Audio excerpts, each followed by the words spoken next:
Chapter 147. After eating and drinking to their heart's content, Fengque asked Wenrenxiu and Mu Nanyan to make arrangements for their accommodation while he brought Yun Shang to the Hunters Guild in Mount Daoi. The people in the Hunters Guild were very familiar with Fengque. As soon as they met, they laughed and said, "Madman, you're here again. Are you here to observe again?" Recently, there have been a few very good hunting teams that have joined the arena. In the arena of Mount Daoi, there were several reasons for the hunters to come. Some were here to take part in the assessment, some were here to watch the competition and gain experience, and some were here to compete in the arena all year round and earn a lot of money. The 3 members of the Huangting hunting team were in between 1 or 2. They were quite famous among the C-class hunting teams in Mount Daoi. When Fengque and the other 2 had just established the hunting squad, they had madly accepted all kinds of big and small missions within 3 years. From the E-grade hunting squad all the way to the D-grade and C-grade, they had made quite a few trips to the arena. Later, because there was no summoner in the team, they were stuck in the C-class and did not advance in the past 2 or 3 years.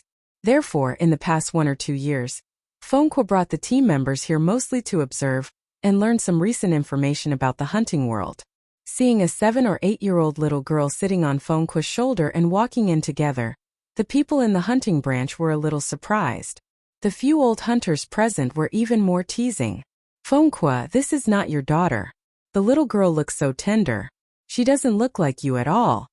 Fengque was in his 30s this year. He looked rough. Yun Shang's skin was white and tender because of the internal strength she cultivated.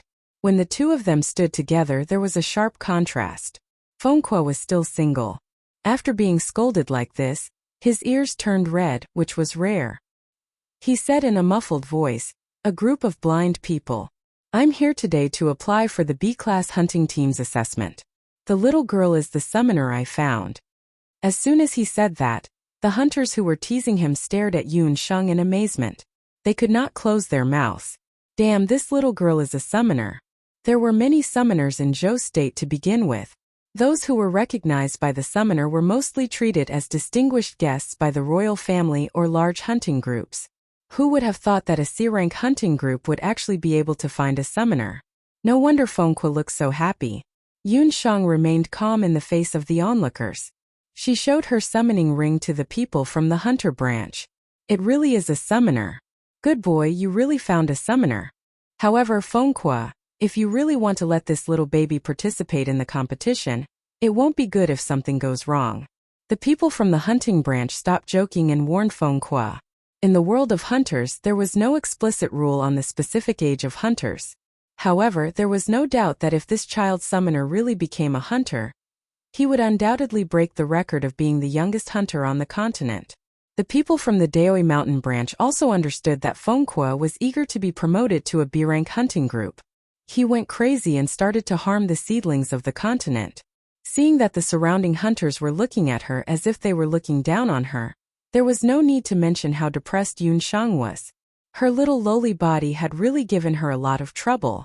Even Fengque's impression of Yun Shang's strength was only that Yun Shang was a summoner who was very talented in medical skills and magic medicine. Yun Shang did not know that it was precisely because of her age and height that she played an unexpected role in the next few competitions. Fengque laughed loudly. "The little girl is just taking up a spot. I won't let her get hurt at all." If these words were said by someone else, others might not believe it. Fists and feet had no eyes. In the arena, who would care about a little girl? However, the words were said by Fengque, so the weight was different. Fengque was a dual cultivator of magic and martial arts.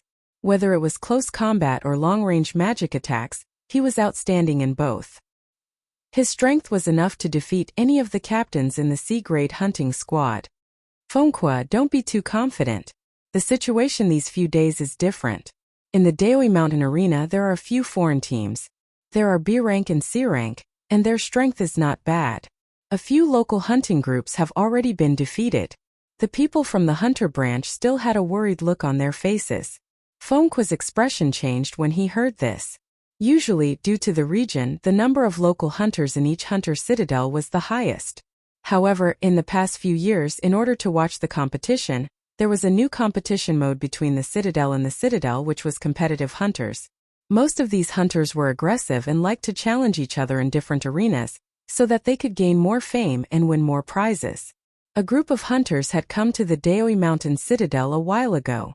They came from a few other vassal states and had already created many winning streaks in the arena. When this matter was mentioned, the hunters in the hunter branch all had angry looks on their faces. Although there was competition between hunting groups, that was a matter between the hunters of Zhou State.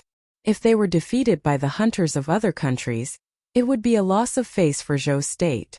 Why didn't the other hunting regiments appear when such a thing happened? Fengque also frowned when he heard this.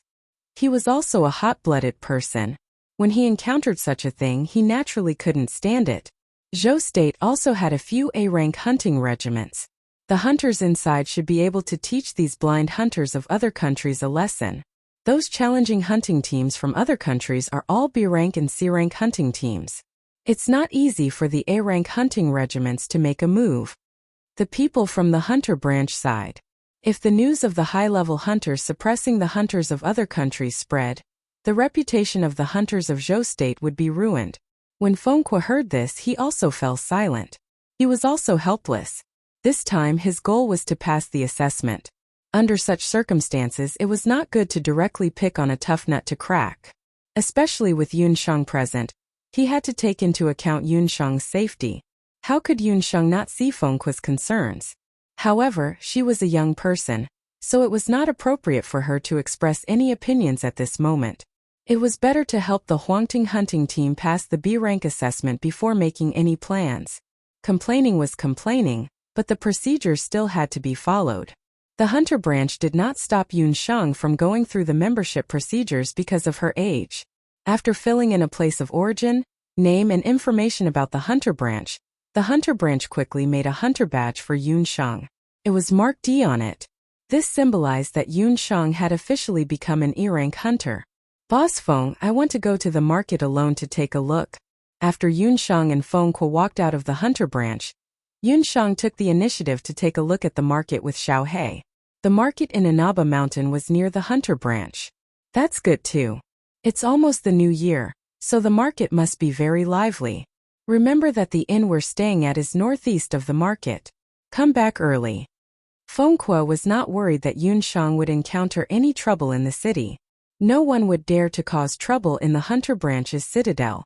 The strength of the citadel's patrol team was very shocking. Yun Sheng agreed, then took Xiao He and ran to the market as if they were flying. Fengque was deep in thought. He decided that after returning to the inn, he would talk to Wenren Xiu and Mu Nanyan about the hunters of other countries. Chapter 148. Mount Daoi was the largest hunter citadel in the southern border of Zhou State.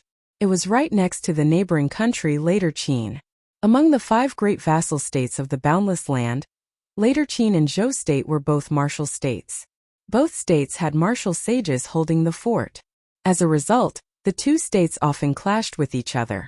Although there were no diplomatic wars or conflicts, all kinds of small conflicts and bandits occurred frequently at the border. In order to stabilize the border, the hunter citadel came into being. On one hand, the hunters accepted all kinds of missions to suppress bandits. On the other hand, if there were conflicts among the hunters, they would be settled in the arena. As a result, the southern border became relatively stable. However, at the same time, there was an unavoidable consequence. Neither Zhou State nor Later Qin interfered with the management of the hunter citadel. In front of the bloodthirsty and warlike hunters, the soldiers and border guards could only turn a blind eye. The security of the hunter citadel was completely controlled by the hunter citadel's guards organized by the hunter citadel. Yun Sheng bade farewell to Fengque and brought Xiao He to the market. Along the way, they met many hunters and merchants from Later Qin. One could tell at a glance whether they were from Later Qin or not. The citizens of Zhou State were similar to the Asian countries like Country Z where Yun Sheng was from in her previous life. They all had yellow skin, black hair, and were of average build. Later Qin people were closer to the people of Northern Caucasus. They had brown hair, blue eyes, a high nose bridge, tall build, fair skin, and deep facial features. After Yun Sheng entered the market, she immediately put on the illusion earring to hide her appearance. She still had 10,000 gold coins that she won from the Wanlong gambling house. Together with the money she earned from selling medicine, she had some savings. When she passed by a magic scroll shop, Yunsheng walked in to see if there were any magic scrolls that she could learn. Yunsheng planned to return to the Jade Capital to raise her level as a sorcerer after helping Feng Kuo and the others complete the hunter team assessment. She had already learned fire element intermediate magic and earth element magic. If it was possible, she wanted to learn wind element and water element intermediate magic as well. The layout of the magic scroll shop was very similar to that of a normal bookstore. However, the bookshelves were filled with magic scrolls made of different animal skins. Seeing that a customer had arrived, a magician came forward to welcome her. Looking at the badge on his chest, he was an archmage. After hearing that Yunsheng wanted to buy water and wind intermediate magic scrolls, the magician couldn't help but take a few more glances at Yunsheng. Even with the illusion earrings, it wasn't hard to tell that she was a young, new magician just by listening to her voice and the magician's badge on her. Esteemed customer, the price of magic scrolls are not cheap. Just a scroll that has the ability to confuse water magic, Eye of Fog, costs as much as 9,000 gold coins. The scroll shop owner kindly reminded Yunsheng. He saw that although Yunsheng was young, her speech was very steady. Furthermore, there was a small dog beside her. That small dog wasn't an ordinary beast, but a battle pet. To be able to raise a battle pet, she must have some background. 9,000 gold coins. This price truly shocked Yunsheng. Originally, she had thought that she was already a rich woman. Who knew that the price of a magic scroll would be so high? Yunsheng didn't know that the drawing of a magic scroll was very complicated. It required the skin of a magic beast that was mid-level or above, special beast blood, and a special method to refine it. Naturally, the price was not cheap. Then I'll take a water magic scroll. It's best if it's a water magic that has a certain level of defense. Yunsheng had no choice but to settle for the second best. She had already received the blessing of the wind spirit. In terms of movement and evasion, there wasn't much of a problem. Yunsheng had occasionally heard her tutor mention the cultivation of a multi-elemental magic soul in magic classes. It emphasized balance and couldn't deviate from any one element. Otherwise, the overall strength of a magician would be like a wooden barrel with a missing board. They would always be half-baked. However, although cultivating a multi-elemental magic sounded easy, it was actually very difficult to put it into practice. This was also why, although a magician with a multi-elemental magic soul had an innate advantage, most of them would specialize in one element. Currently, among Yunsheng's 5 main elements, fire magic was the strongest, followed by the dark thorns that she had just learned. After that, it was earth magic and wind magic. Water magic was the weakest. However, Yunsheng didn't want to buy the Eye of Fog that had the ability to confuse enemies, because she already had Xiao He. Xiao He's swallowing the sky battle technique caused the entire screen to turn black. It was much more effective than the Eye of Fog. Or you can use Blizzard Sky. That's a large-scale attack mid-level water magic. The scroll owner still enthusiastically recommended. Yunsheng still shook her head. A large-scale attack spell sounded very cool. However, with her current magical power, she was afraid that her magical power would be depleted after just one use. When facing an enemy, she wouldn't have time to use meditation water to recover. In the end, Yunsheng chose a mid-level spell called Water Binding. This mid-level spell could transform water magic elements into a snake-like magical vapor to restrict the movements of the enemy. The scroll for the mid-level spell Water Binding costs 10,000 gold coins. If you buy it now, I can give you a discount. 9,500 gold coins will do. The magician was all smiles after making a deal. Yunsheng felt the pinch, but she still took out the Empire's purple gold card and paid the money. While waiting for the shop owner to deal with Yunsheng's transaction, a man who had been looking for magic scrolls at the side came over. He opened his mouth and asked, "Boss, are you buying magic scrolls?" The shop owner raised his head and glanced at him. This man wasn't a magician. He looked like a villager from the nearby village. "I'm buying. What kind of magic scroll is it? Is it a beginner or mid-level magic scroll?" The shop owner asked as usual. Unexpectedly, the man scratched his head and said vaguely, "I'm not sure. Take a look and see what kind of scroll it is." Hearing his words, the shop owner couldn't take it anymore. "Man, let me make it clear first. I don't buy scrolls of unknown origin. The shop owner's words meant that he was a little suspicious of the young man's unknown origin. After all, the other party was neither a magician nor a warrior. Where did he get the magic scroll from? Boss, don't worry. I found this scroll when I was planning to go to the ancestral house. My family was so poor that they couldn't afford to eat, so I took it out to sell. Take a look. The man said and stuffed the magic scroll into the shop owner's hands. Yun Shang took back the Empire's purple gold card and wasn't in a hurry to leave. She also took a look at the young man's magic scroll. It seemed to be a nameless magic scroll. But as an experienced magic scroll merchant, the shop owner still looked at the young man's magic scroll. After looking at it, the shop owner shook his head. This magic scroll isn't worth much. It's just the most basic earth magic, earth spike. 100 gold coins. Sell it or not. Chapter 149. When the man heard this, he refused to sell. Why is it only worth 100 gold coins? She spent 9,000 gold coins on an intermediate magic scroll just now. A beginner magic scroll should cost at least 1,000 gold coins. How can you cheat her? This man was not as simple as he looked. He was not a magician and did not know the exact market price of magic scrolls. When he had approached the magic shop, he had pretended to observe for a long time until Yun Shang had sold an intermediate magic scroll at a high price. Only then did he ask. The owner of the magic scroll was unhappy. He could tell that the man's magic scroll must have come from a shady background.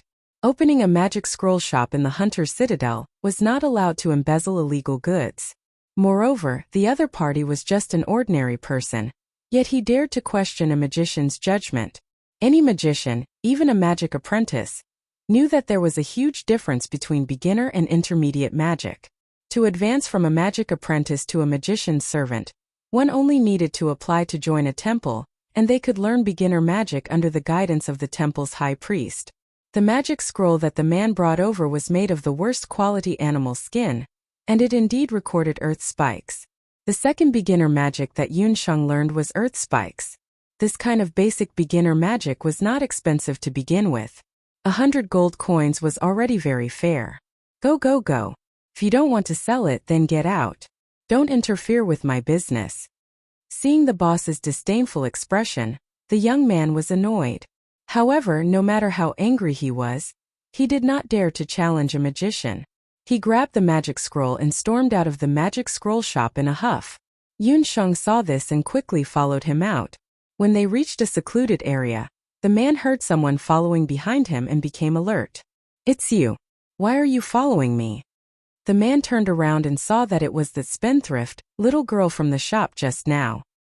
He knew that Yun Shang had a lot of money on her, and could not help but have evil intentions. He wanted to take the opportunity to rob Yun Shang, but at this moment, Yun Shang calmly took out her magic scepter and pointed it at him. He could only give up on the idea. Brother, can you let me take a look at your magic scroll? Yun Shang had seen the magic scroll at the counter just now. She didn't know why, but she had a feeling that this coarse-looking magic scroll wasn't as simple as the scroll shop owner had said. Seeing that the other party was interested in his magic scroll, the man hurriedly took out a magic scroll and said, "That shop owner's taste is too bad. This scroll must be something good. I spent a lot of effort to get it." Yun Shang opened the magic scroll and looked at it. At first glance, it seemed that the magic scroll shop owner's judgment was correct.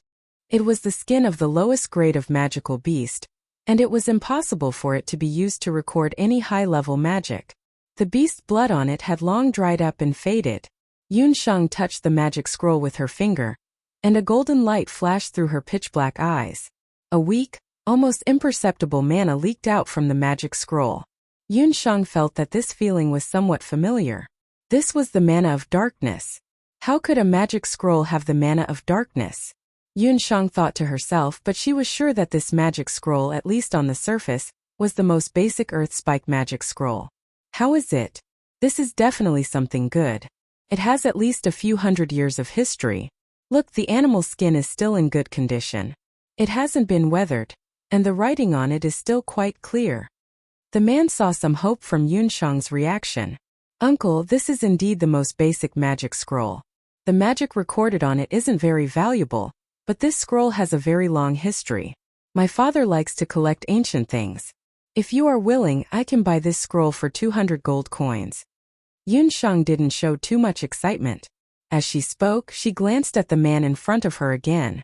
At the same time, she quietly activated the dark magic soul in her body. Once the dark magic soul was activated, Yun Shang's perception of the mana of darkness greatly increased. As she expected, she quickly sensed a large amount of mana of darkness from the man's body. It wasn't a good thing for an ordinary person to have the mana of darkness on them. He either received a curse from a dark magician, or he believed in some dark demonic god. It was very clear that the man in front of her couldn't believe in any dark demonic god. Then there was only one possibility left. He received a curse from a dark magician. Yun Shang looked at the bottom of his feet. There was still some golden wet soil. This kind of soil was most commonly seen on the continent's tombs. Yun Shang finally understood why she felt the mana of darkness on a magic scroll. Grave robber. The man in front of her who was selling the magic scroll was definitely a grave robber. It was very likely that he had robbed the grave of a former dark magician and obtained this magic scroll. Yun Shang's guess was right.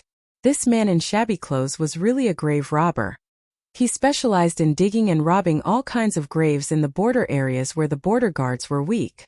Just the day before yesterday, he accidentally found a tomb. The tomb looked quite large, but the infuriating thing was that there was nothing valuable in it. There was only a piece of paper that looked like waste paper. In the line of grave robbers, it was taboo to return empty-handed. He had no choice but to take out that magic scroll. Later on, a fellow with good eyesight said that it was a magic scroll, and that it could be sold for a lot of money in the market of Hunter Citadel. He took the magic scroll and went to Mount Daoi. He spent a lot of money on the way here. He thought that it was useless to bring the magic scroll back. 200 gold coins was double the price. 200 gold coins it is. The grave robber sighed and handed the magic scroll to Yun Shang. Uncle, if you have time, go to the temple and pray for blessings. You should wash your hands of the business you're doing as soon as possible. Otherwise, if one person suffers, 3 generations will suffer. Yun Shang calmly reminded the grave robber after she received the magic scroll. Then she cast the levitation spell and left. Although tomb raiding was a crime against good karma, it was not a crime that deserved death. The only place that could remove dark magic was the Temple of Dharma. That was all she could do to help. The grave robber who was counting the gold coins was stunned. Could it be that this little girl had guessed his identity? He was about to ask when he looked around. The little girl was nowhere to be seen. Could it be that he had seen a ghost? The grave robber was so shocked that the gold coins fell to the ground. After a while, he remembered Yun Shang's words. He picked up the gold coins and ran towards the temple in the city. Chapter 150. After Yun Shang obtained the magic scroll, she was not in the mood to stay in the market any longer. She returned to the inn where Huang Tung was. With one Renqiu who loved to enjoy life, the room in the inn was very comfortable. Yun Shang opened the magic scroll. She thought for a moment, then took out a bottle of meditation water and poured it on the magic scroll. If any magic apothecary on the continent were to see this, they would surely curse Yun Shang endlessly.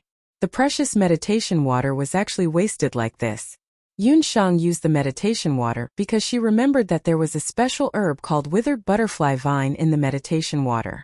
This herb had an ingredient that could melt the blood of beasts. She suspected that this magic scroll was the legendary Axis scroll. In the magician's world, magic scrolls were the most important tool for learning magic. There were also so-called official magic scrolls and civilian magic scrolls. The so-called official magic scrolls were produced by the temple or the country. The civilian magic scrolls were produced by some magicians. Most of them did not have a specific production method, and one of them was called Axis scroll. It was said that the earliest Axis scroll was invented by dark magicians. In order to pass down dark magic without being discovered by the temple or the country, they used the appearance of ordinary magic scrolls to hide some of the magic inside. Previously, Yun Shang could not see through this magic scroll with her Shinong eye, but she could see that this magic scroll's animal skin was not simple. It was actually a 100-year-old beast skin that had been tie-dyed with a special technique. From the outside, it looked like the coarsest magic beast skin. It was also because of its appearance that the magic scroll shop owner missed it. Otherwise, even if this Axis scroll really did contain dark magic, the scroll shop owner could sell it privately to some magicians who had a special interest in dark magic. The price would not be low. Think about it, how could a 100-year-old beast hide only record a beginner-level spell like Earth Spike? A layer of white powder floated on the surface of the magic scroll that was dipped in eagle-eye grass. The magic beast's blood had also melted. A brand new piece of animal skin was revealed from the tattered animal skin. As expected, a new type of magic was recorded on it. That magic was not dark magic. Disguise magic? Yun Shang read the magic runes on it and found that it was a strange magic that she had never heard of on the continent. It didn't belong to any magic attribute that Yun Shang knew, but its function was very magical. According to the mage who made this magic scroll, he himself was a wind elemental mage. Once he accidentally discovered this kind of magical magic. To use this kind of magic, one only needed to use a little bit of magic elements. The principle of this magic was similar to Yun Shang's illusion ear studs. They were both used to hide one's true appearance, but it was much more useful than the illusion ear studs.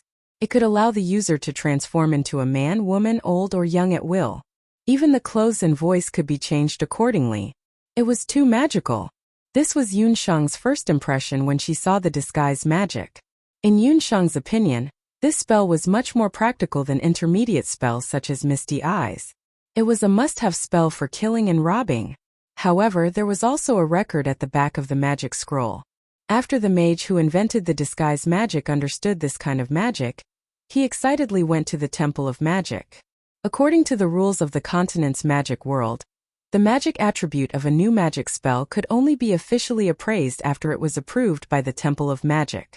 Who knew that after the local Temple of Magic saw the disguise magic, they reprimanded the mage for not doing his job properly and doing things like bandits. They even stripped the mage of his right to be a mage and banished him from the Temple of Magic. That magician was depressed because of this. In the end, he could only use a special method to hide this magic scroll, and die miserably with this magic scroll that was not recognized by the world. His descendants buried the scroll with him in the tomb. Before the mage died, he thought that this magic spell of his would disappear from the world forever. He didn't expect that it would end up in Yun Shang's hands today. This was also why the disguise magic did not have a specific magic attribute in classification. What was even more gratifying was that the disguise magic could be upgraded. It was also divided into beginner, intermediate, and advanced levels. At the beginner level, one could change into one or two states at will. One could also change one's voice and appearance, but it could only be used once a day. At the intermediate level, one could change one's appearance, voice, and appearance multiple times within a day.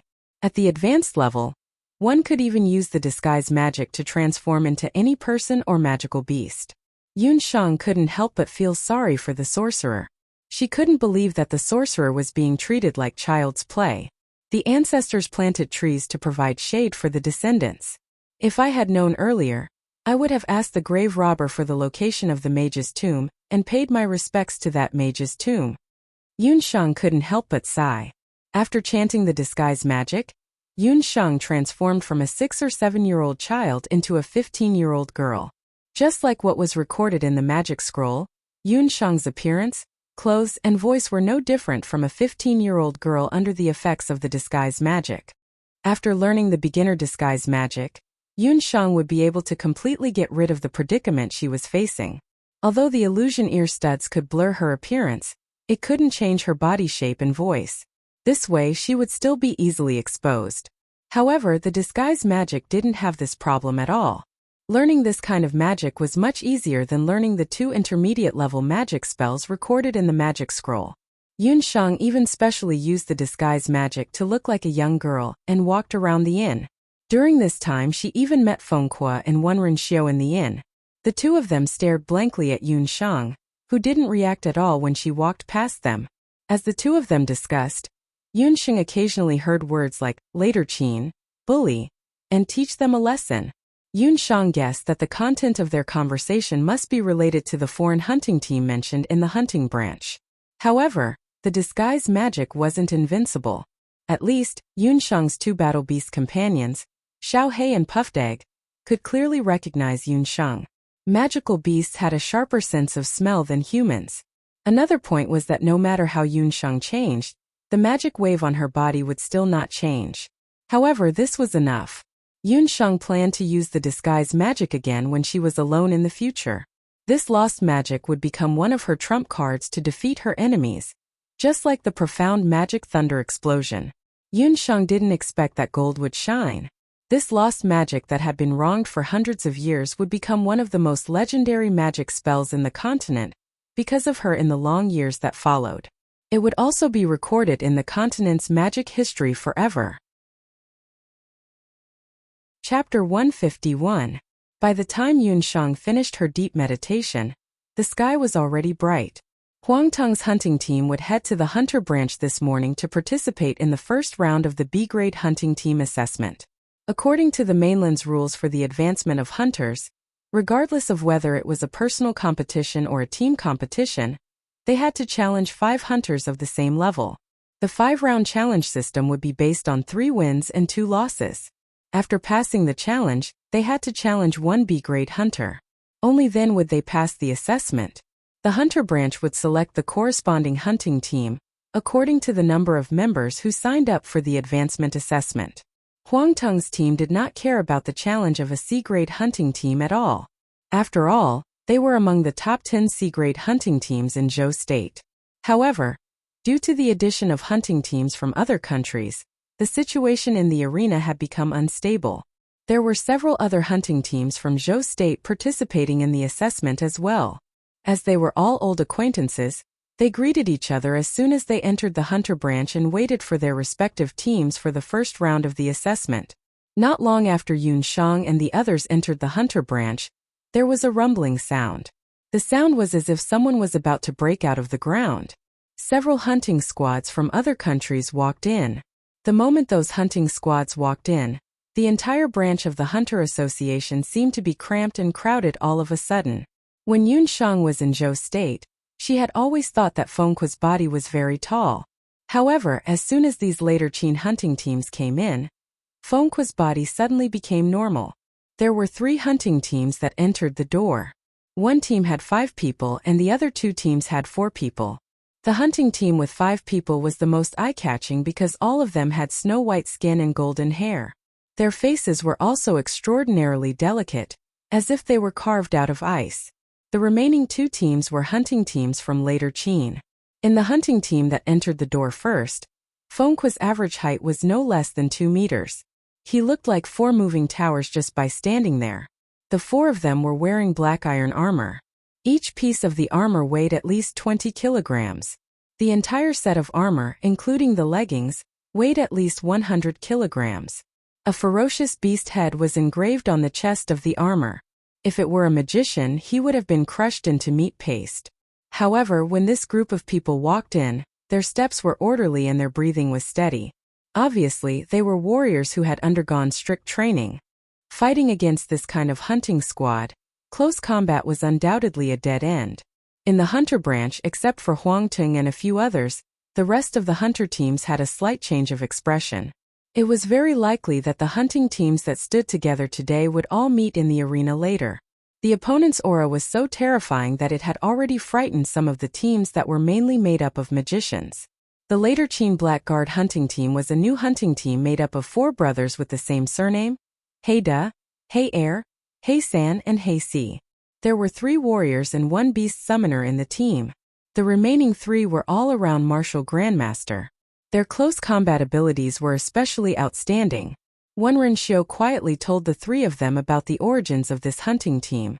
Wenren Xiu was Huang Teng's informant. Before she returned to the inn yesterday, she had asked around at the places where hunting teams often gathered. She learned about the hunting teams that had entered and exited Mount Daoi recently. The Blackguard hunting team could be said to be in the limelight recently. This is the hunting team of Zhou State. Since when did the threshold of being a hunter become so low? If it wasn't for the hunting badge on your body, I would have thought that you were ants that couldn't even withstand a single blow. The group of black-armored hunters let out ear-piercing laughter. What they meant was that the hunters of Mount Daoi's hunter branch were too weak. But at this moment no one dared to fight back. These black demons were very famous in the city. It was said that they had been in Mount Daoi for a month. Half a month ago, they had just passed the C-class hunting team's assessment. But after half a month, they came to challenge the B-class hunting team's assessment. All 5 D-class hunting teams and 1 C-class hunting team that were challenged by them were either dead or injured. Moreover, all of them were disabled. Their fierce reputation had already spread in Mount Daoi. However, since everyone had already signed the life and death exemption letter when they were taking the hunter assessment, the hunter branch could only suffer in silence. Mu Nanyan was the most hot-tempered one. Hearing that, she was about to lose her temper. Boss Feng, they are also the hunters of later Qin. If it weren't for the fact that they were wearing hunter badges, I would have thought that they were wild boars from the forest. The 4 of them look exactly the same as the golden rhinoceros boar in our mountain. They even walk the same way, making the ground squeak. A naive and tender voice sounded out in an inappropriate manner. The faces of the black hunters who had spoken earlier were almost as black as the bottom of a burnt pot. After being reminded by Yun Shang, everyone realized that the 4 black hunters didn't look like ordinary later Qin people. Their foreheads were narrow, their noses were long, and they had buck teeth. Together with their overly developed limbs, they were really no different from the clumsy golden rhinoceros boar. Looking at the person who spoke, it was a little girl with a delicate face. Among the 5 blonde hunters standing at the side, a female hunter with a charming face giggled. "You're courting death. Where did this little girl come from? How dare you provoke us?" Black 3 jumped out and swept his iron claws toward Yun Shang. Feng Kuo reacted faster than Black 3. When he heard Yun Shang's words, he already knew that the black hunters wouldn't let it go. He lifted Yun Shang and placed her firmly on his shoulder. He waved the magic scepter in his hand and a mountain rose from the ground, blocking Black 3's attack. At the same time, Wenren Xiu and Mu Nanyan also moved. Both of them pulled out their magic scepters at the same time and started chanting. Suddenly, all kinds of magic elements gathered in the hunter branch and collided with each other. The smell of gunpowder filled the air. Black 3, others may be afraid of you, but our Huangting Hunter Squad isn't. You're a revered martial artist and you want to bully a young summoner. If this matter spreads out, I'm afraid that your Black Hunter Squad won't be able to establish itself in the industry. Feng Kuo's eyes turned sharp. Huangting Hunter Squad, you're lunatic? He's Icy Prince Wenren Xiu and Fiery Third Lady Mu Nanyan? The Black Hu seemed to have come prepared. They had long heard of the strongest team in the sea-level hunting squad, Huangting. However, they had received news earlier that Huangting didn't have a summoner, so there was no way to advance. They didn't expect that they would find a summoner. However, this little reckless girl in front of them was their summoner. Chapter 152. She was too young and too reckless.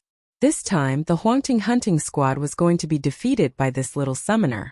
At the same time, several Zhou State hunting squads, including the members of the hunting squad, broke out in a cold sweat for the Huangting hunting squad. Madman Feng Kuo, Ice and Snow Prince Wenren Xiu, and Fiery Third Lady Mu Nanyan were all top-notch figures in the Great Zhou Dynasty's hunting world. Their combat power was strong, and they had Feng Kuo, who was a dual cultivator of magic and martial arts, as their leader. The hunting team formed by the 3 of them could definitely rank in the top 3 among all the C-class hunting teams. But in order to advance, they found a little summoner who was obviously not strong enough and not smart enough. Although she was young, she offended the Black Valiant hunting squad as soon as she opened her mouth. If they met in the arena, the narrow-minded Black 3 and the others would definitely pressure her. In the arena, fists and feet had no eyes. Life and death were determined by fate. This little summoner would definitely be a burden. If anyone dares to touch Yan Yun, I, Wenren Xiu, will be the first to not let him off. As Wenren Xiu spoke, his dazzling face was shrouded in a murderous aura. At this moment he revealed the aura of the Icy Prince. Mu Nanyan also echoed, I don't mind letting the person who provoked me have a taste of my magic. Under the pressure of many magic scepters, the Black Valiant hunting squad did not dare to move for a while. Tisk tsk. How can these people be so stingy? They took a cute little girl's childish words seriously. Don't tell me some people have really turned into pigs because of her words? The golden-haired female hunter who was the first to burst into laughter clicked her tongue in wonder. She walked gracefully in front of Black 3 and Fengqua. With a wave of her hand, Fengqua's magic mound disappeared. Fengqua could not help but change his expression. The other two members of the hunting squad were also shocked. The female hunting squad member was dressed in a slender emerald green robe. Her blonde hair was like the sun in the sky. Her facial features were perfect and flawless. She casually moved in front of Yunshang and unceremoniously pinched Yunshang's face. Yunshang tried to dodge, but the huntress seemed to have expected it. She changed her hand gesture and pinched Yunshang's pink cheeks accurately. Little girl, she looks like a glutinous rice ball. Sigh, I say, Captain, why don't we find a lowly summoner? She's so soft when we hug her at night. The lowly's body also exudes the fragrance of herbs. The young girl's eyes were glowing at this moment. She wished she could snatch Yunshang from Fengqua's hands, hug her tightly and ravage her fiercely. Hearing her words, Yunshang felt goosebumps all over her body. The captain of the golden-haired hunter squad showed a bitter expression. Divine Wind, don't forget, you are our summoner. Oh, I almost forgot, so I'm a summoner. Seeing her careless appearance, the captain of the hunting squad could not stand it anymore. He pulled a long face and dragged the rascal back. Before leaving, the blonde female hunting squad member did not forget to enthusiastically wave at Yunshang. Little lowly, my name is Divine Wind. I'm from the Immortal Jew country. I belong to the Immortal Jew country's tyrannical soul hunting squad. You must work hard in the next hunting squad assessment. The Immortal Jew country's hunting squad was another hunting squad from another country. However, compared to the hunting squad from later Qin, this hunting squad called Immortal Jew country could be considered a handsome and beautiful hunting squad. Every member's skills were not bad. Even with Yunshang's current Shenong pupil, she was actually unable to see through the other party's cultivation, especially that female hunter called Divine Wind. Her move just now, she couldn't tell if it was a spell or a battle technique, but it directly broke Fengqua's intermediate earth magic. Her strength was very likely the strongest among the tyrant souls. Such a hunting squad was actually participating in the B-rank hunting squad assessment. However, the other party was a 5-member hunting squad and would not directly clash with Huang Tong. Yunshang rubbed her cheeks. Was that guy a woman? His strength was not small. After being interrupted, the Black Valiant hunting squad's arrogance was suppressed by the hunting squad from the Immortal Jew country. The other hunting squad stood at the side, waiting for the hunting squad's arrangements. Little Shunger, are you okay? Wenren Xiao looked carefully at Yunshang. Just now, that Immortal Jew country's hunting squad member had acted very quickly. He was completely caught off guard and allowed the hunting squad member to take liberties with Yunshang. How despicable. Even he had pinched Yunshang's face. I'm fine. That person did not have any hostility. Yunshang wanted to say that not only did she not have any hostility, but she also seemed to feel a sense of familiarity and closeness from Divine Wind. She was just a stranger. How could she have such a feeling? Yunshang was puzzled. But why does everyone here seem to be afraid of that Immortal Jew country's hunting squad? Yunshang was very observant. She noticed that even the Black Valiant hunting squad did not dare to be too presumptuous in front of the Immortal Jew country's hunting squad. Because that is a hunting squad from the Immortal Jew country. You have not been to the Immortal Jew country. Blonde is a mixed blood from the Immortal Jew country. That hunting squad is not simple. And that Divine Wind, don't be fooled by her beautiful appearance. Although Wenren Xiao was a womanizer and liked beautiful women, he did not dare to have any ideas about the mixed blood from the Immortal Jew country. What do you mean? Isn't the Immortal Jew country also one of the 5 great vassal states? What's the difference between them and Zhou state and later Qin? Yunshang had only been in the Boundless Land for 6 years, and in the Jade Capital for 1 year. Although she had learned some knowledge of the mainland through reading and classes, she did not know much about the other regions and countries of the mainland. The Immortal Jew country was the furthest from Zhou state among the 5 great vassal states and 1 capital. People from the Immortal Jew country were rarely seen in Zhou state. The Immortal Jew country is also known as the descendants of the elves. Their imperial court is built on a sky divination tower. In the Immortal Jew country there are humans and mixed bloods. Humans are no different from ordinary people. However, mixed bloods are different. Most of them have elven blood. Among them, the summoners are said to be able to summon combat elves. When Wuxia was young, he had traveled all over the mainland because of his family's arrangements. He had been to the immortal Jew country before, and could not forget what he had seen and heard there. I also heard that the mixed bloods from the immortal Jew country have a special characteristic. Most of them are indescribably beautiful. They only reach adulthood at the age of 20. Before they reach adulthood, they are not differentiated by gender. Mu Nanyan did not have a good impression of divine wind. Can summon elves? Not differentiated by gender? This completely subverted Yun Shang's values. She finally understood why no hunting squad in the hunter branch dared to have a direct confrontation with the immortal Jew country's hunting squad. The elves were an extraordinary existence second only to the gods. Chapter 153. After the conflict between He Hu and Huang Tung, in order to avoid unnecessary conflicts, the hunter branch sped up the process and quickly arranged the teams for the first day. Huang Tung and He Hu, who disliked each other, did not meet in the first round. Huang Tung's first opponent was a sea-level sacred armor hunter team from Yujing district of Zhou State. The 4 members of the team were a summoner, 2 warriors, and a mage. However, before that, He Hu hunter team would fight against a hunter team from the northwest of Zhou State.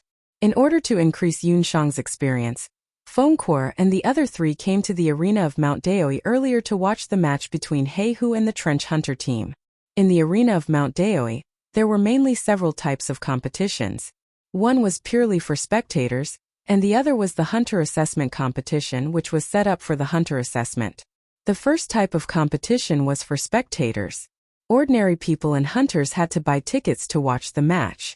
Most of the people who participated in the competition were hunters who made a living from the prize money.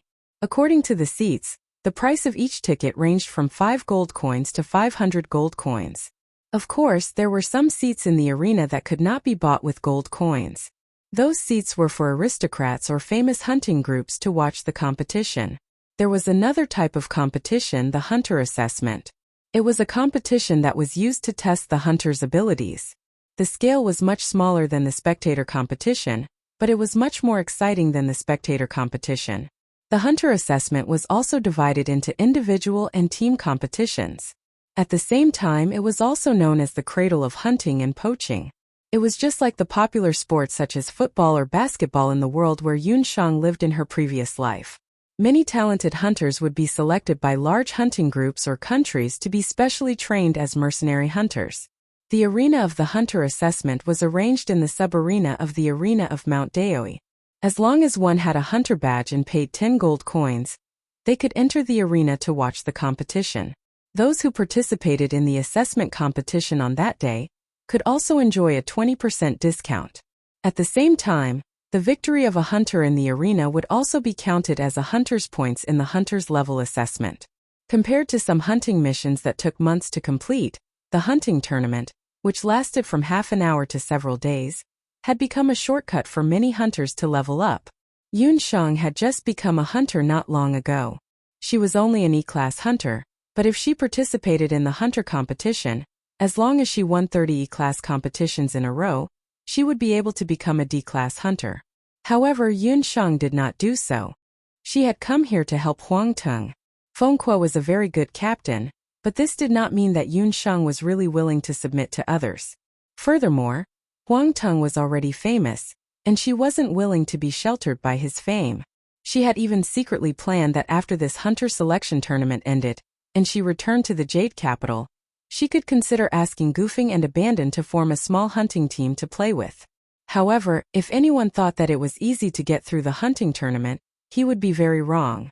Yun Shang was in Mount Daoi yesterday, so she did not visit the arena. Today, when she arrived at the arena, she was deeply shocked by the huge stone arena in front of her. It was a field-shaped building similar to the ancient Roman buildings. The outer wall was close to 50 meters high, and the stones were piled up tightly. Even a knife could not penetrate it. It was said that the defensive power of the arena was very high, enough to withstand the attack of 1,000 beast tide. In the arena, there were 4 main areas: Heaven 500 consecutive winds, Earth 250 consecutive wins, Human 100 consecutive wins, and Earth 30 consecutive wins, as well as 12 subarenas. Generally speaking, the hunter assessment competition below B class would be held in the subarenas. Huangtong's competition would be held in the 8th subarena in an hour, and the Black Squad's competition that they were going to watch now would be held in the 11th subarena. When Yunsheng entered, the competition had just begun. About 500 to 600 hunters were already sitting inside. Most of them were hunters from Zhou State, and there were also a dozen hunters from later Qin. The hunters from Zhou State had the home ground, so they naturally cheered loudly for their own hunting team. Welcome to the Mount Daoi Arena. I'm the referee for this competition, Lan Lan, the wind magic master. A woman in a blue satin robe floated in the air. She was about 20 years old, with a delicate appearance and good magic cultivation. While using the levitation spell, she quickly released a sound amplification magic array in the air. Lanlan's voice was amplified several times, and fell clearly into the ears of every hunter, who was blinded by their hot-bloodedness. The hunters who were originally excited only felt their minds clear up, and the surging blood in their bodies calmed down a lot. Yunsheng believed that the female sorcerer named Lanlan must have added a special kind of calming magic to the sound amplification magic array. It seems that the Mount Daoi Arena has already prepared. The female sorcerer is a famous healing sorcerer in the Mount Daoi area, and she's good at wind-type binding magic. The Black Squad's high casualty rate in the previous battles has already caused public anger in the hunting community of Zhou State. Mu Nanyan took the initiative to be the commentator. The Black Squire hunting squad has appeared. Four black pagoda-like figures stood in 4 different directions of the arena. The Holy Armor hunting team of Zhou State also entered the arena. Compared to the Black Squad's black armor, the Holy Armor hunting team's light cavalry didn't look very lethal. The Holy Armor hunting team, who had already heard of the Black Squad's reputation, didn't look very good. The hunters outside the arena shouted thunderously, "Slaughter those bastards from later Qin, Holy Armor! Let's fight for the pride of the hunters of Zhou State. Black Squad, get out!" Lan Lan made a shushing gesture, and invited the 2 teams to show their strength. The uproar only lasted for a moment, and the 4 Black Squad brothers showed their weapons and magic scepters in unison. Hey Da, martial honorable weapon battle axe. Hey Air, martial honorable weapon cloud piercing bow. Hey San, master magician, fire dual soulstone. Hey Sea, beast summoner. 2 revered martial artists, 1 master magician, and 1 beast summoner. This black valiant hunter team that almost swept through the D-ranked hunter exam was indeed outstanding. The 4 Holy Armor hunting team members' faces turned even paler after hearing this. If it wasn't for the loud cheers of the hunters of Zhou State, they would have forfeited and left. Their lineup was only 1 martial honorable, 1 master magician, 1 great magician, and 1 beast summoner. Yunsheng noticed that the beast summoners on both sides didn't summon their beasts immediately. It seemed that, as Feng Kuo had said earlier, the beast summoner's beast was the key to a battle between 2 teams with similar strength. The strength of the beast could directly affect the final result. Of course, there must be a prerequisite, which was that the 2 teams' strength must be similar. Feng Kuo had a bad feeling. He looked at Yunsheng, who was watching with great interest, and thought to himself that maybe he shouldn't have brought Yunsheng to watch a battle. Chapter 154. After Lan Lan confirmed that both sides were ready, she shouted, 11th Division, B-ranked hunter team qualification test, begin. Just as Lan Lan reminded them, the summoner of the Holy Armor hunter team immediately summoned his beast. It was an inconspicuous low-level Tibetan dog. It seemed that the Holy Armor hunter team had also found a summoner to make up the numbers. They knew that they were no match for the Black Valiant hunter team, but they couldn't easily give up on the hard-earned qualification test.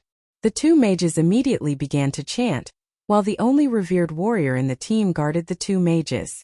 Unfortunately, the combination of 1 warrior and 2 mages obviously couldn't achieve the effect of 1 against 3. On the other hand, the Black Valiant hunter team had 2 warriors, 1 mage and 1 summoner. The 2 mages were just right to cover the other 2's chanting. Go! The 4 brothers of the He family didn't put the Holy Armor hunter team down.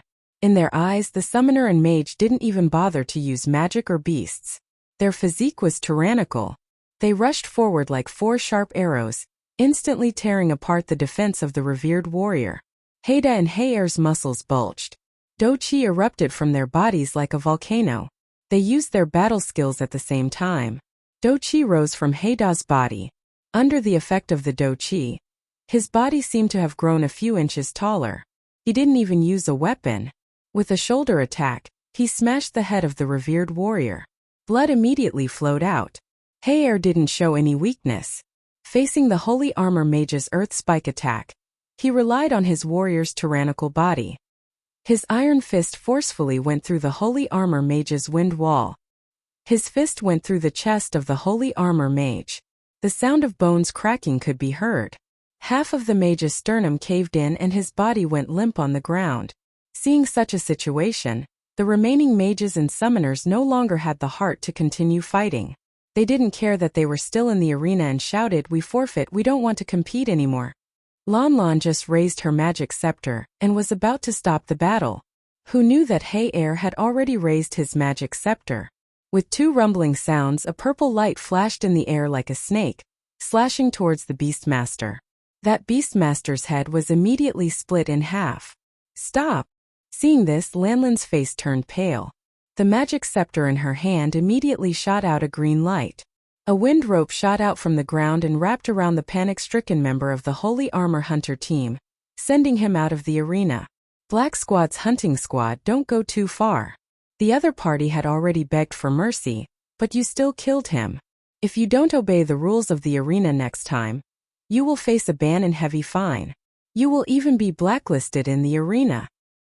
Lan Lan was so angry that her face turned red. She was a wind magician and was much faster than the average magician. She did not expect Heihu to take the opportunity to kill a few people in front of her. She was really enraged by Heihu's cruelty. The hunter assessment was not an ordinary competition. It was just a competition between peers of the hunter branch. Once there was a winner, it would end.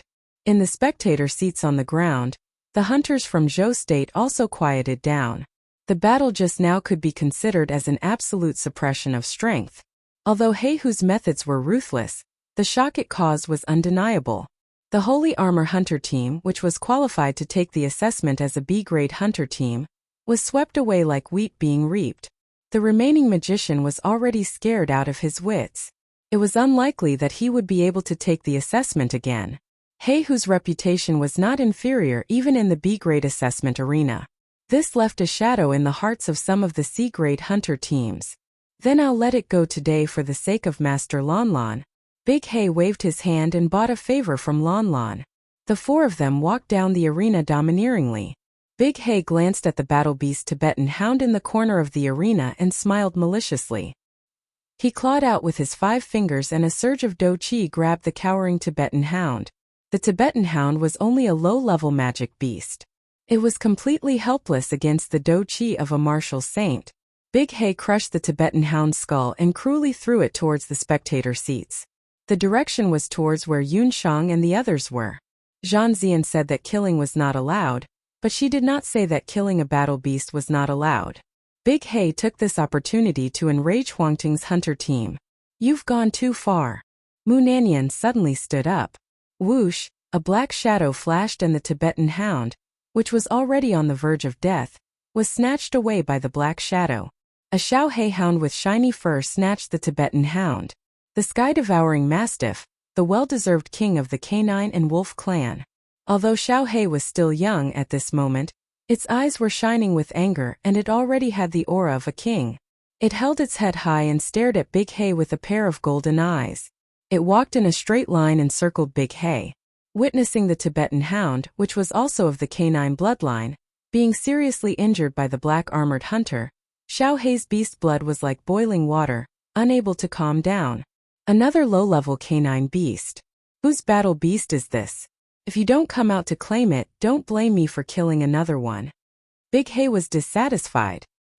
He thought that he could continue with that move, but Huangting's people couldn't help but come forward to find trouble. Heihu's match for today had already ended, but Huangting's match had not started yet. If they fought privately in the arena, Huangting would probably be disqualified directly. Even if he was not disqualified, It would consume a certain amount of magic power, which would cause some adverse effects to Huangting's next match. Who knew that a battle beast would appear halfway? Although they could not distinguish the rank of the little dog in front of them, but looking at its movements just now, it must be a good battle beast. Moreover, to be able to make a battle beast stay outside the magic space for a long time, it would consume a lot of magic power. The opponent's summoner must be very strong. Xiaohei come back. Unexpectedly, just as the black-armored hunter team was thinking of a bad idea, a female battle beast suddenly appeared. The little girl summoner sitting next to Feng Kuo jumped down from the spectator stand. She was petite, but her body technique was very good. When she landed, she made no sound. Seeing that Yun Shang had gone down, Huangting and the other two followed closely. Xiaohei looked at Yun Shang. Although she was a little reluctant, she still picked up the Tibetan hound and walked back to Yun Shang's side. It was her. This battle beast that looked good turned out to be the battle beast of this 6 or 7-year-old child summoner. Huangting's people also knew that Yun Shang was a famous doctor. She should want to save this Tibetan hound. Yun Shang took the Tibetan hound from Xiaohei's mouth, and a dark light flashed in her eyes. Yun Shang sighed softly and put her hands on the Tibetan hound's neck. Chapter 155. Behind Yun Shang, Feng Kuo was on guard against the Black Valiant Hunter team. He was also worried that this sudden incident would affect Yun Shang's state in the upcoming competition. After all, she was still a child. The smell of the violent slaughter had yet to disperse, and the bloodstains on the arena had yet to dry. For Yun Shang, who had just become a hunter, this was too cruel. Collapse. It would be best if she collapsed on the spot. The Black Valiant Hunter team secretly thought that if the opponent lost their summoner, they would no longer have the right to participate in the B-level hunter assessment. On the other hand, the Black Valiant Hunter team's faces were full of malice. They couldn't wait for the child summoner to collapse on the spot and wipe out the confidence of the Zhou State hunters. Although C-level to B-level hunters weren't the best in the hunting world, they had the largest number and were the core of a country's hunters. In recent years, Zhou State's national strength had declined. Yun Ba, known as the martial sage of Zhou State, hadn't appeared in front of the world for nearly 8 years. It was rumored that Zhou State warriors were declining. Today they saw that the Holy Armor Hunter team couldn't withstand a single blow. It seemed that the Zhou State was just SOSO. At this moment the 11th branch arena was silent. Everyone's eyes were focused on the little girl summoner. Suddenly there was a click. The sound was especially clear under the effect of the sound amplification magic array. The Tibetan hound lying on the ground had its neck limp. It was no longer breathing. Yun Shang's hand loosened. Everyone was stunned. She killed it. There was no collapse or fear.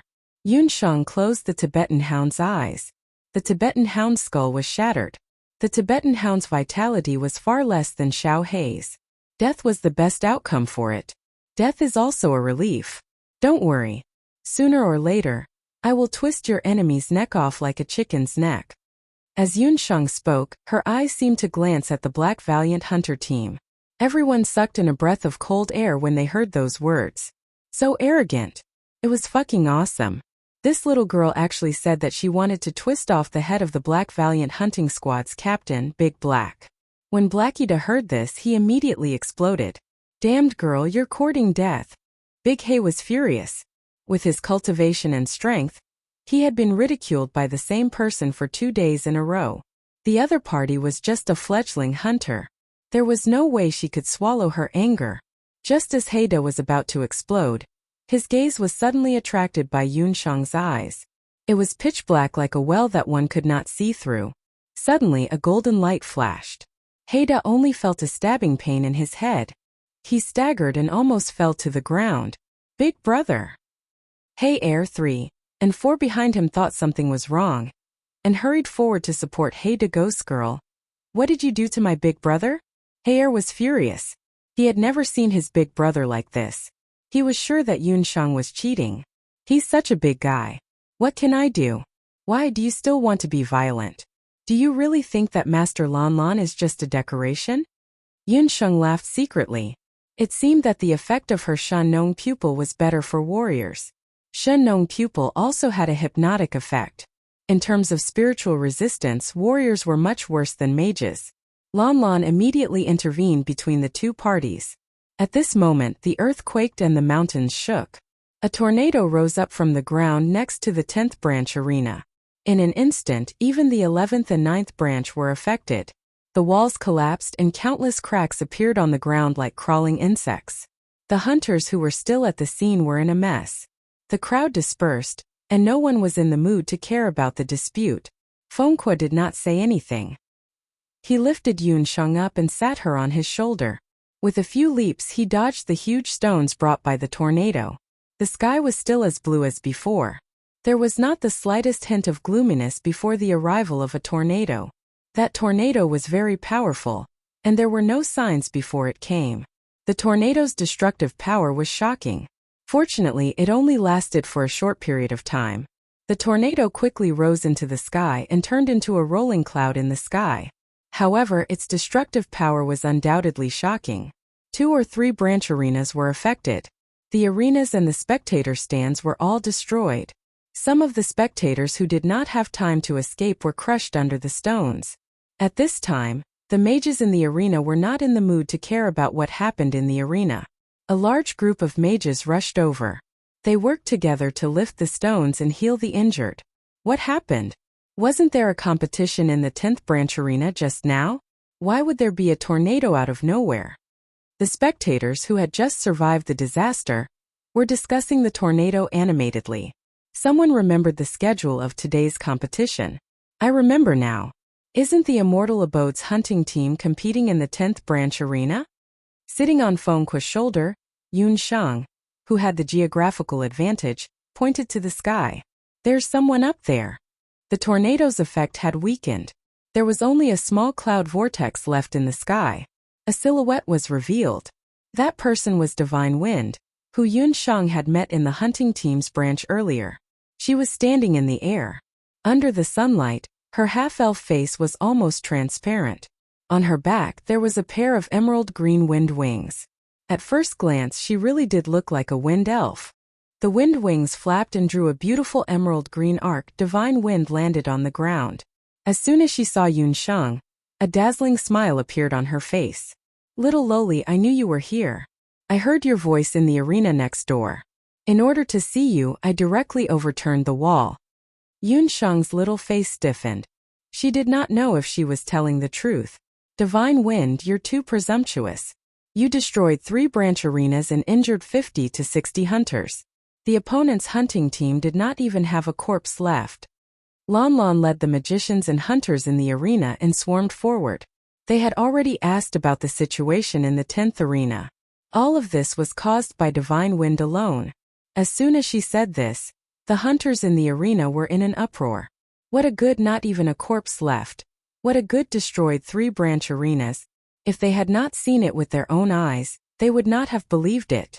Today, the hunters who bought the admission tickets could be said to be worth the price of the ticket. At this moment, there was only one sentence in every hunter's heart. Wasn't this too cruel? In this day and age, how did hunters become such a high-risk profession? They were simply more desperate than desperados. No one would have thought that the tyrannical soul hunting team's methods were several times more cruel than the Black Valiant hunting team. Chapter 156. What a good Divine Wind. Just for the sake of meeting a person, she destroyed 3 sub-battlefields. Because of this, the arena had no choice but to change the competition schedule. As soon as the competition ended, the tyrannical soul hunting team faced a high compensation from the arena, as well as a 3-match ban. The captain of the tyrannical soul hunting team apologized, his face darker than the bottom of a pot. On the other hand, the troublemaker Divine Wind didn't have any self-awareness. He enthusiastically shouted at Yunsheng, "Little lowly, your competition is about to start. I'll come over to support you later." Before he could finish speaking, the captain of the tyrannical soul hunting team grabbed him by the collar and forcibly dragged him out. When Divine Wind was dragged away, the hunters on the side all had a secretive look on their faces. That tornado just now had thoroughly revealed the strength of the tyrannical soul hunting team.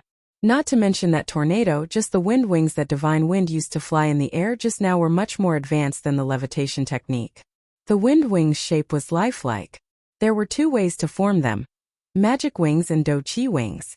Do-chi wings required at least the cultivation level of a martial ancestor.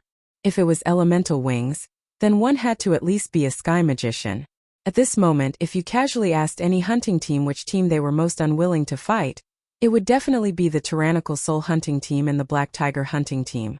In any case, the Black Tiger hunting team would at least leave their bodies intact.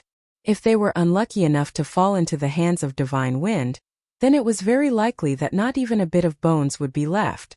The Tyrannical Soul hunting team was suspended for 3 days.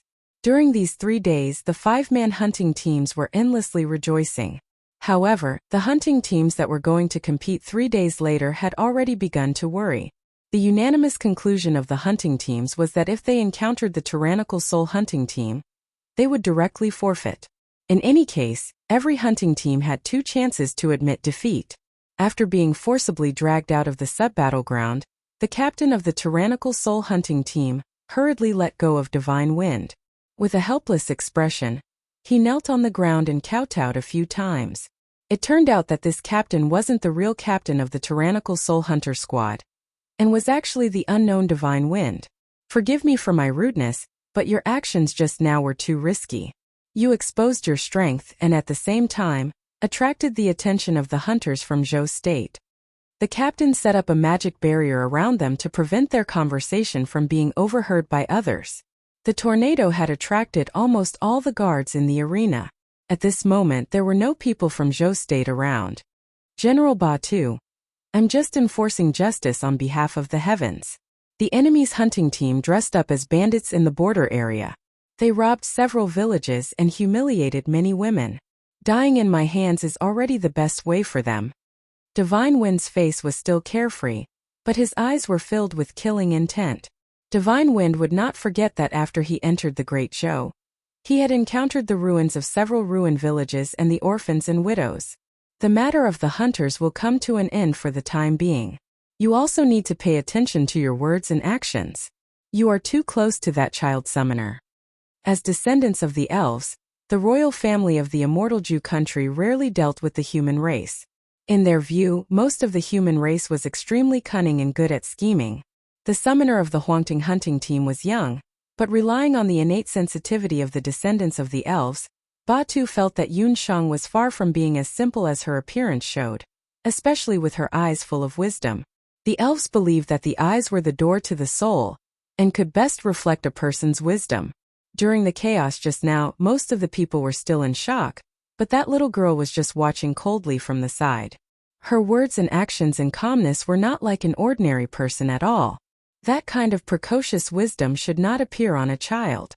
I don't know why I want to be close to her, but when I saw her for the first time, I felt an unusual sense of closeness from her.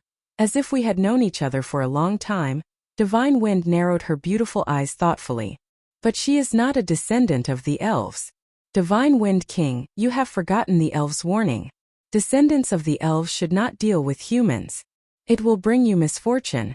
The captain persuaded earnestly. I know these things in my heart. Not everyone is so bad. At least the little lowly is not. Divine Wind's eyes could not help but glance at the branch arena not far away.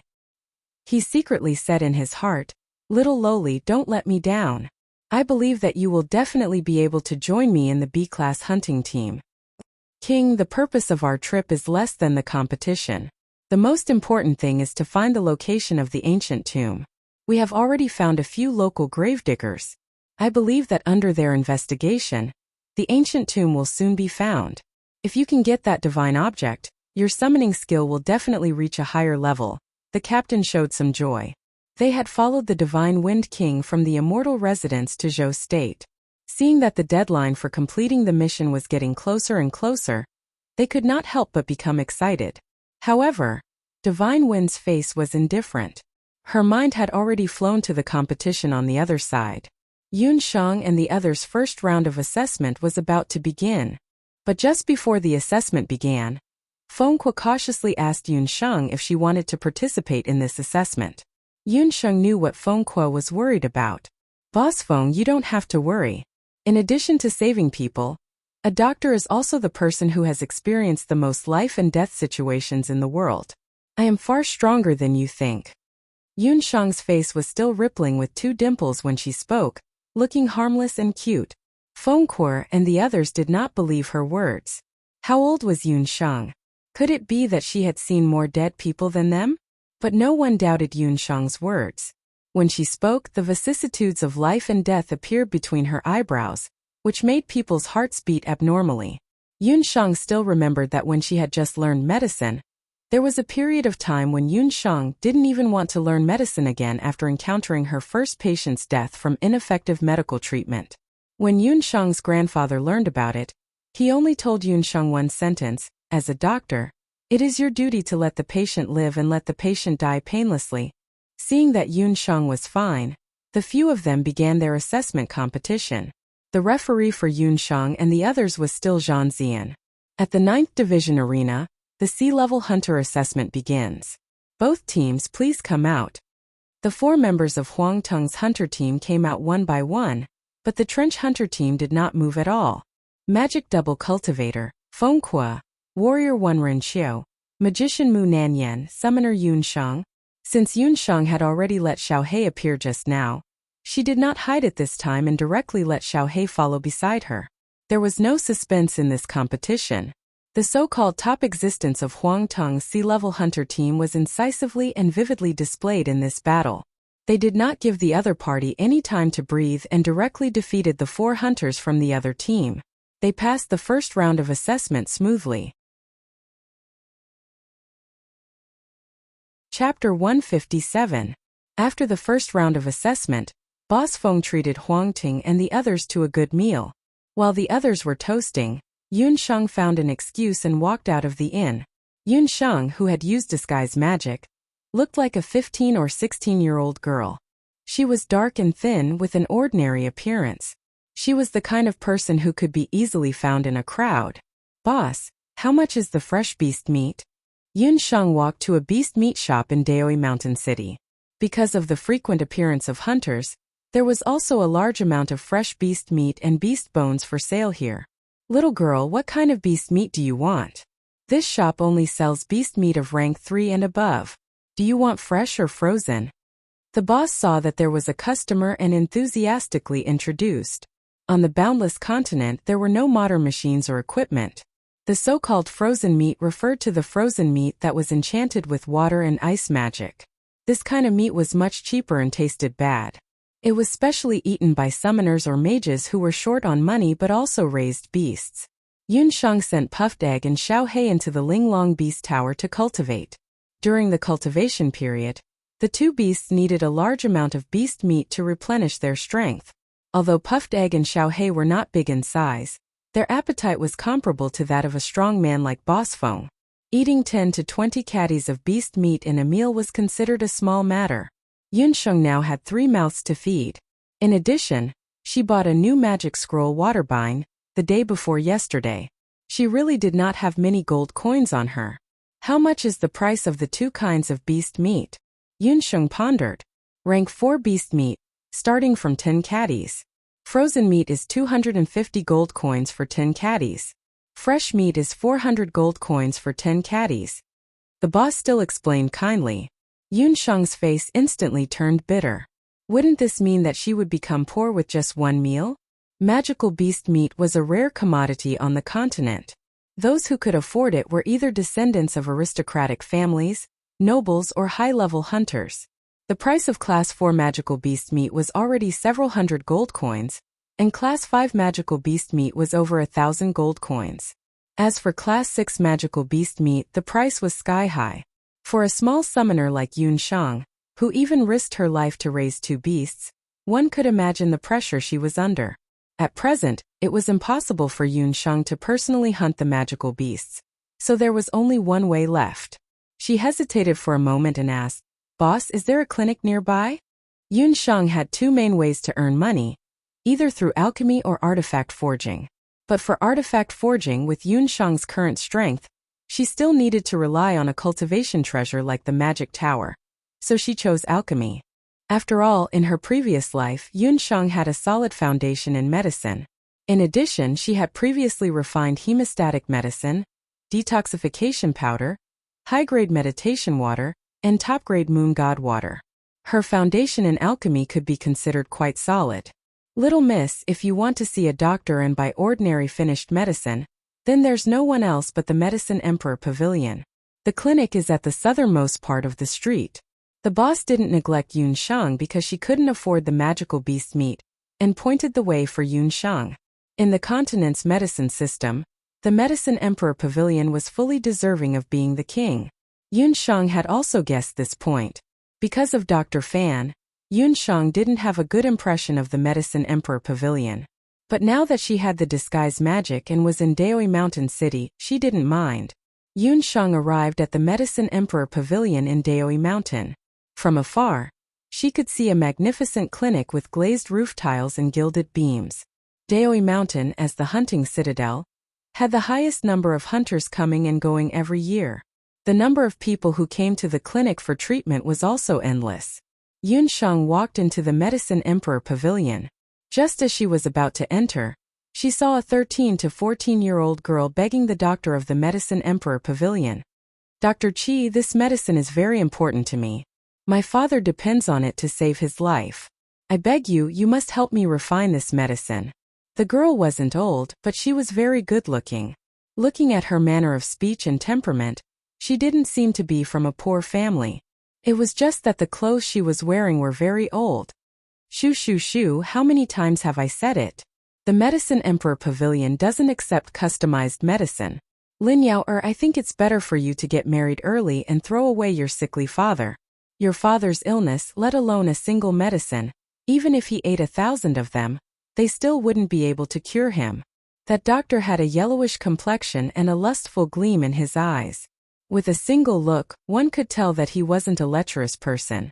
As he spoke, he didn't forget to rub his hand on the girl's hand. The girl's expression changed greatly. She pulled her hand away. "Chijo, show some respect. Even if I, Lin Yao, only have a single copper coin left, I won't be so cheap as to be defiled by someone like you. Smelly bitch, shameless. This daddy has taken a liking to you because of the good karma accumulated by your ancestors. Do you really think that you are the young miss of the Xiantong? Do you believe that this doctor only needs to move a finger, and no one in the entire Daoi Mountain would be willing to sell their medicine to you?" After that doctor spoke, he ordered 2 herbalists to push Lin Yao, out of the Medicine Emperor Pavilion. That doctor's actions were so vile, but no matter if it was the people of the Medicine Emperor Pavilion or the guests, they all had a numb expression on their faces. It could be seen that this doctor had quite a reputation in the Medicine Emperor Pavilion. Yun Shang inquired from a guest beside her. Only then did she know that the girl who was chased out was the young miss of another medical hall. Before the Medicine Emperor Pavilion entered the Daoi Mountain, the Xiantong was the largest medical hall in the area. But after the Medicine Emperor Pavilion entered, the Xiantong declined.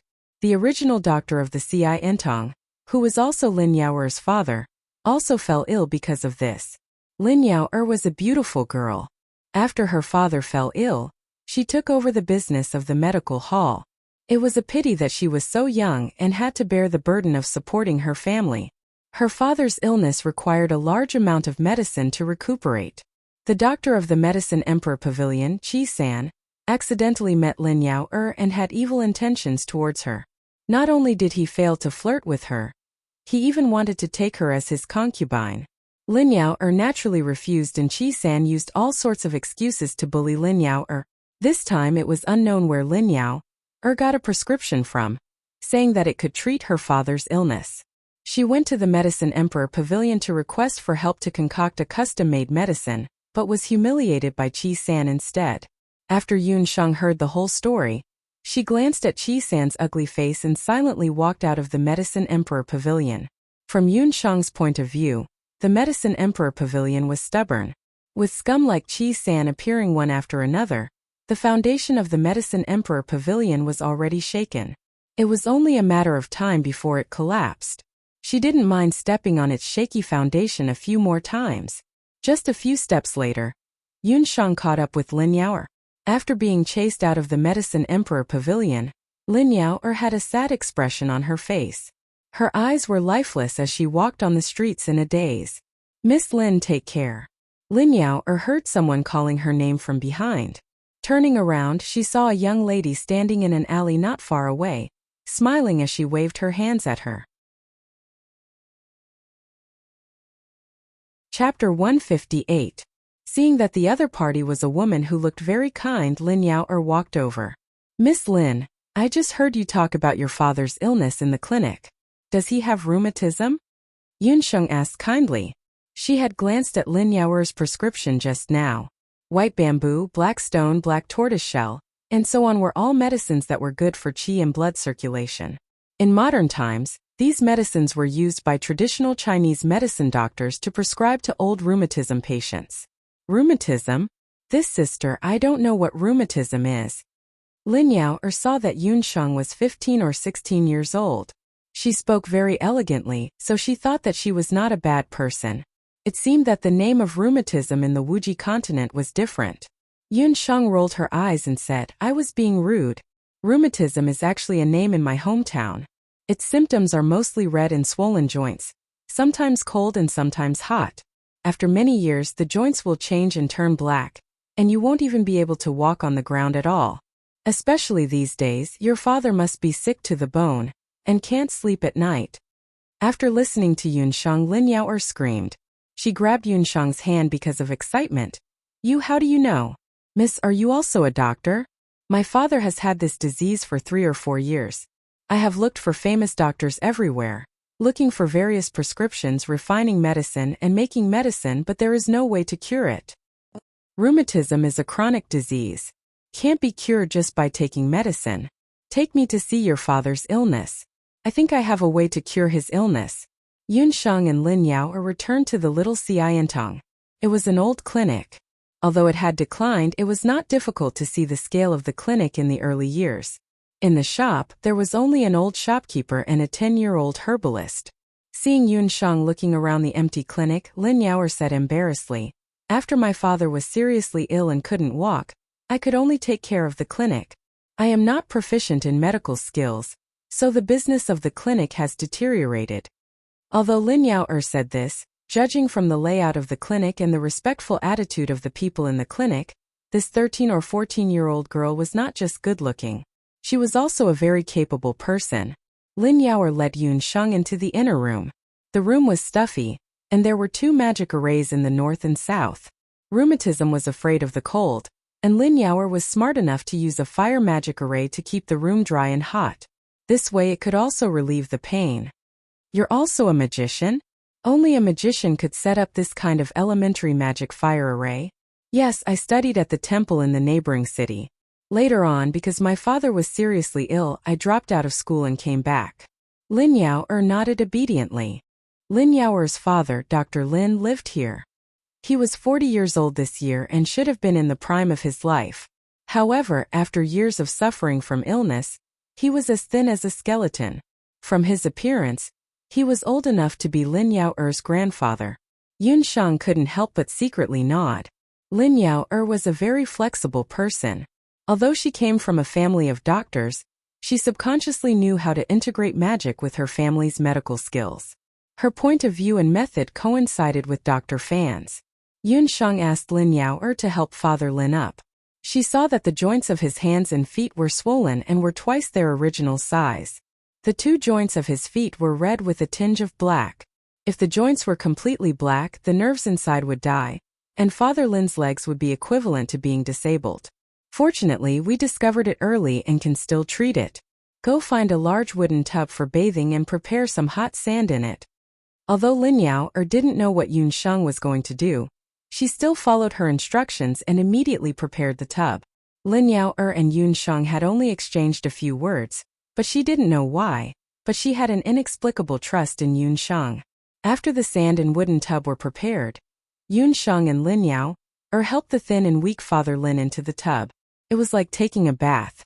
At this time, Father Lin had already woken up. When he saw his daughter with an unfamiliar girl, he couldn't help but be a little surprised. Father, this is the doctor I hired earlier, Dr. Yun.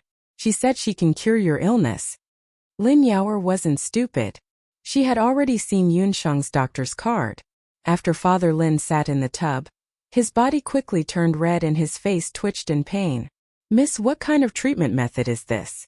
Why have I never heard of it?" Seeing her father suffer, Lin Yaoer's heart was filled with pain. Her father was her only family member left. "Sand treatment, don't be nervous. Just wait for another half an hour." Yunsheng was calm and wasn't anxious. After waiting for half an hour, Father Lin's body was as red as a prawn. But what was strange was that his originally swollen joints had become smaller. After he left the tub, Yunsheng took out the fire needle from the Four Seasons glass needles. When the needle pierced his knee, Father Lin felt a wave of heat rush through his body, as if there was a fire burning in his body. Then blood gushed out from his knee. The blood was black and smelly like poisonous water. Yunsheng inserted a few needles into Father Lin's joints. Father Lin's expression changed from the initial pain to a relaxed state. His originally heavy limbs also felt normal again. After being plagued by rheumatism for so many years, this was the first time Father Lin fell asleep peacefully. "Father," Seeing her father fall asleep, Lin Yaoer was both happy and worried. "It's not a problem. Other than the rheumatism on his feet, he still needs to combine sandbathing and acupuncture treatment a few times. The joints of his hands will be able to move freely in 3 days." Yunsheng put away the needles. This was the first time she used the Four Seasons glass needles. It felt much better than she had imagined, especially with the integration of magical attributes. The effect of the needles was even better when used in special treatment. "Thank you, Miracle Dr. Yuan. Yaoer will never forget your great kindness. Yaoer is willing to be an ox or a horse to repay your kindness." Lin Yaoer's eyes were filled with tears. Today, Qi-san humiliated her in public. She originally wanted to die. But when she thought of her father who was sick at home, as well as the people in the clinic who needed her support, Lin Yaoer could only hold on. She didn't expect that she would be so lucky to meet a miracle doctor like Yunsheng. Although Yunsheng was only a doctor, her treatment method was unheard of in the mainland. Lin Yaoer secretly guessed that she must be the disciple of the hidden doctor. "I don't need you to be an ox or a horse. I won't charge you any medical fees, but I have a request. I want to borrow your little Xiantang signboard." Yunsheng couldn't bear to see people crying and kowtowing. After pulling Lin Yaoer up, Yunsheng went straight to the point and put forward her request. Chapter 159. Lin Yaoer, who still had tears in her eyes, didn't understand. Did she hear wrongly?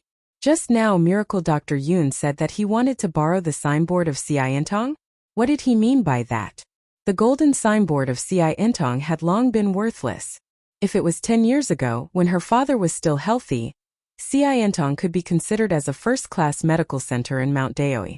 Dr. Lin was quite skilled in bone setting, treating knife wounds and poison wounds. Among the hunters, especially among the cultivators, his reputation was very good.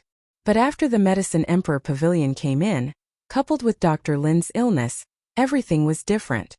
Her father had been saved by Miracle Dr. Yun, but he hadn't practiced medicine for several years. His hands and feet had just recovered and rehabilitation would take a long time. "I won't beat around the bush. I want to use the name of the Xiantong to promote personal customization of finished medicines in the Daoi mountain." Yunsheng also came prepared. She had seen that the Xiantong was a typical broken boat with only 3 caddies of nails left. The medicinal herbs here, especially the aged ones, were all well prepared. The equipment here was second only to the ones in the Medicine Emperor Pavilion, and it was the most complete set of equipment Yunsheng had ever seen. Needless to say, there was also Lin Yaoer, who was good at management and socializing. Customized medicine? Lin Yaoer was simply confused. When Miracle Dr. Yun said something about rheumatism, she didn't understand. Now that he was talking about customized medicine, what was going on? But after seeing the miraculous effect of Yunsheng's sand treatment, Lin Yaoer was smart and didn't ask anymore. Yunsheng went to the Medicine Emperor Pavilion today because she was prepared. If she wanted to make money, she had to refine medicine. But after refining medicine, she had to sell it. She had to sell medicine. She would definitely compete with the Medicine Emperor Pavilion. The Medicine Emperor Pavilion was too old and had a good reputation. No matter how good Yun Shang was at refining medicine, it would be hard for her to get the recognition of the hunters in Mount Daoi. But the Medicine Emperor Pavilion wasn't invulnerable. She took a stroll around the Medicine Emperor Pavilion and discovered a problem. Although the Medicine Emperor Pavilion was the #1 pharmacy in the continent and had top-notch physicians and alchemists, the products they sold were all the most ordinary medicine. There were also some people who wanted to buy special medicines, but the Medicine Emperor Pavilion had no way to satisfy them. Earlier on, Lin Yaoer had begged Qi-san to concoct medicine for her, but Qi-san had rejected her outright. Because the Medicine Emperor Pavilion was so big, the bigger the store, the bigger the owner would bully the owner. It would definitely concoct the most popular medicine and sell it. By doing so, it would be giving up on the custom-made medicine market. Yun Shang came from the modern world. She was very clear about the popularity of the personal customization market. Since she couldn't compete with the Medicine Emperor Pavilion, Yun Shang decided to walk the path of custom-made medicine. As soon as Yun Shang told Lin Yaoer her idea, the smart daughter of the doctor's eyes lit up. As sharp as she was, she had already sensed the business opportunity within. What you have to do is to use the name of CI Entong to announce to the public that CI Entong has begun to accept alchemy commissions. The herbs can be provided by us, but the prescription and especially precious herbs need to be provided by the customer. We are only responsible for refining. Every time he refined medicine, he would charge a fee based on the grade of the medicine. After deducting the price of the herbs and raw materials, you can take another 20%. Yun Shang explained the whole process to Lin Yaoer in detail. Lin Yaoer listened, but her heart was still a little worried. After all, Yun Shang just showed her talent in treatment, but she didn't show any ability in alchemy. Whether it was healing or refining medicine, it was very difficult to be proficient in them. Some of the older doctors could only be proficient in one of them. In comparison, Yun Shang could be considered the disciple of some otherworldly expert, but she was too young. What? Are you afraid that I will exaggerate and ruin the reputation of CI Entong?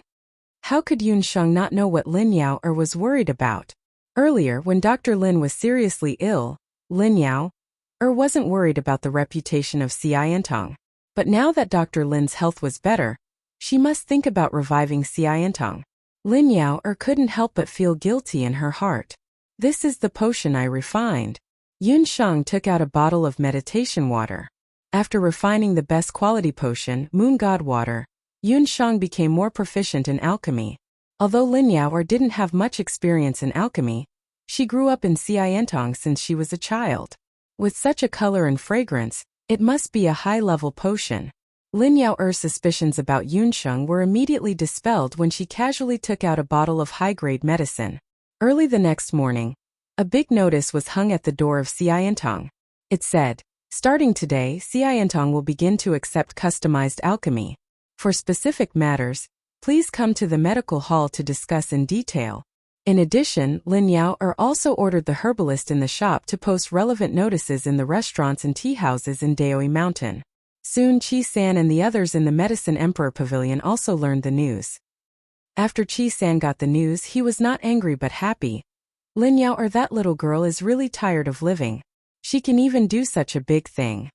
The herbalist on the side didn't understand. "Dr. Qi, shouldn't we send someone to stop the behavior of CI Entong?" "Stop? Not only we can't stop them, but we also have to give them the medicine to refine. Think about it, as long as there is a prescription that can't be refined, CI Entong will be destroyed. At that time, the Lin father and daughter will come to beg me. You go and take out the prescription that Jia Baiwan's concubine asked to refine the day before yesterday, and then send it to CI Entong to refine. I want to see if CI Entong can refine it." 2 days passed, but there was still no news from CI Entong. Yun Shang was not anxious. After all, things like customized alchemy have not really been promoted in the Wuji continent. It will take a while to adapt. In the arena, Huang Tong's hunting team still smoothly passed the second and third round of assessment. Yun Shang didn't even use her magic scepter. After the end of the competition, Feng Kuo's face was full of joy. "We have obtained a record of 3 consecutive victories. We will directly advance to the next round and challenge the B-ranked hunting team." Just as he was talking, he saw a few groaning hunting team on the other side of the arena. As soon as he saw those hunting team, Fengque immediately put away his happy expression and quickly walked forward. It's the captain of the veteran B-ranked hunting team, Forest Tiger. Their captain and boss Feng are best friends. They passed the B-ranked hunting team assessment last year. Mu Nanyan and Wenren Xiu also frowned. Those hunting teams suffered devastating injuries. Yun Sheng was sure that even if they tried their best to heal, they would not be able to be hunting team in the future. After inquiring, she learned that their opponent was the Black Valiant hunting team that finished the 3 rounds of C-ranked hunting team assessment early and entered the final round of B-ranked hunting team challenge. What a ruthless method. Even if the arena had done enough precautions, the Black Valiant hunting team still did things their way and didn't show any mercy to their opponents. Ahem. The hunting team captain lying on the stretcher saw Fengque and struggled to get up. You have to be careful. The Black Valiant hunting team has been promoted to B-ranked hunting team. Chapter 160. The Black Valiant hunting team had been promoted to a B-grade hunting team. This news shocked the 4 members of Huangting. It was only the 3rd day of the assessment. How could Black Valiant hunting team be promoted? He who was too vicious earlier. After winning the first round of the Holy Armor Hunter team, the second hunter team was also severely injured. In the 3rd round, no C-class hunter team dared to compete with He Hu again. They directly forfeited. He Hu was too cruel. When the Black Valiant hunting team picked a B-grade hunting team to challenge, they chose the Jungle Tigers. Fengque had heard the whole story from the captain of the Jungle Tigers. When participating in the advancement assessment of hunting teams, the assessment of hunting teams of the same level would be arranged by the hunting branch. However, after passing the assessment of hunting teams of the same level, they would be given the opposite choice when challenging hunting teams of a higher level in the next round. Since the C-grade hunting team had passed the assessment, they could freely choose any B-grade hunting team in Mount Daoi as their opponent. The Jungle Tigers had just passed the assessment last year and had been promoted to a B-grade hunting team. Black Valiant hunting team had chosen the Jungle Tigers because of their inexperience. The captain of the Jungle Tigers, Li Tai, was only slightly weaker than Fengque. The other 3 members were also quite strong. They were on par with Wenren Xiu, Mu Nanyan, and the others. Li Tai and Fengque did not expect that the Jungle Tigers would suffer such a devastating defeat in the assessment field. Even the veteran Jungle Tigers could not stop Black Valiant hunting team, let alone the other hunting teams. Fengque's face turned pale when he heard the news. Today's battle had unintentionally encouraged Black Valiant hunting team. Big brother Feng, it's the Black Valiant hunting team. 4 burly figures walked out of the arena. The 4 black brothers who had been promoted to the Black Valiant hunting team earlier walked out proudly. When he saw the Huangting hunting team, He Er let out a shrill scream. Isn't this Huangting? I heard that you guys are quite lucky to meet such soft persimmons. Second brother, your words are wrong. You should say that the hunters of the Great Zhou dynasty are all soft persimmons. After the 4 brothers finished speaking, they laughed loudly. Their arrogance caused the eyes of the hunters present to turn red with anger. The 4 of them swaggered off. Fengque clenched his fists tightly. His chest rose and fell. Clearly he was very angry. He roared angrily and slammed his fist on the wall. Immediately his fist was dripping with blood. It was very ferocious. Boss, Mu Nanyan and Wenren Xiu were also angry, but they had no other choice. Even the Jungle Tiger had difficulty fighting against He Hu. Huangtung could not do much either. Moreover, they had Yun Sheng with them. Brother Li is a good man. He saved my life back then. His hometown suffered from a flood in the early years and many people died. Over the years, all the money he earned as a hunter was sent back to the orphans and widows in his hometown. He had originally said that after 2 or 3 more years of being a hunter, he would go home and marry a wife and be filial to his parents. Damned He Hu! Fengque was furious.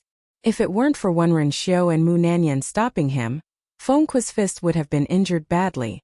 Then in the next round of the test, we'll challenge the Black Valiant hunting team.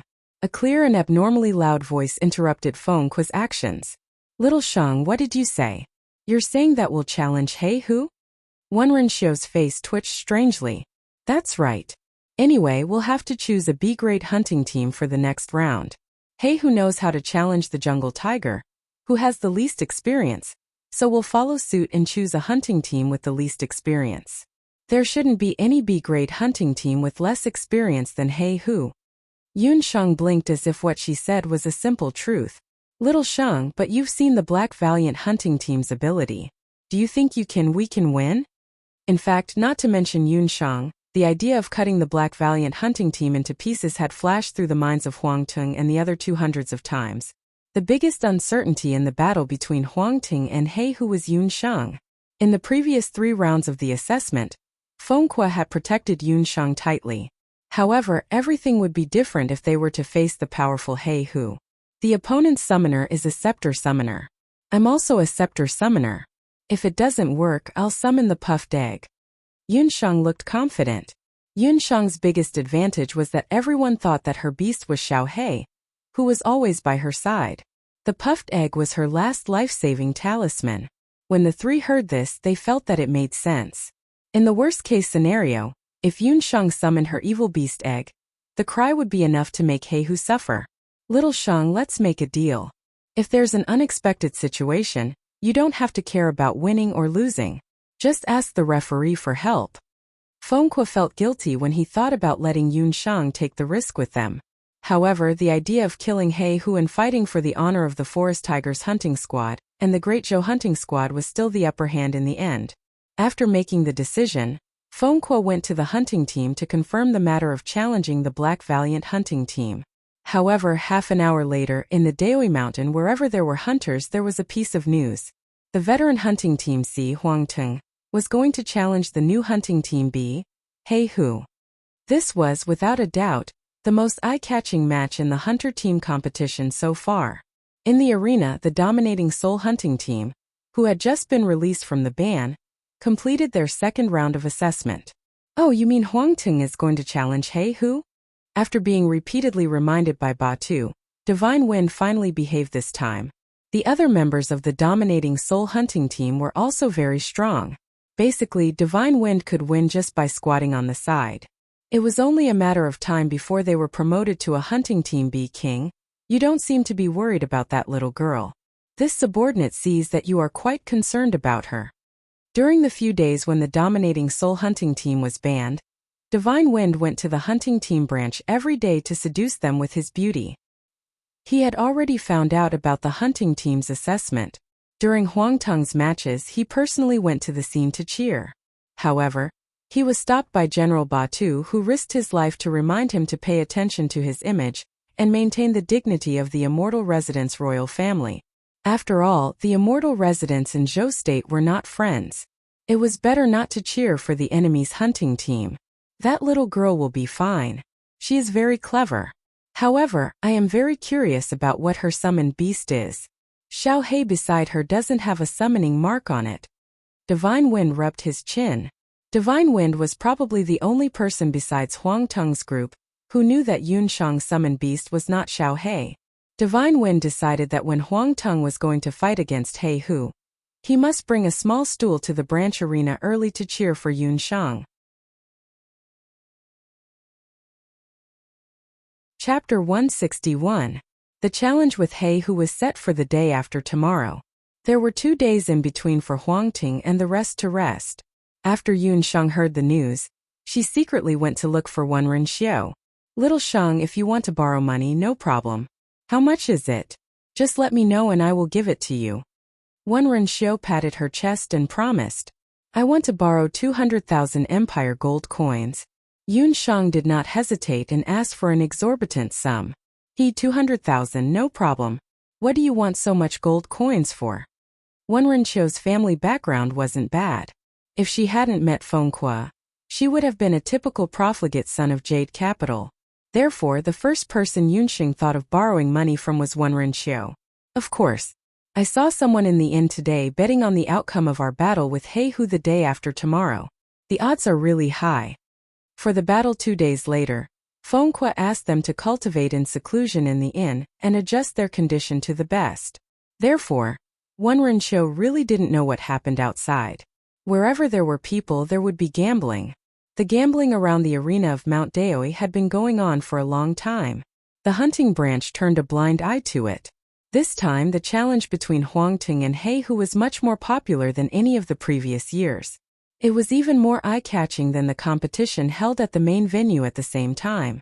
It was said that the admission tickets were sold out as soon as they were released. Betting on our competition? What are the odds? Is everyone betting on us winning? Wenren Xiu was interested when she heard that it was gambling. The odds are very high, 1 to 5. He Hu is 1 to 5 and we are 5 to 5. Everyone says He Hu will win. Yun Shang did not look disappointed at all. Instead, he looked like a little money grubber. 1 to 5. Which bastard started the bet? We are Huangtung. We won all 3 rounds in the competition. Why would we lose? Wenren Xiu was very excited. She wanted to go out and find someone to reason with. It's better if the odds are high. Lend me 200,000 gold coins. The odds are 1 to 5. If you win, you can get 1 million gold coins. Yun Shang refused to let Wenren Xiu go. Little Shang, let me tell you, gambling is not right, especially when you are still a child. Wenren Xiu had a bitter face. In fact, even he wanted to bet on He Hu to win. Of course, he couldn't let Boss Feng know about this. Otherwise, he would die miserably. But in the end, Wenren Xiu couldn't stand Yun Shang's pestering and lent 200,000 gold coins to Yun Shang.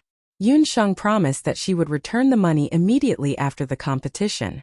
Wenren Xiu wasn't afraid that Yun Shang wouldn't return the money. Yun Shang's ability to refine medicine was her greatest asset. Wenren Xiu also remembered that Yun Shang helped Huangtung for free this time. After getting a golden imperial purple gold card, Yun Shang slipped out of the inn. After using disguise magic, she found Lin Yao of Xiantong. Lin Yao had been waiting bitterly for Yun Sheng for a few days. When she saw that Yun Sheng had finally come, she heaved a sigh of relief. Without waiting for Yun Sheng to speak, Lin Yao took out a page of prescription.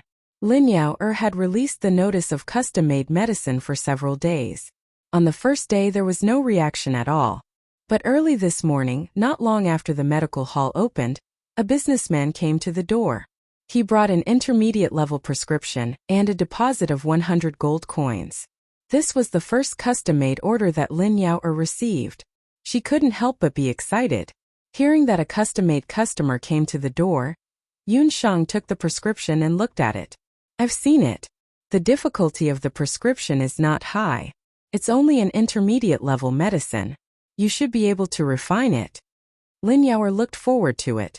There's no mistake, it's a mid-grade medicine. This prescription, if I'm not wrong, should have been prepared by someone from the Medicine Emperor Pavilion. With Yunqing's eyesight, she was able to tell that the paper used to prepare the prescription was specially prepared by the Medicine Emperor Pavilion. Miracle Dr. Yun, did I cause trouble? But this is really just an ordinary prescription. Lin Yao was shocked. This prescription is called Hibiscus Skin Beautifying Ointment. To put it bluntly, it's a beautifying ointment for women. It looks very ordinary, but it's too ordinary that it's suspicious. Chi-san wouldn't simply give us money. Yun Shang furrowed her delicate brows and thought carefully. Then what should we do? We have already accepted this prescription. It's not good to refuse again. Otherwise, it will ruin our reputation. Lin Yao was a little anxious. She thought for a moment. Then suddenly her eyes lit up. I know the price of this cream is very high.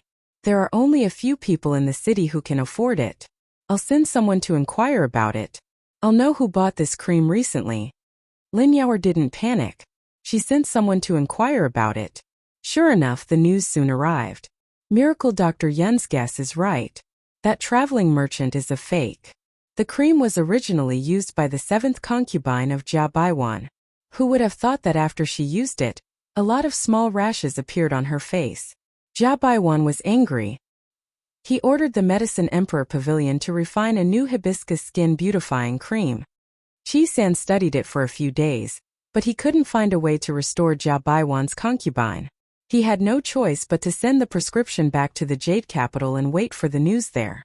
But when he learned that the Ci-Entong wanted to refine a customized medicine, he had evil thoughts and sent the new prescription over. Chi-san is really shameless. I also secretly checked the condition of Jia Baiwan's concubine. She has a rash on the right side of her face and it hasn't subsided.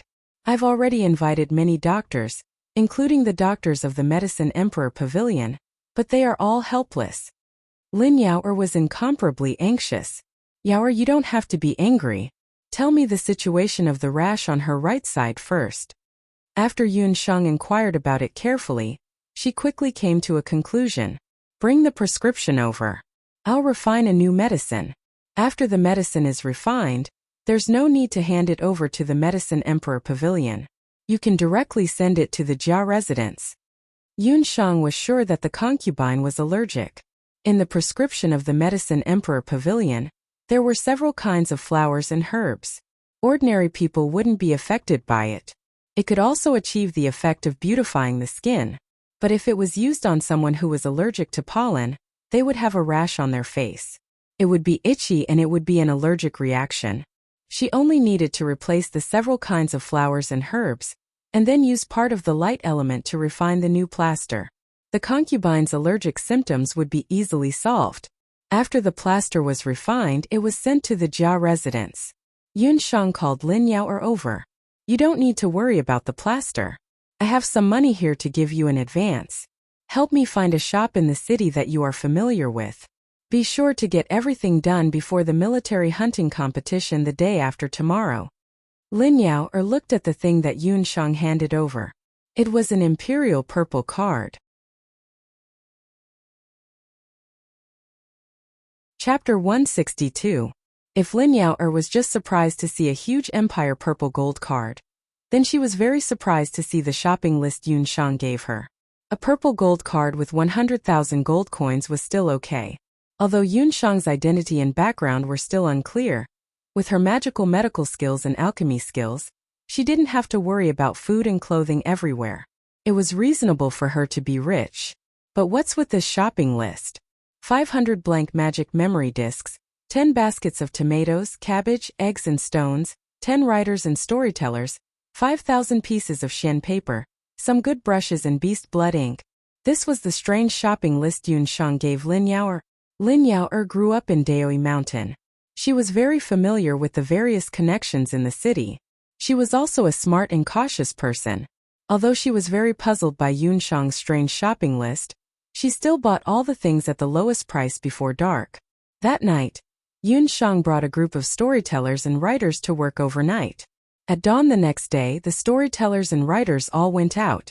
For 2 days and 2 nights, when the 3 people of the Huangting hunting squad were in seclusion, Yun Shang was nowhere to be seen.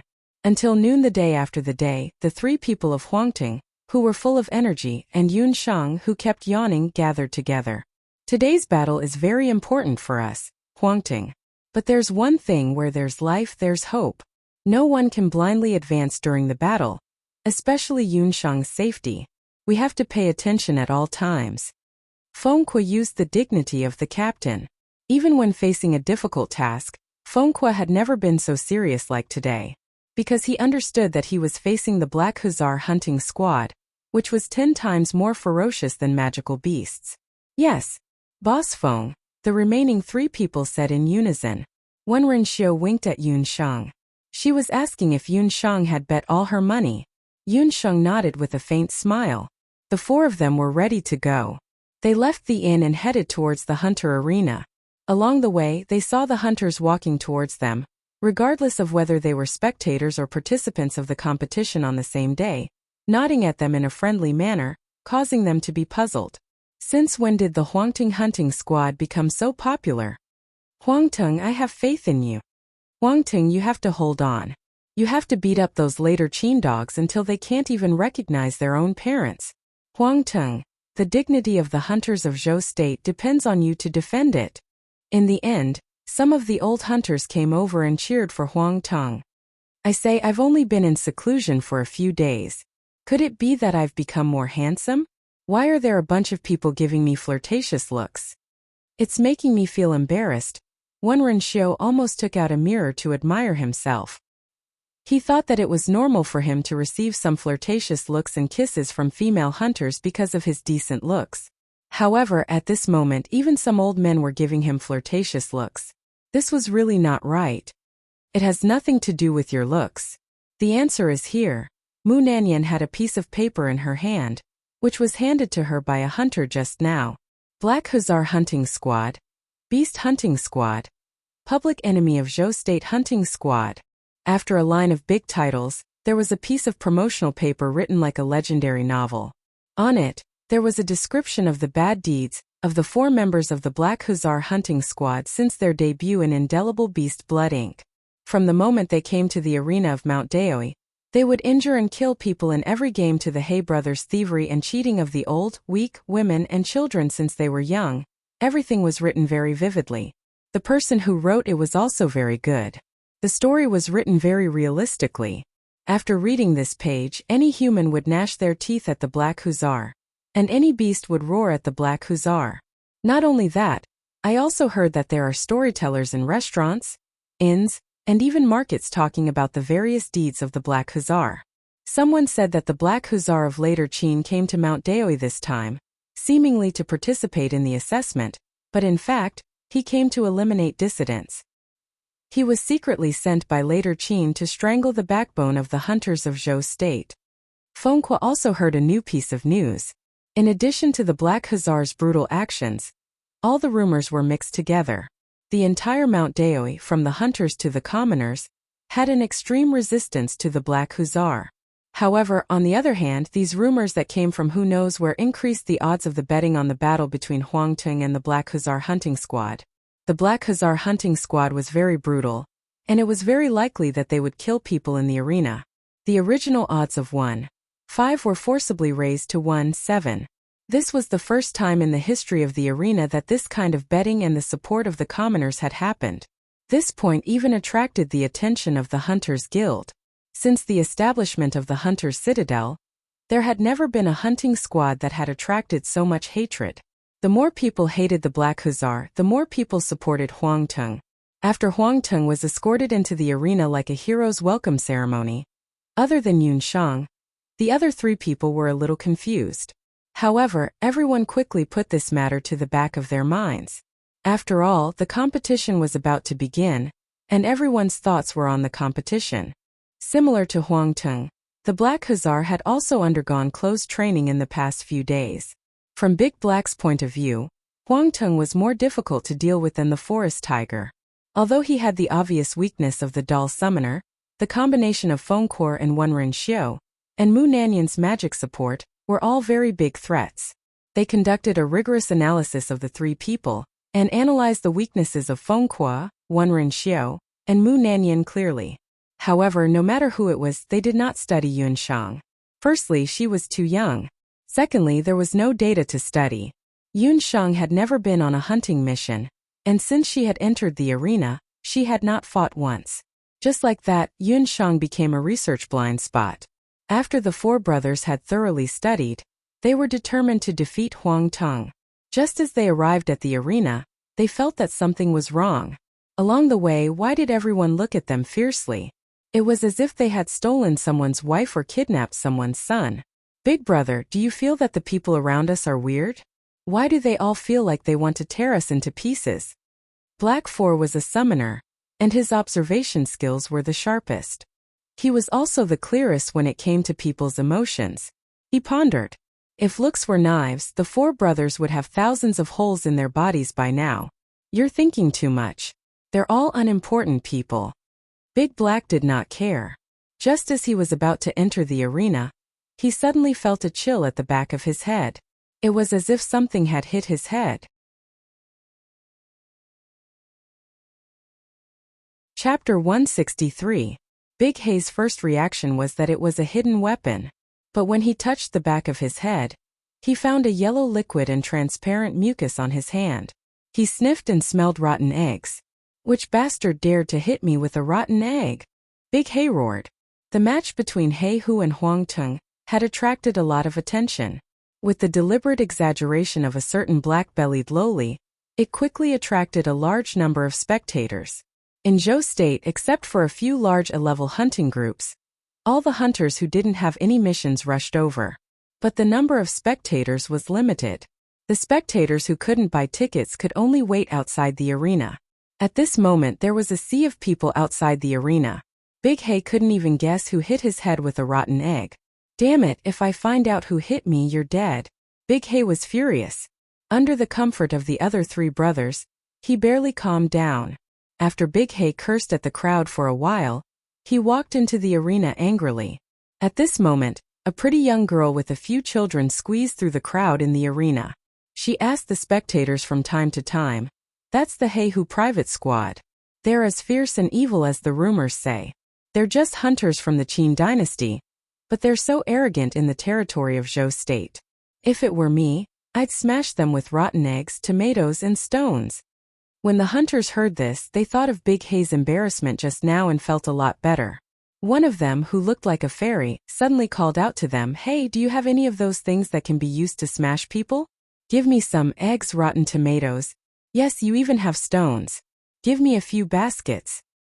Hearing the man's words, the eyes of the hunters beside him lit up, and they immediately became excited. Yes, when they entered the arena later, they would teach Heihu and the other three a lesson. So, led by the beautiful hunter whose gender was unknown, the group of people behind all asked to buy all kinds of smashing items. The wealthier hunters had storage mystic artifacts by their side, and the poorer ones had storage bags by their side. No one knew what they had brought into the arena.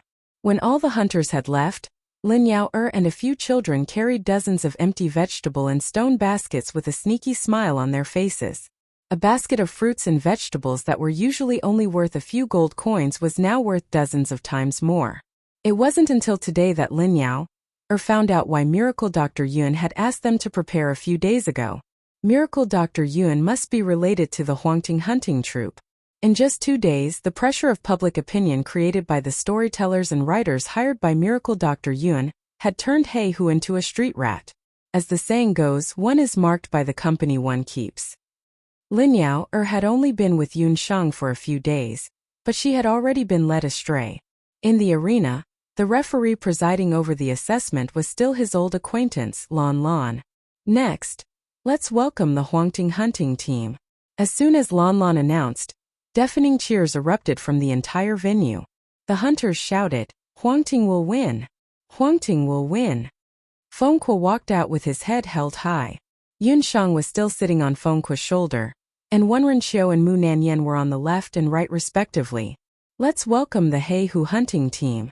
As soon as Lon Lon finished speaking, the 4 members of the Heihu hunting team walked out with their heads held high and showed their faces.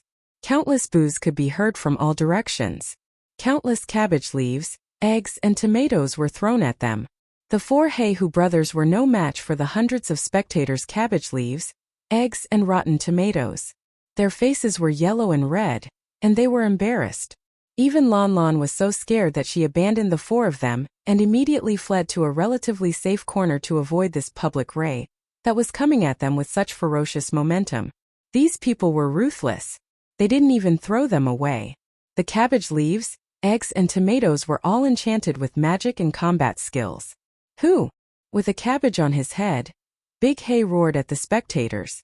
The hundreds of angry eyes made him shudder. The other 3 brothers were not much better. Their armor was covered with cabbage leaves and eggshells to varying degrees. What was even more tragic was that Big Hay 3 and Big Hay 4 were sorcerers and summoners respectively. They were hit by a stone thrown by someone, and their heads were bleeding. They could only bandage their wounds with some medicine. "Everyone, please calm down. This is the Mount Daoi arena. You are not allowed to throw anything in the arena. If you throw anything else, please leave immediately. You are not allowed to enter the arena to watch the competition in the future." Lon Lon looked helpless. Looking at the miserable state of the 4 Heihu brothers, she took out a piece of paper and handed it to Big Hay. "The entire Mount Daoi knows what you have done. Today you are standing in the arena. I will do my duty to stop the people from hurting you. But after you leave the arena, I will not interfere with your life or death." Lanlin's tone was cold. Her eyes were full of disdain and hatred as she looked at the 4 Heihu brothers. They killed the backbone of the Zhou state's hunting troupe and tried to weaken the foundation of the Zhou state. Even if the 4 of them left the arena, they would be hunted down by the major hunting troops immediately. Rumor, this is a blatant rumor. It must be them. Huangting's people are slandering us. The 4 He brothers looked at the piece of paper. On it were various bad deeds of the 4 He brothers, especially the rumor that the 4 He brothers were later Qin assassins. Their expressions changed at the same time. How could this be? Their identities? Who was it that revealed their true identities? The four He brothers knew that they were doomed this time. Even if they won the competition, they would have to face punishment from the organization. We, the Huangting, will win fair and square even if we win. Fengqua's face was cold. Looking at Fengqua's expression, Big He knew that he was not secretly playing tricks. Then who was it that secretly used such a shameless and despicable method to deal with the He brothers? Yun Sheng, who was watching from the side, was very satisfied. No one would have guessed that all of this was done by her. Not only that, there was more exciting content waiting for the four He brothers. Yun Sheng clenched the magic scepter in her hand. The dark magic soul in her body emitted a strange black light at this moment. In an inconspicuous corner of the stands, General Batu looked like he was going to vomit blood. My king, how could you do such a thing? It's a disgrace to you and the royal family of the immortal Ju country. Just now, when the spectators were throwing things, their honorable god Wind King took out a basket of stones from his storage ring and threw them in with all his might. As he threw, he cast wind magic on the stones. Each stone was thrown accurately and fiercely. Don't be long-winded, the game is about to start. Kamikaze impatiently stuffed a tomato that he hadn't had time to throw into Batu's mouth. He looked at the field with great interest. He didn't miss the devilish smile on the little loli's face when everyone was throwing things. That little girl really caught his attention. Chapter 164. The B-grade hunter competition had begun. Mu Nanyan's magic scepter lit up in Huangting's hunter team. Mu Nanyan was an earth elemental master. Her magic scepter was embedded with 3 earth elemental soul stones. They were 10 years old, 50 years old, and 100 years old respectively. Such soul stones were considered normal. This reflected Mu Nanyan's magic and character. Earth elemental magic was neither arrogant nor impatient. Instead, it was steady and steady. A yellow light shrouded the 4 of them. Earth elemental intermediate magic. Earth's shelter. Under the effects of Earth's protection, aside from Mu Nanyan, Yun Shang's defense was increased by 30%, while Mu Nanyan's defense was increased by 20%. When the defensive spell was cast, Yun Shang felt a surge of power enter her body. It felt as if her limbs had become much stronger. Black 3, the master magician of the Black Squad, did not show any weakness. He raised his magic scepter and chanted. A light green wind element was added to the 4 Black Squad brothers. Black 3 was a wind elemental magician. He chose to increase the Black Squad's agility by 30%. It was Yun Shang's first time participating in a team battle. According to Fengqua's initial arrangement, he and Wenren Xiu were not allowed to leave the team. They had to protect Yun Shang and Mu Nanyan. Kill. Both sides were filled with murderous intent. They had already forgotten Lanlin's advice at the start of the competition. Big Black was the first to move. His fists were filled with battle aura. He punched his fists in the air, and there were many shadows of fists on his fists. Although the shadows were phantoms, they were filled with murderous intent. They were all aimed at Huangting's hunter team. The moment Haida came up, he used his famous battle skill, Rain of Fists. Big Black looked reckless, but he was very meticulous. As the leader of the Black Squad, he knew that it was necessary to strike first when facing a team like Huangting. The shadows of his fists seemed to be aimless, but they were all aimed at Mu Nanyan and Yun Shang. Among the 4 of them, Mu Nanyan and Yun Shang were a magician and a summoner respectively. Their defense should be the weakest. However, he had underestimated Mu Nanyan and Yun Shang. Mu Nanyan cast a defensive buff, and then cast a mud swamp on herself. Big Black's legs went soft, and in an instant it sank into the mud. Fengqua's long legs swept horizontally, creating a gust of wind, blocking the attack of the fist shadow. His hands moved behind his back and placed Yun Shang on his shoulders. Seeing Fengqua's eagerness to protect his child, Haida-in sneered. He roared angrily, took a few steps forward and got out of the swamp. Black 3 immediately shot out wind blades from his magic scepter. He Hu and the others had already studied Huang Tung's combat style. In the first 3 rounds, the little summoner did not even make a move. As they expected, Huang Tung's summoner was their biggest weakness. Big brother, watch out! Wenren reminded him loudly as she put her hands on her waist. Yunsheng then saw that there was a sword on Wenren's waist. The sword in Wenren's hand made several sword flowers and repelled He Er, who pounced on her. Big Black and Black 3 faced Feng Kuo at the same time. Feng Kuo was protecting Yunsheng on his shoulders while blocking Big Black's attack. It was already very difficult for him. In the first 3 rounds, Feng Kuo could still protect Yunsheng.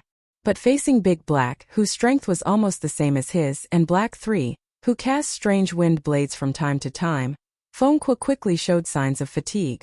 A tricky wind blade slashed toward Feng Kuo's shoulder. He saw that the wind blade was about to kill him. He could have lowered his body to dodge, but if he dodged, Yunsheng on his shoulder would undoubtedly suffer.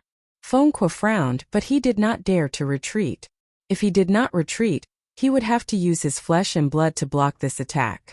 Yunsheng on his shoulder saw this and knew that Feng Kuo was trying to protect her. She was touched, and Yunsheng quietly used the end of her magic scepter to poke Feng Kuo's Chihu acupoint on his shoulder. Feng Kuo did not know that Yunsheng would suddenly make a move. There was a sour feeling on his shoulder like ants biting, and his shoulder could not help but lower. At the same time, Yunsheng beautifully turned over and nimbly avoided the wind blade. But then Yunsheng found that something was wrong. After Black 3's wind blade missed, it did not spread in the wind. On the contrary, after the wind blade stopped in midair, it suddenly turned back and slashed Feng Kuo's shoulder. Feng Kuo's shoulder suddenly bled. What a cunning Black 3. It turned out that he did not use the ordinary primary magic wind blade, but the intermediate magic disguised as a primary magic wind sickle. The wind sickle was almost the same as the wind blade in appearance, but it would turn back halfway to form a more powerful wind sickle. If Yunsheng had not escaped in time just now, she would have been chopped into 2 pieces by now. Feng Kuo's shoulder was injured, and his body strength was relaxed. His counterattack immediately slowed down a lot. "Boss, I'll do it." Wenren concentrated her do chi on her sword. The sword suddenly grew a few inches and turned into countless sword lights. The sword lights covered Black 2's body, forcing him to retreat a few steps. Mu Nanyan also chanted the earth thorn magic at the same time. Several earth thorns broke out of the ground, disrupting the enemy's pace. Feng Kuo used his do chi to protect his heart, and watched the situation in the field with rapt attention. He suddenly felt that something was wrong. After the game started, there was still one person in the Black Guards who did not move. The summoner, the opponent's summoner, had not made a move so far. Yunsheng had already revealed that her summoned beast was Xiao He, but Black 4's summoned beast had not shown its true face. Even when facing the forest tiger, Black 4 did not summon a beast. A bad premonition arose spontaneously. Pung, a violent collision sound, and Mu Nanyan screamed in pain. The defense in front of her cracked. An armor-piercing beast broke out of the ground and unexpectedly broke Mu Nanyan's defense. It was a rank 4 armor-piercing beast, about 70 to 80 years old. It had a burly appearance and weighed about 100 pounds. Its appearance was somewhat similar to a pangolin. Its whole body was covered in thick scales, and its sharp claws and teeth pressed on Mu Nanyan's neck. Mu Nanyan could only use her magic scepter to block it. Seeing that Mu Nanyan was in danger, Wenren's handsome face showed a touch of anxiety, and the sword in her hand was also disrupted. "Go save Nanyan." Feng Kuo took a deep breath. Ignoring the blood on his shoulder, he raised his magic scepter and chanted. Feng Kuo was a dual cultivator of magic and do chi. In a situation where the enemy was strong and he was weak, he still did not panic and calmly cast magic.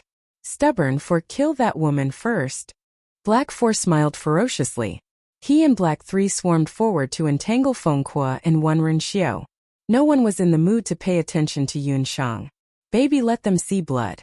Kill that female magician first." Black 4 looked coldly at Mu Nanyan, who was desperately resisting. "Before you kill someone, shouldn't you make sure that you are still alive?" Black 4's back was cold. He looked carefully and found that the summoner of Huang Tong had unknowingly stood beside him like a ghost. The black-haired, black-eyed girl had a sweet smile on her face. Chapter 165. When he found Yunsheng, He was shocked at first, and this shock made him miss the opportunity to make a move.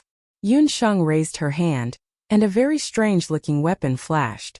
Before He could react, he felt a sharp pain in his hands, and both his wrists were cut off. He screamed. The main artery in his wrist was cut, and blood gushed out like a fountain. Who was Yunsheng? She was a modern female doctor who could control life and death. Under her scalpel, countless lives were saved. But she could also turn into a bloody god of death at any time. The people on the field only paid attention to the actions of the other people. When He screamed, they only saw a strange scene. Yunsheng's knife was too fast.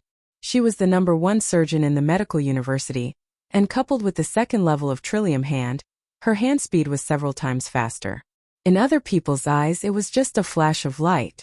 They saw He screaming, both his wrists were cut off, and he kept rolling on the ground. His arteries were all cut, and blood kept spurting out. In less than a quarter of an hour, He would die. Yunsheng's eyes were only left with a chill. The 4 brothers of He who deserved to die for what they had done. As early as walking on the field, Yunsheng's heart had sentenced them to death. The summoner was injured, and his summoned beast was also fatally injured. Mu Nanyan saw the opportunity and smashed the head of the armor-piercing beast with her magic scepter, throwing it out. Lao Si. Haida was the closest to He. He rushed forward wanting to check He's wound. Xiao He, go. But how could Yunsheng give him a chance? She called out Xiao He from the Linglong Beast Tower. Swallowing the Sky Battle skill activate. Following a wolf-like howl, the entire branch arena was plunged into darkness. It was like going from day to night all of a sudden. It was dark all around and no one knew what had happened. But some people vaguely guessed that the wolf-like cry might have triggered some kind of magical beast battle skill. A battle skill that could change the weather in an instant. What kind of magical beast was that? What's going on? Huang Tung saw that He was severely injured, and Mu Nanyan had successfully escaped. Feng Kuo and Wenren Xiu were immediately energized. However, it was pitch black all around them. They had no choice but to be on guard in case the blackguards took the opportunity to launch a sneak attack. In fact, Huang Tung and the rest's worries were unnecessary because the Black Valiant hunting squad had witnessed Black Four's strange injury and the sky darkening. Everyone was panicking. Haida wanted to save He, but he lost his way in the dark. The darkness came in a strange way. Even though Haida was a revered martial artist and his 5 senses were much sharper than ordinary people, he still could not see anything clearly in the darkness. In the darkness, a figure landed on Blackie's neck like a bolt of black lightning. I told you, I'm going to break your neck like a chicken. Yunsheng sat on Blackie's shoulder. Her petite figure was a stark contrast to Black's overly tall figure. It was dark all around, and the spectators could not see clearly what was going on. Blackie only felt a sharp pain in his eyes. He reached out to grab Yunsheng, but Yunsheng's body was as slippery as a loach. In her hands, 4 seasons glazed needles pierced into Blackie's skull. When a warrior reached the revered martial artist realm, his skin, bones, tendons, and veins were as hard as iron. It was difficult for ordinary swords and spears to pierce through. However, even a revered martial artist could not change the meridians of the human body. When the 4 seasons glazed needles that were infused with magic entered his head, a strange feeling of heat and coldness entered his body. Blackie only felt that he was hit by several types of magic. He stood there stiffly. Yunsheng's hands were like daughter, tightly wrapping around Blackie's neck. After she felt his bones, she exerted force with both hands. A cracking sound was heard. At the last moment, Blackie only knew that his neck was twisted into a ball like a fried dough twist. The darkness gradually dissipated. Big He was still in his original position. His hands were still in the same position as when he was grabbing Yunsheng. However, his head made the hunters, who had taken countless risks and were not afraid of death, suck in a breath of cold air. Blackie's head was strangely reversed. His eyeballs were protruding. He died with a grievance. His mouth, nose, and eyes were all covered in blood. His face was burned black, frozen, and covered with dust. It was as if he was hit by several magic at once. It looked as if he had been attacked many times in the dark. Blackie on the ground was bleeding and he was dead. Big brother. 4th brother. Blackie Air and Blackie-san cried out in pain. However, none of them dared to go forward. In the huge arena there were only 4 people standing there. Whether it was He Hu, Huangtung's people, hundreds of spectators or Lan Lan, who had forgotten her responsibility as a referee, everyone's eyes fell on one person. 1 needle, 2 needles, 3 needles, 4 needles. After using the Jade Marrow skill to suck out the 4 needles from Big Black's head, Yun Shang did not forget to wipe the blood from the needles on Big Black's body. She calmly wiped the needles and her eyes fell on Blackie Air and Blackie San. She opened her mouth and said something that shocked the whole arena. "Let's fight together. It'll save us time and effort." Hiss!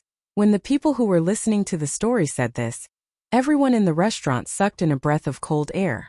Although it had been 2 days since the B-grade hunter assessment that had caused a stir in the entire Dezhou country, when the storyteller mentioned how Huangtung's summoner had killed He Si and then Heida, especially when she had pulled out the 4 needles from Heida's head, everyone felt a chill run down their spines.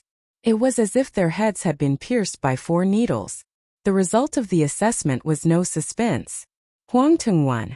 In the situation of 2 dead and 2 frightened, Zhanxian, who came back to her senses, communicated with the Blackie Hu hunting team, who only had 2 people left. Blackie Hu announced the defeat, and the Huangtung hunting team finally obtained the B-level hunter qualification. That assessment could be said to be very satisfying, but the most popular one was the summoner who seemed to be the weakest, but suddenly broke out in the end. Some people said that she was not only a summoner, but also a genius in both magic and martial arts. Otherwise, how could he be so strange that he could kill 2 hunter powerhouses without even using magic? After the competition, countless people surrounded the arena of Mount Daoi, wanting to see Yun Shang's real face. However, due to the protection of Huangtung and the others in Yun Shang's illusion earrings, the outside world recognized her body shape and the pseudonym registered in the Hunters Guild. The rest of the information was unknown. Although they did not know Yun Shang's specific appearance and background, the rumors about her quickly spread in the hunting world of the Great Zhou dynasty, and even in the hunting world of other countries. She was ruthless and young. After that battle, Yun Shang even received a resounding title, Bloody Lowly. Chapter 166. In Daoi Mountain, Huangtung and the other 2 were still waiting for the results of the B-level hunter assessment of the hunting branch. At this moment, they were sitting in a luxurious restaurant in the city, with a table full of good food and wine. However, Yun Shang, who was supposed to be the biggest contributor, was nowhere to be seen. On the seat where Yun Shang was originally sitting, Xiao He was happily gnawing on a few pieces of carefully cooked demon beast bones. After confirming that Xiao He could use a combat skill like Swallow the Sky, Xiao He's status in the eyes of Huangtung and his team rose sharply. Bloody Lowly? That group of people is too ridiculous. Xiao He is so cute. How can they give her such a title? Wenren Xiu grabbed a demon beast's leg and gave it to Xiao He. Xiao He didn't even lift her eyelids. She grabbed the table with her claws and cut off a demon beast leg. Except for her master Yun Shang, she ignored all the food that was handed to her. Actually, it was quite bloody. I didn't expect Yun Shang's needles to be so powerful. Mu Nanyan was the closest to Yun Shang at the competition that day. Although she didn't see how Yun Shang did it, she was sure that Yun Shang's technique was faster than old Fengqua's. A little girl, unless she had been practicing martial arts since she was in her mother's womb. How could she kill Heida and He Si so quickly? That day, when Yun Shang was bathed in blood and pulled out the needles calmly, she was like the god of death. The title of Bloody Lowly was well deserved. Let's not mention this in front of Yun Shang. Although we haven't been with that child for long, she's like a dusty pearl, gradually emitting a luster that belongs to her. She's our teammate and has her own secrets. However, we won't ask too much. Fengqua's face was calm. That day he saw killing intent in Yun Shang's eyes, but he didn't see madness. This made Fengqua admire Yun Shang even more. She killed those who needed to be killed, but it was not to the extent that killing became her second nature. She was a child who was so calm that people could not help but fear her. Speaking of which, where is she now? Logically speaking, after the examination is over, she should have a good rest. Why do I feel that she is busier than before? Other than this Xiao He dog, Lord Black Xiaoshi is nowhere to be seen. Mu Nanyan was puzzled. Wenren Xiu was drinking wine. Hearing Mu Nanyan's question, he coughed. He was thinking in his heart, Should I gossip about Xiao Sheng'er's gambling? No one could guess what Yun Sheng was busy with at this time. Even Wenren Xiu, who vaguely knew the truth, only thought that Yun Sheng made a lot of money by gambling. But in fact, Yun Sheng's income was far more than the gambling money. As soon as the B-level examination was over, Yun Sheng immediately rushed to Xiantong. The things that she had asked Lin Yao to do should have a result. In Xiantong, Lin Yao was using the abacus to report to Yun Sheng about the expenses of the B-level examination in the past few days. According to the odds, the 100,000 gambling money suddenly doubled to 700,000 gold coins. After returning 200,000 gold coins to Wenren Xiu, Yun Sheng still had 500,000 gold coins left. But that was just gambling money. According to Dr. Yun's instructions, we sold 100 baskets of tomatoes, rotten eggs, stones, and rotten cabbage leaves. Including the transportation, the total cost was 500 gold coins. In addition, we hired 10 storytellers and 10 writers to tell a lot of stories and copy them. The cost was 18,000 gold coins. We bought 1,000 blank memory disks and the total cost was 80,000 gold coins. When Lin Yao first bought these things, she secretly clicked her tongue. Dr. Yun spent nearly 100,000 gold coins in one go. Dr. Yun was very generous. This made Lin Yao even more convinced that Yun Sheng must be a child of an aristocratic family. That was why she was so generous. But after a few days, when she saw the income, Lin Yao immediately changed her point of view. If there was an investment, there would be an income.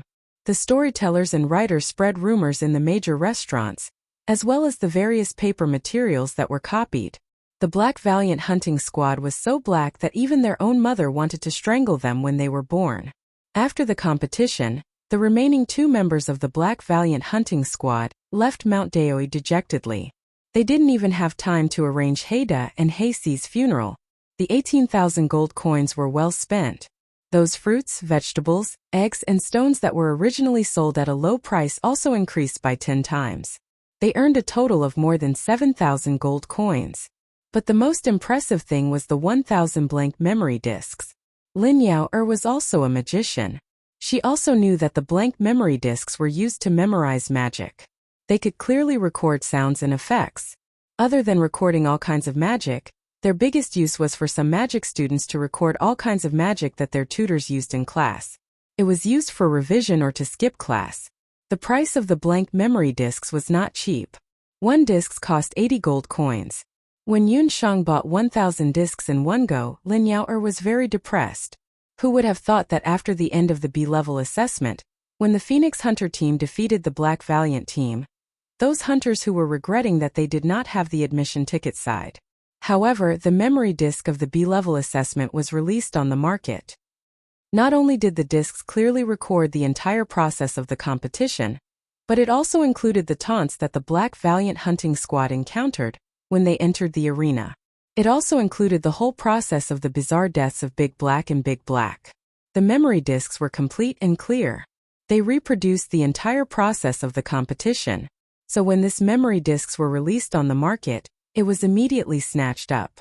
In the end, the memory discs that cost less than 80 gold coins were sold at a shocking price of 1,000 to 1,500 gold coins each. This also created a new record in the history of using a memory disc to record a competition. Everyone was guessing who it was that had recorded the first memory scroll.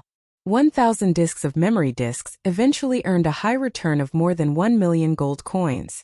This shocking amount of wealth made Lin Yao completely dumbfounded. Using the memory discs to copy the entire process of the B-rank assessment and reselling it. This idea was not unfamiliar to Yun Sheng, who had experienced countless pirated CDs. When she used the intermediate magic discs given by Mary to learn magic, she was already inspired. This time, the battle between Phoenix Hunting Squad and the Black Valiant Hunting Squad gave her a real practical battlefield. But she didn't expect that the people of the Wuxia continent would have such a high demand for this kind of pirated discs. 1,000 discs of memory discs, the supply simply couldn't meet the demand. Yun Sheng couldn't help but shake her head and sigh. The people of the Wuxia continent who don't have the internet and entertainment activities are really too sad. Miracle Dr. Yun, should we take some measures? I heard that there are already people imitating our memory discs on the market. Lin Yao saw that there was money to be made, so she wanted to distribute more memory disks. No need 1,000 disks. The market is almost saturated.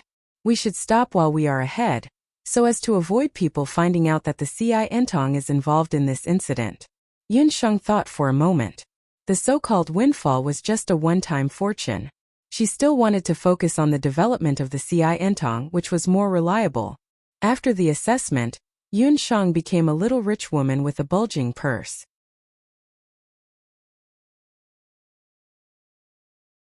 Chapter 167. The hunter assessment had ended, but the storm caused by this assessment had just begun. A magic scroll that could be sold for 1,000 gold coins, and the cost of a blank memory scroll was only 80 gold coins.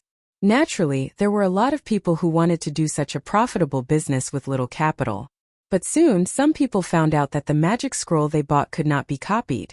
If anyone tried to copy the scroll would immediately self-destruct and be destroyed. What was certain was that the person who made this combat magic scroll had already anticipated that someone would copy it. He had drawn an anti-copy fire magic array on the magic scroll. As a result, the B-level assessment battle in Mount Daoi became even more mysterious. The people who bought the scroll saw it as something they could show off. These days, the most common question the hunters in Mount Daoi would ask when they met wasn't about the weather or what kind of mission they had. Instead, it was about whether they had bought the combat magic scroll or not. At this time, no one cared about the failure of the assessment, the whereabouts of the Black Valiant Hunter team. On a moonless night, outside the Hunter Acropolis of Mount Daoi, there were only a few crooked short trees on the boundless plain. Black 2 and Black 3 bent their backs and knelt on the ground. In front of them stood a man. The man's back was facing the two of them, so they could not see his face. But his stalwart body and the aura of death emitted from him made the plain even colder. The man held an open combat magic scroll in his hand. This scroll was the B-level assessment battle that took place in the arena of Mount Daoi 2 days ago. When the summoner from Huangting approached Black 4 and cut off his wrist, the man groaned and closed the magic scroll in his hand. That's not a great fighting skill. It's just a medical skill. The other side used a doctor's knife technique. The man's tone was cold enough to drip water. His voice fell into the ears of Black 2 and Black 3, and the two could not help but shiver. A doctor's knife technique. They were warriors of the later Qin Dark Camp, but they lost in the hands of a doctor. Black 2 and Black 3 felt as if they had been slapped twice in the face. The boss was dead, the fourth was also dead. They didn't even have time to take the bodies away. They just hurriedly bought this battle magic light axis in order to find out the real origin of the summoner. He thought that the other side would be an extraordinary expert or a spy sent by the Great Zhou country, but who would have thought that she was just a doctor? You failed your mission and exposed your identity as later Qin spies. I don't need to teach you what to do. The man still did not turn around, but his words had already sentenced Black 2 and Black 3 to death. Originally, Black 2 and Black 3 did not have to die, but their identity had been seen through. Coupled with this magic scroll, if they returned to later Qin, it was equivalent to exposing the entire Dark Camp. The two brothers would die. Dark Prince, please let us go. We have beheaded nearly 100 Zhou State C-class hunters. We have completed the mission given to us by the organization. Please. Black 2 and Black 3 begged, wanting to live. It turned out that the man in black was the Crown Prince of later Qin. The Dark Prince of later Qin was famous among the 5 countries of the mainland. His Dark Camp was the best spy and assassination organization in later Qin. In the Dark Camp there were 50 first-class warriors, all of whom were above the martial great master level. There were 300 second-class warriors, all of whom were above the martial venerable level. There were 1,000 third-class warriors, all of whom were above the great master level. Although the 4 brothers were only at the martial venerable level, they were cunning and cruel. In the past 2 years, there was a trend of them advancing from third-class warriors to second-class warriors.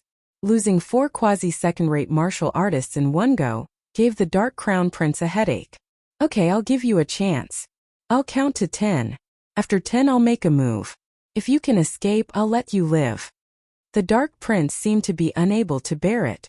As soon as he finished speaking, Black 3, who was kneeling on the ground, jumped up and ran desperately to the open field in the south. Black 2, on the other hand, was like a fool.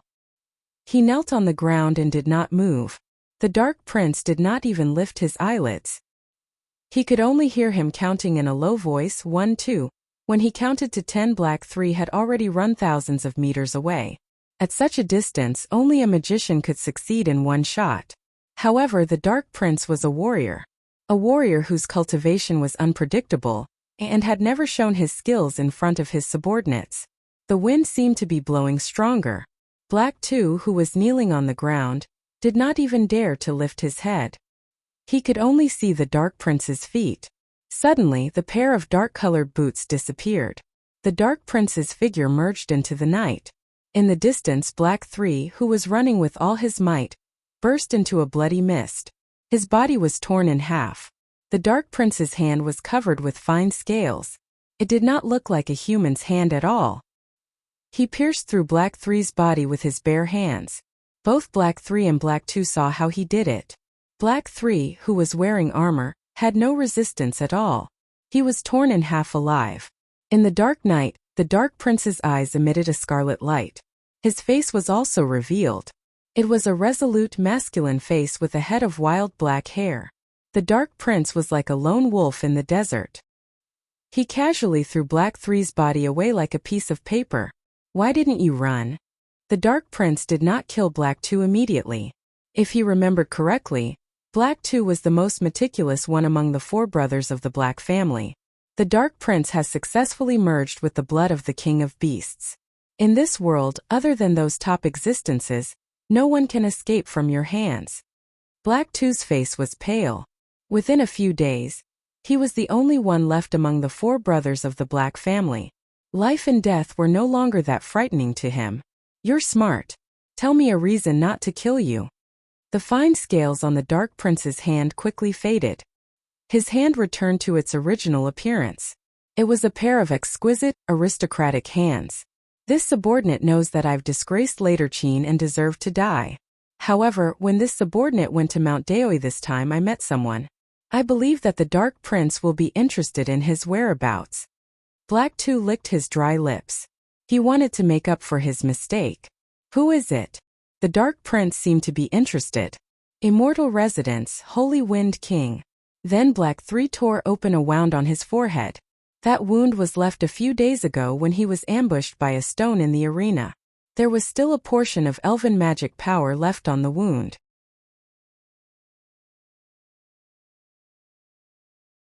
Chapter 168. Yunsheng had a headache.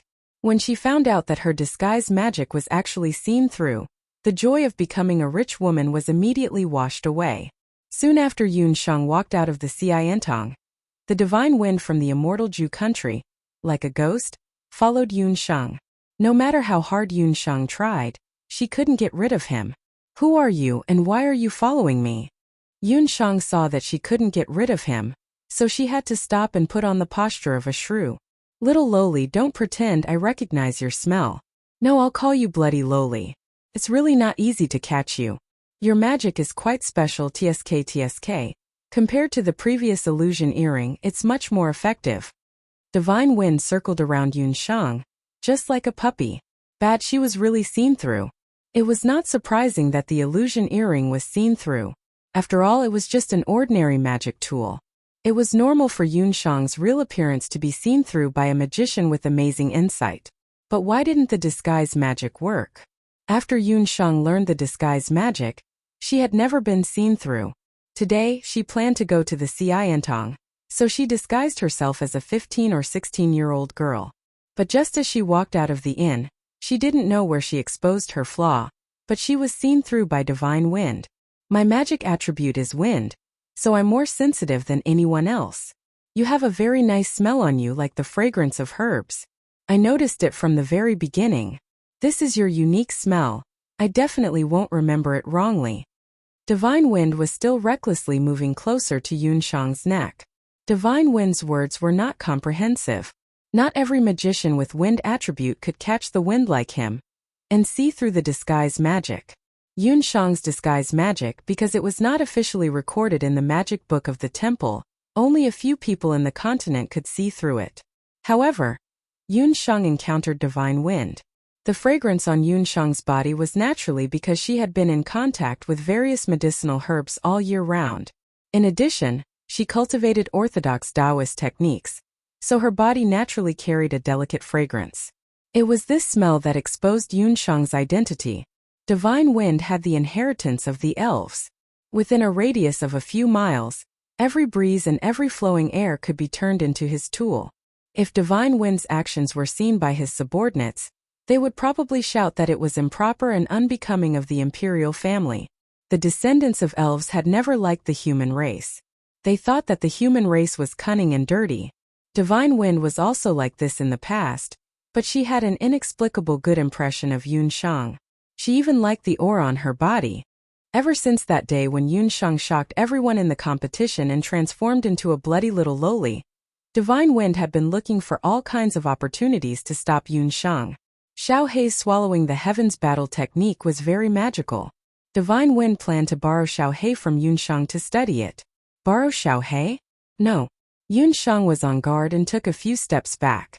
Divine Wind had a beautiful face, which made people have a good impression of her.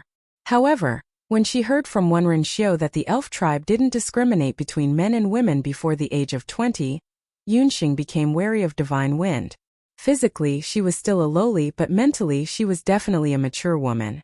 After experiencing Lu Minglang's emotional trauma in her previous life, she had a natural resistance to men. Even if Divine Wind was now a half-male, half-female descendant of the elves, it was still not enough. Don't be so stingy. How about I give you something in exchange? I just want to borrow your summon beast to take a look. Just for a day, just for a day. Divine Wind's face was drooling as she came closer. Looking at her shocking face up close, Yunshang's eyes were even more dazzling. Yunshang could even clearly see her almost transparent skin and thick fan-like eyelashes. Fortunately, Yunshang was calm enough and did not panic at this crucial moment. An item from the Elven Kingdom to borrow her summoned beast for a day. Yunshang's heart began to beat faster. Moreover, he only said that he wanted to borrow her summoned beast. She had seen the magic power of Divine Wind's magic that had almost destroyed the entire competition that day. The magic of the elves were all secrets. Compared to the magic of the human race, it was much more advanced. An item from the elves would definitely not be simple. You really just want to borrow my summoned beast to take a look? Yunshang cautiously took a few steps back, keeping a distance from Divine Wind. Elves will not deceive people. Divine Wind's face was full of sincerity. But at the same time, Divine Wind's face suddenly changed. He grabbed Yunshang and protected her behind him. Since when did the dignified Divine Wind King learn how to abduct innocent women? Like a black cloud pressing down on them, the Dark Prince appeared in front of them with Hei Air without any warning. Yunshang recognized Hei Air. But who was that young man who suddenly appeared? He was wearing a black and gold dragon-patterned battle robe. He had a pair of extremely captivating slender phoenix eyes and a straight nose. His figure was comparable to the 2-meter-tall Divine Wind. This man's whole body exuded a wild beauty. Just by looking at him, Yunshang had an instinctive sense of danger. This person gave her the feeling of a proud wolf king, who would use his big hands to tear people in half at any time. I was wondering who would be so rude to interrupt this king's conversation with someone. So it's later Qin's Dark Crown Prince. Divine Wind didn't need to turn his head to feel that the little loli behind him was sizing up the Dark Crown Prince with an inquisitive gaze. Divine Wind's slender figure seemed weak compared to the Dark Crown Prince, which made Divine Wind very dissatisfied. I only have good intentions. I can't bear to let that girl be fooled by you. Most of the elves pay attention to honesty, but only the Wind Elves have erratic personalities and are temperamental. The Dark Crown Prince's gaze seemed to pass by Divine Wind, and looked at Yunshang, who was covered by Divine Wind. Her complexion was sallow and she was very thin. She didn't have a figure nor an appearance. She looked like a very ordinary human girl. But why would the proud and reserved Divine Wind King look at her differently? The Dark Crown Prince thought to himself. Yunshang had the ability to disguise herself. Other than Divine Wind, neither Black 3 nor the Dark Crown Prince recognized that Yunshang was that bloody loli from the ruthless Bright Blackguard hunting team in the arena earlier. Bah, how can the Dark Crown Prince, who can use a human head as a wine bottle, be so kind? Little girl, look carefully. Next time you see this person, run away immediately. He is the famous tyrant crown prince Duguxiu. Divine Wind pointed at Duguxiu. Originally, he thought that after he said Duguxiu's name, Yunshang would definitely be frightened to the point that her face would turn pale. He would also be able to comfort the little lowly's frightened little heart. Who knew that after a while, Yunshang still had a confused expression. Have you never heard of this tyrant crown prince? Then you should have heard of the Wuji 5 Jade Annulus, right? Divine Wind made a fuss. What's the Wuji 5 Jade Annulus? It's very famous. Is it a person or a treasure? Yunshang's words shocked the dark crown prince and his face darkened.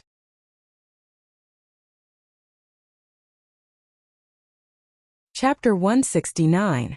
Shunfeng's mouth was wide open, revealing a mouthful of sparkling white teeth. It was as if he had seen a new continent. You actually don't know about the Wuji 5 Jade Annulus? Are you from the Wuji continent? Actually, I'm not. I'm just a passerby who was accidentally given the good person card and stayed as a permanent resident. Yunsheng pouted. She wasn't surprised by Shunfeng's identity. Wenren Xiu had already said that Shunfeng might be a member of the Immortal Abode's imperial family. She just didn't expect him to be a prince of the Immortal Abode. The Wuji 5 Jade Annulus isn't a person. No, they're a person. I'm referring to the 5 newly emerged geniuses who are as flawless as Jade. They are the first Jade Tang Yuan's second Prince Li Xiao. The second Jade Peng Lai's Prince Regent Ji Rumo. The third Jade Immortal Abode's Shunfeng clan. That's me. The fourth Jade later Qin's Dark Prince Duguxiu. The fifth Jade. Before Shunfeng finished speaking, he was interrupted by the Dark Prince's snort. Flawless Jade, they really are flawless. Yunsheng glanced at the two of them.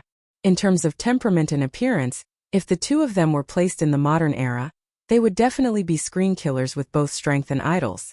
In addition, with their background and cultivation, they were worthy of being called the nation's Jade Annulus. You dare to be ranked in front of me and call yourself the third Jade? The Dark Prince was very dissatisfied with Shunfeng's explanation. A dense pressure was emitted from his body.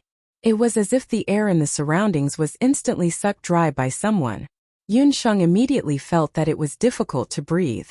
Such a dense murderous aura. That Dark Prince must be someone who has walked through mountains of corpses and seas of blood. The battle aura he cultivates must also be of the murderous aura type. Suddenly, a light breeze blew over, blowing away that dense killing intent that was suffocating to the point of suffocation. Shunfeng's sparkling eyes carried a bit of worry as he looked at Yunsheng with concern. Duguxiu, that ranking is publicly acknowledged by everyone. If you have a temper, then take it out on me. Why are you venting your anger on her? Seeing Divine Wind's expression as if someone had touched his reverse scale, the Dark Prince's eyes deepened. Divine Wind, the others were all ranked according to the year, month and day of birth. Only you and I were born on the same year, month and day. Why are you ranked before me? I've said it before. Unless you and I have a real fight, don't even think about calling yourself the third wall of Wuji in front of anyone. Damn, Yunsheng finally understood. As it turned out, the reason why these two arrogant princes and the crown prince disliked each other was because there was a conflict over the order of the Wuji 5 Jade Annulus. The hidden crown prince had found someone to challenge. Who said that those who are strong should be ranked first? If you want to challenge someone so much, why don't you challenge Xiao Wenxiu? Divine Wind was also furious. He was having a good conversation with the little lowly when this eccentric fellow suddenly came out of nowhere. What a killjoy. Xiao Wenxiu is also one of the Wuji 5 Jade Annulus? Shouldn't the last person of the Wuji 5 Jade Annulus be the Crown Prince of Zhou State? Yunsheng only reacted after hearing Xiao Wenxiu's name. According to what Divine Wind said, she thought that the last person of the Wuji 5 Jade Annulus should be someone from Zhou State. The Crown Prince of Zhou State? How can that kind of idiot be ranked with us? Divine Wind's face was filled with disdain. It was no wonder that Divine Wind would have such a reaction. Thinking back to when Yunsheng was in the Imperial Magic Academy, the Crown Prince of Zhou State, Yi Beilian, was the number one person in the Imperial Magic Academy. However, he was only a great magician. Compared to Divine Wind and the Dark Crown Prince, not to mention his cultivation, just his appearance and temperament were far superior to Yi Beilian's. As for Xiao Wenshu of the Temple of Dharma, although his status wasn't as high as the other four, because of his talent in magic and the power of the Temple of Dharma, he replaced the Crown Prince of Zhou State and became the Wuji Five Jade Annulus. The order of the Five Jade Annulus was indeed based on the time they became famous and their age. Among them, Tang Yuan and Li Xiao were the oldest at 19 years old. Xiao Wenshu was the youngest at 15 years old. However, when it came to Du Guxiu and Divine Wind, their ages were about the same. They were both 16 or 17 years old. For some reason, Divine Wind was ranked ahead of Du Guxiu. As for who was the strongest of the Wuji Five Jade Annulus, there were many opinions on the continent. However, Xiao Wenshu of the Temple of Dharma was publicly recognized as the top 3 of the Wuji Five Jade Annulus. Divine Wind pondered for a moment and said sourly, "Little lowly, how can you only recognize Xiao Wenshu and not me?" Divine Wind was very upset. As the Divine Wind King of the immortal abode, he was a proud son of the heavens and usually didn't put Xiao Wenshu in his eyes. Divine Wind's temper was like that of a child's. He was clearly happy and angry. A moment ago he was still laughing and joking with Yun Shang, but now he had a sour expression. Yun Shang and Xiao Wenshu seemed to be very familiar with each other, which made Divine Wind feel sour in his heart for some reason. Enough. Do you want to fight or not? The Dark Prince didn't have time to listen to Divine Wind's nonsense. It was because he was unconvinced by the rankings that the Dark Prince, Du Guxiu, had been chasing Divine Wind all over the continent ever since the Wuji Five Jade Annulus title appeared 5 years ago. However, Divine Wind came and went without a trace and rarely left the immortal abode. The few times they met, Divine Wind relied on his strange wind spirit movement technique to escape from Du Guxiu. Until this time when Black 3 was accidentally attacked by Divine Wind's stone because of the B rank examination, there was still a portion of magic aura left on it. That was why the Dark Prince tracked him down. Fight, of course I'll fight. But before that, you have to catch up to me first. Divine Wind smiled slyly. He suddenly hugged Yun Shang's slender waist and a pair of green wind wings appeared on his back. His long legs kicked off the ground and he rushed into the sky. In terms of fighting, the Divine Wind King might not be stronger than the Dark Prince. However, in terms of escaping, other than the few old existences in the few big countries, no one in the younger generation dared to claim to be the best in the world if the Divine Wind King claimed to be the second best. This was also the reason why Du Guxiu hadn't succeeded in catching up to Divine Wind for the past 5 to 6 years. However, this time the Dark Crown Prince came prepared. This move again. Do you think that I'll let you escape again? The Dark Prince frowned. His Qilin armor made a clattering sound and he followed closely behind Divine Wind, as if he was stepping on clouds. If it was just Divine Wind alone, Du Guxiu might not be able to catch up to him. But this time Divine Wind also brought along Yun Shang. His movement technique would more or less be affected. With Divine Wind in front and the Dark Prince behind, both of them were top existences among the younger generation. On the streets of Mount Daoi, 2 figures quickly flashed past. Those hunters only had time to see the figures flash past. Who are they? What a fast movement technique. What answered them was only a gust of wind. Seeing that the city was noisy, Divine Wind didn't let go of Yun Shang and directly ran out of the city.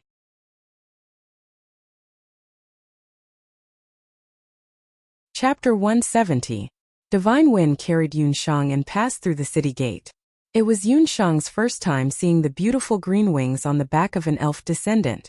Upon closer inspection, the wings weren't innate. The wings were condensed from magic elements and could freely control the speed of the surrounding wind. Flying like this made Yun Shang feel as if she was riding on a glider. The journey was smooth and there weren't any bumps at all. Riding the wind, her light golden hair spread out and fluttered in the wind.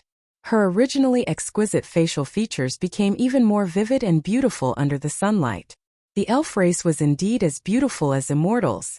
Little lowly, the scenery above isn't bad, right? You're the first person to enjoy such treatment. Divine Wind lowered his head dotingly. Because of their elf bloodline, many members of the immortal resident's imperial family were born with exquisite appearances. However, Divine Wind only had a special feeling for this soft little lowly in his arms. Divine Wind even had a thought. It would be great if they could continue flying like this. It wouldn't be bad to kidnap this little lowly back to the immortal residence. However, good things didn't last long. As soon as the two left the city gate, they heard the sound of crossbows piercing through the air. Chain crossbows.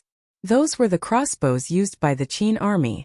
Dozens of black iron pellets shot towards the Divine Wind King. Divine Wind clicked his tongue and a trace of impatience appeared on his face.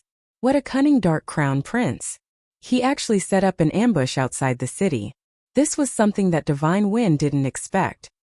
He casually waved his sleeves and a green vortex appeared on his gorgeous robe. The vortex was formed by wind elements and all the iron pellets were sucked into the vortex. The whirlwind pushed in the opposite direction, and the iron pellets that were originally aimed at Divine Wind and the others were all sent back to the ambushing soldiers. Several figures fell out of the whirlwind, their chests full of holes from the iron pellets. Divine Wind King, where are you running to? While Divine Wind was retaliating, the Dark Crown Prince also took the opportunity to attack. Several of his elite subordinates were shot and killed, but the Dark Crown Prince didn't even frown. Although he didn't have wings of the wind like Shen Feng, his battle chi had already been cultivated to the point of perfection. Following the tuk-tuk-tuk sounds from the city wall, he soared into the air, leaping hundreds of feet high. His muscular arms carried a ferocious aura as he attacked the Divine Wind King's wings with a black tiger steals the heart. The Divine Wind King didn't turn his head. The wings on his back suddenly contracted, and Yun Shang only felt that her body was falling in a straight line.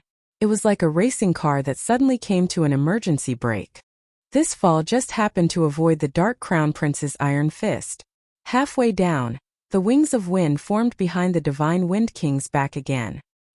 He looked down at Yun Shang and grinned. Little lowly, I'll bring you down now. Divine Wind was very considerate. If an ordinary person did not have the protection of a wind spirit, it would be very difficult for them to adapt to flying at high altitudes for long periods of time. Unexpectedly, Yun Shang said uneasily, "Wait a minute, fly higher." Little lowly, what's wrong? You can't bear to go down? This king's embrace isn't bad, right? Divine Wind teased. However, he still flapped his wings of wind in a good temper, rising hundreds of feet higher. Yun Shang poked her head out and bent down to look down. When she saw it, her expression changed abruptly. Shen Feng casually looked down as well. In the next moment his smiling face froze.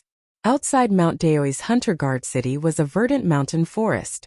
Birds chirped there and the mountains were quiet. It was usually a beautiful scene. But today this tranquil mountain scenery was broken. Although they were high up in the sky, a faint earthquake could be felt at this moment. As far as the eye could see, the verdant mountain ridge in the distance was rapidly peeling away at the speed of a blink of an eye. It was like low-quality paint that faded away after being washed by water. Other than the trees, the beasts in the mountains were also rioting. They were running towards Mount Daoi at a very fast speed. The Dark Crown Prince had already arrived. He followed Divine Wind's line of sight and looked over. The distance was too far. Even with Divine Wind and Dark Crown Prince's eyesight, they couldn't see what was going on in front of them. Could it be an earthquake or a landslide? Divine Wind muttered. I'm afraid it's neither. It's a beast tide. The words of the little one in his arms were earth-shattering, frightening Divine Wind King and Dark Crown Prince. Beast tide.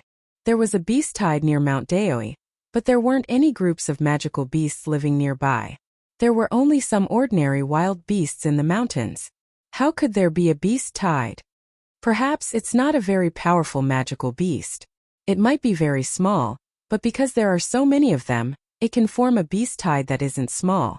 Yun Shang was a summoner. Among the three of them, her cultivation was the weakest. However, she could feel a powerful beast language wave that was constantly approaching. In the continent where magical beasts and humans coexisted, beast tides weren't rare. According to the scale of beast tides, they were divided into 100 beast tides, 1,000 beast tides, 10,000 beast tides, and the legendary beast tides of 100,000 or even 1,000,000. However, those beast tides of a larger scale all appeared before the magical beasts were expelled from the boundless continent. In the past few thousand years, the frequency of beast tides happening was already very low. However, Yun Shang was sure that the beast tide that was about to affect Mount Daoi, and even destroy the entire southern border of Zhou State wouldn't be small. It wasn't a very powerful magical beast, but it had the power to cause landslides and split the earth. Ridiculous, unheard of, unheard of. Divine Wind King, don't tell me you also believe her nonsense? The Dark Crown Prince's long and narrow eyes were filled with disdain. A weak girl who only knew how to hide behind Divine Wind King actually dared to talk nonsense in front of the Dark Crown Prince, who had been on the battlefield for a long time. Divine Wind smiled bitterly. I also don't want to believe it, but look ahead. It seems that little Loli is right. We're really fucking unlucky to have encountered a beast tide. A few hunters ran over as if they had gone mad. They didn't even dare to look back, and used all their strength to run towards Mount Daoi Citadel. They shouted, "Beast! Beast tide, beast ants! Help, help!" It was actually beast ants. They weren't very powerful, but their numbers were very shocking. They were like a black tide that was covered by dark clouds. They were boundless, long and wide. They quickly moved between dozens of mountain ridges. Wherever they went, trees were uprooted and rocks were turned into powder. Although the ants were small, they couldn't withstand their numbers. A small beast ant might only be a few centimeters in size. To form such a large beast tide, it would require at least 10,000 or even 100,000 beast ants. Under the lead of the Ant King, they went crazy and devoured the mountain ridges, wild beasts, and even humans. The beast ants were undoubtedly fatal. Go! Divine Wind swept Yunsheng up and quickly flew towards the sky. The Dark Crown Prince also raised his Do Chi and jumped onto the highest tree in the vicinity. Huff, huff. The few hunters who were out on a mission and unfortunately encountered the beast ant tide were about to reach Daoi Mountain City.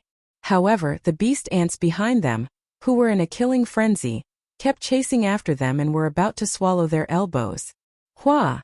The last hunter didn't escape fast enough and was swept into the beast tide. In the blink of an eye, he turned from a living person into a pile of bones.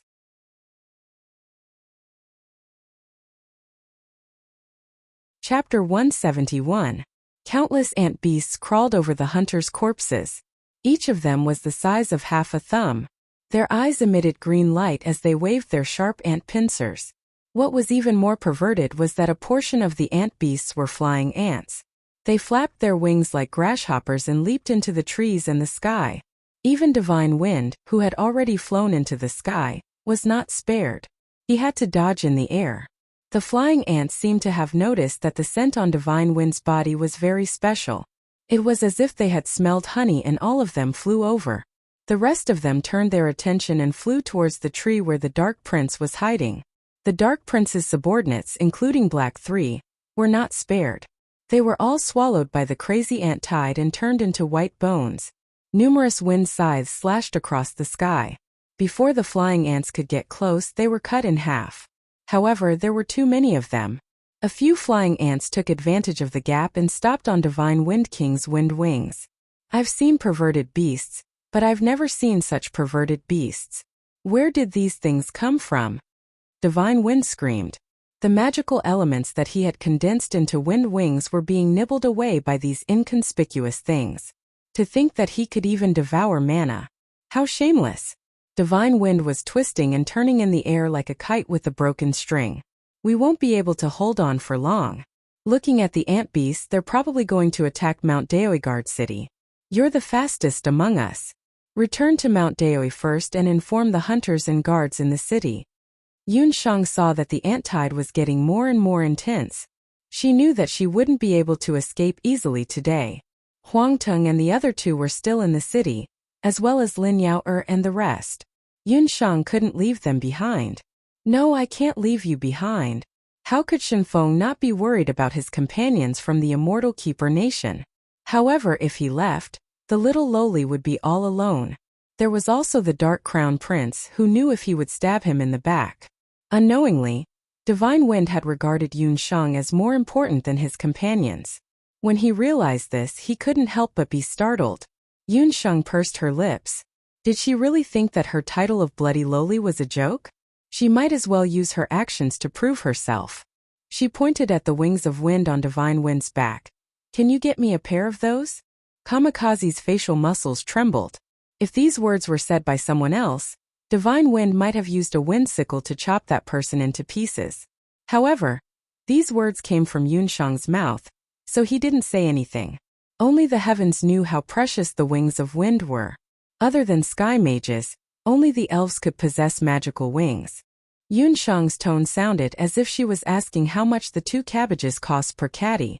Wings of the wind were condensed from magic elements, so Divine Wind naturally had a way to condense a pair for her.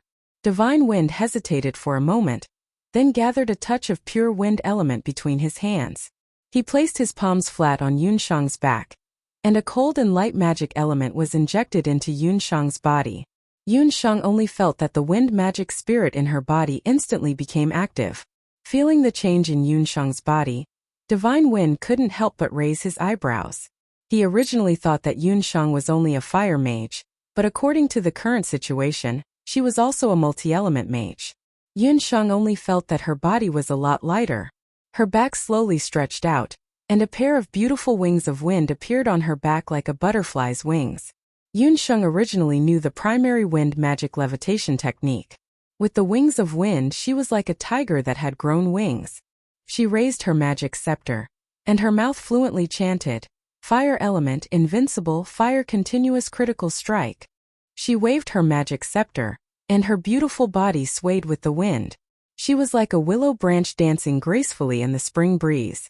On the enigmatic scepter, the red soul stone was mixed with a dense wind aura. This feeling was the aura of a wind fairy.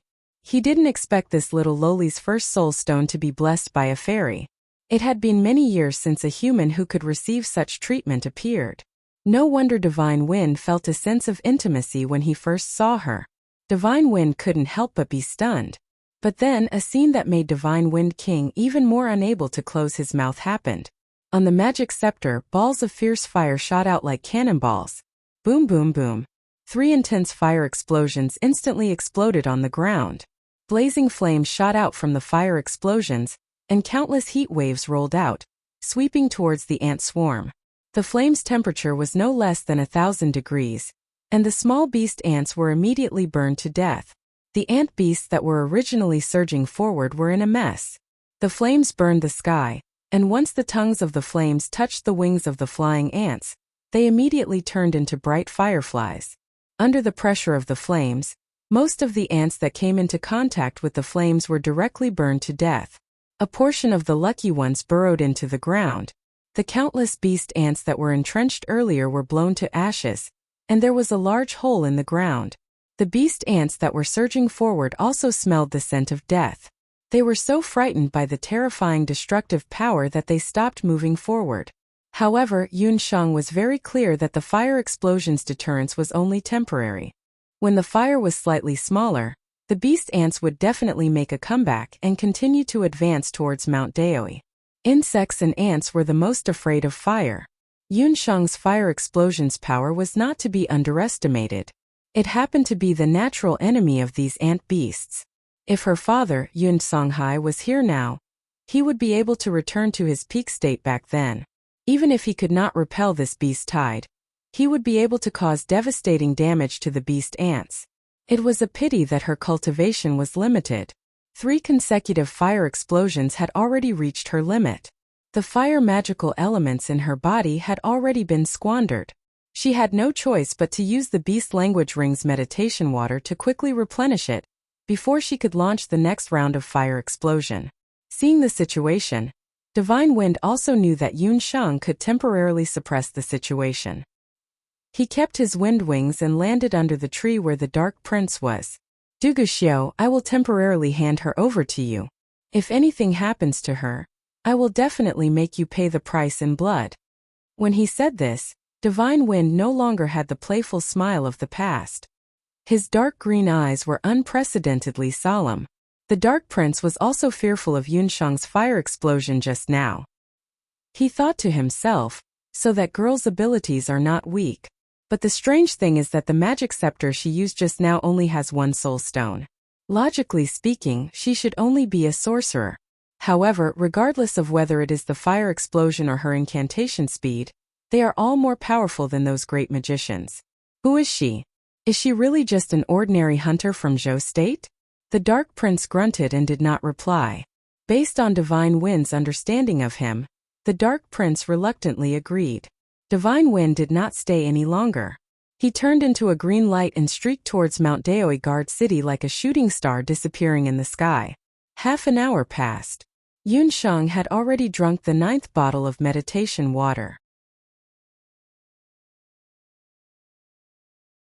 Chapter 172. Oh no, this is the last bottle of meditation water. After throwing away the last bottle of meditation water, Yun Shang couldn't remain calm. If the guards still don't come, I'm really going to be eaten alive by this group of persistent ant beasts.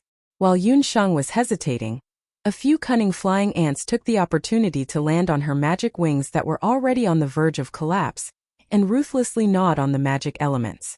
Yun Shang was on her guard. She gritted her teeth and cast a levitation spell. She floated a few inches higher and pulled some distance away from the densely packed ant beasts on the ground. Not far away, the Dark Prince was like a stubborn rock, motionless. After Divine Wind left, he maintained the same posture. He didn't take the initiative to retreat or run away. He emitted a murderous aura that was as sharp as a blade. With just a glare, the nearby ant beasts immediately bounced away as if they had encountered a fire. Yun Shang suspected that the Dark Prince only had a volcano. If those ant beasts got any closer, they would probably be killed instantly. Just as Yun Shang was cursing the Dark Prince in her heart for fighting the ant tide alone. Woo-woo-woo, a strange insect sound came from the ground. The insect sound came from the deepest part of the ground and sounded very much like a human's mumbling. When it fell into a person's ears, it made them feel distracted and it was hard to raise their spirits. As the sound became louder and louder, the ground protruded and a hole opened up. From the hole, a rotten smell like that of a corpse emitted out. The ant beasts that were originally restless all carefully gathered towards the hole. Upon closer inspection, their antennae were all drooping down as if they were commoners seeing an emperor and bowing in respect. A giant ant the size of a dog crawled out from the ground. Although it was called an ant, it was at least 10 times larger than other ant beasts. Its size was about the same as Xiao Hei, and its exterior was covered with a thick shell that was like a battle armor. What was more shocking was that there were at least 100 centipede-like legs under its abdomen. Each leg emitted a strong poisonous gas. The soil under its feet immediately turned as black as ink. One look and one could tell that it was extremely poisonous. Commander-level centipede ant king. Even someone as calm as the Dark Prince couldn't help but change his expression. Everyone knew that even though insect beasts were the weakest of all magical beasts, no one would ever look down on them because they were the most numerous on the continent. After the insectoids evolved to a higher level, they would have more limbs. The more limbs they had, the higher the insectoid's age and cultivation base would be. This beast tide came suddenly without any warning. The Dark Prince originally suspected that there was an extremely powerful magical beast general behind the beast tide causing mischief. Just looking at the beast ants attack just now, it was a mess and he didn't see any high-level beast ants. Who would have thought that such a monster would emerge from the ground? The magical beasts in the boundless continent were divided into 9 levels from low to high. Above the 9 levels were commander-level magical beasts and general-level magical beasts. Perhaps only marquis or bishop-level magicians could kill such a monster. The level 3 or level 4 magical beasts that Yun Shang had killed for practice earlier were at most level 5. In front of this level 9 centipede ant king, they were simply trash. The Dark Prince was already at the peak of the continent's younger generation, but he was only a marquis. Together with Yun Shang, who was a magician, they still had to face thousands of centipede ants. The two of them together were not enough to fill the gaps between this commander-level magical beast general's teeth. Seeing the appearance of the commander-level magical beast, the Dark Prince knew that things were not looking good for him today. The centipede ant broke out of the ground. It smelled the burnt smell of the ant soldiers' corpses around it and flew into a rage. It raised its head that was the size of a puppy and sprayed a ball of venom at Yun Shang in the sky. The venom was fishy and sticky, and its speed was as fast as an arrow. Yun Shang dodged and the sticky liquid stained the wings of wind on her back. The wings of wind on Yun Shang's body were already incomplete. Once the magic elements dissipated, she fell and was about to fall into the centipede ant king's mouth. Her body abruptly stopped falling and a tall figure appeared beside her. The Dark Prince furrowed his thick brows and grabbed Yun Shang's collar. Yun Shang and the Dark Prince communicated silently with their eyes and saw the disgust in each other's eyes. Almost at the same time, The two of them snorted and turned their heads away. Even though the Dark Prince didn't like Yun Shang, he didn't shake her off because he had silently promised Divine Wind that he would take care of Yun Shang. The Centipede Ant King became even more enraged when it didn't hit its target. It let out a strange cry as though it was blowing the horn of war. The ant beasts that heard the commotion instantly flared up. They launched a fierce attack at the people closest to them, Yun Shang and the Dark Prince. The flying ants swarmed over like a flood. Yun Shang's scalp was about to explode when he saw the beast ants rushing over. The Dark Prince didn't have any tender feelings for the fairer sex, and picked up Yun Shang and ran in the opposite direction of Empty Daoi with the fastest speed in his life. Wu Ho's leg strength was much faster than these ant beasts. But since it was extreme speed, it meant that it was exchanged with explosive chi. It was destined that it wouldn't last for long. The Dark Prince was already very impressive. While he was carrying Yun Shang, he had been running at the speed limit for nearly an hour, maintaining an astonishing running speed that modern people would not be able to comprehend. From the increasingly intense heaving of his chest, it could be seen that he was already quite tired. Damn it, what is the Divine Wind King dragging on for? The Dark Prince's legs were about to lose feeling. He could feel that his body had reached its limit. Behind him, the ant beasts had already been pulled apart. But a cloud of insects appeared in the sky. It turned out that the Centipede Ant King was following closely behind with a group of subordinates. Just as the Dark Prince was like an arrow at the end of its flight, he saw a deep blue lake on the mountain range not far away. Lake?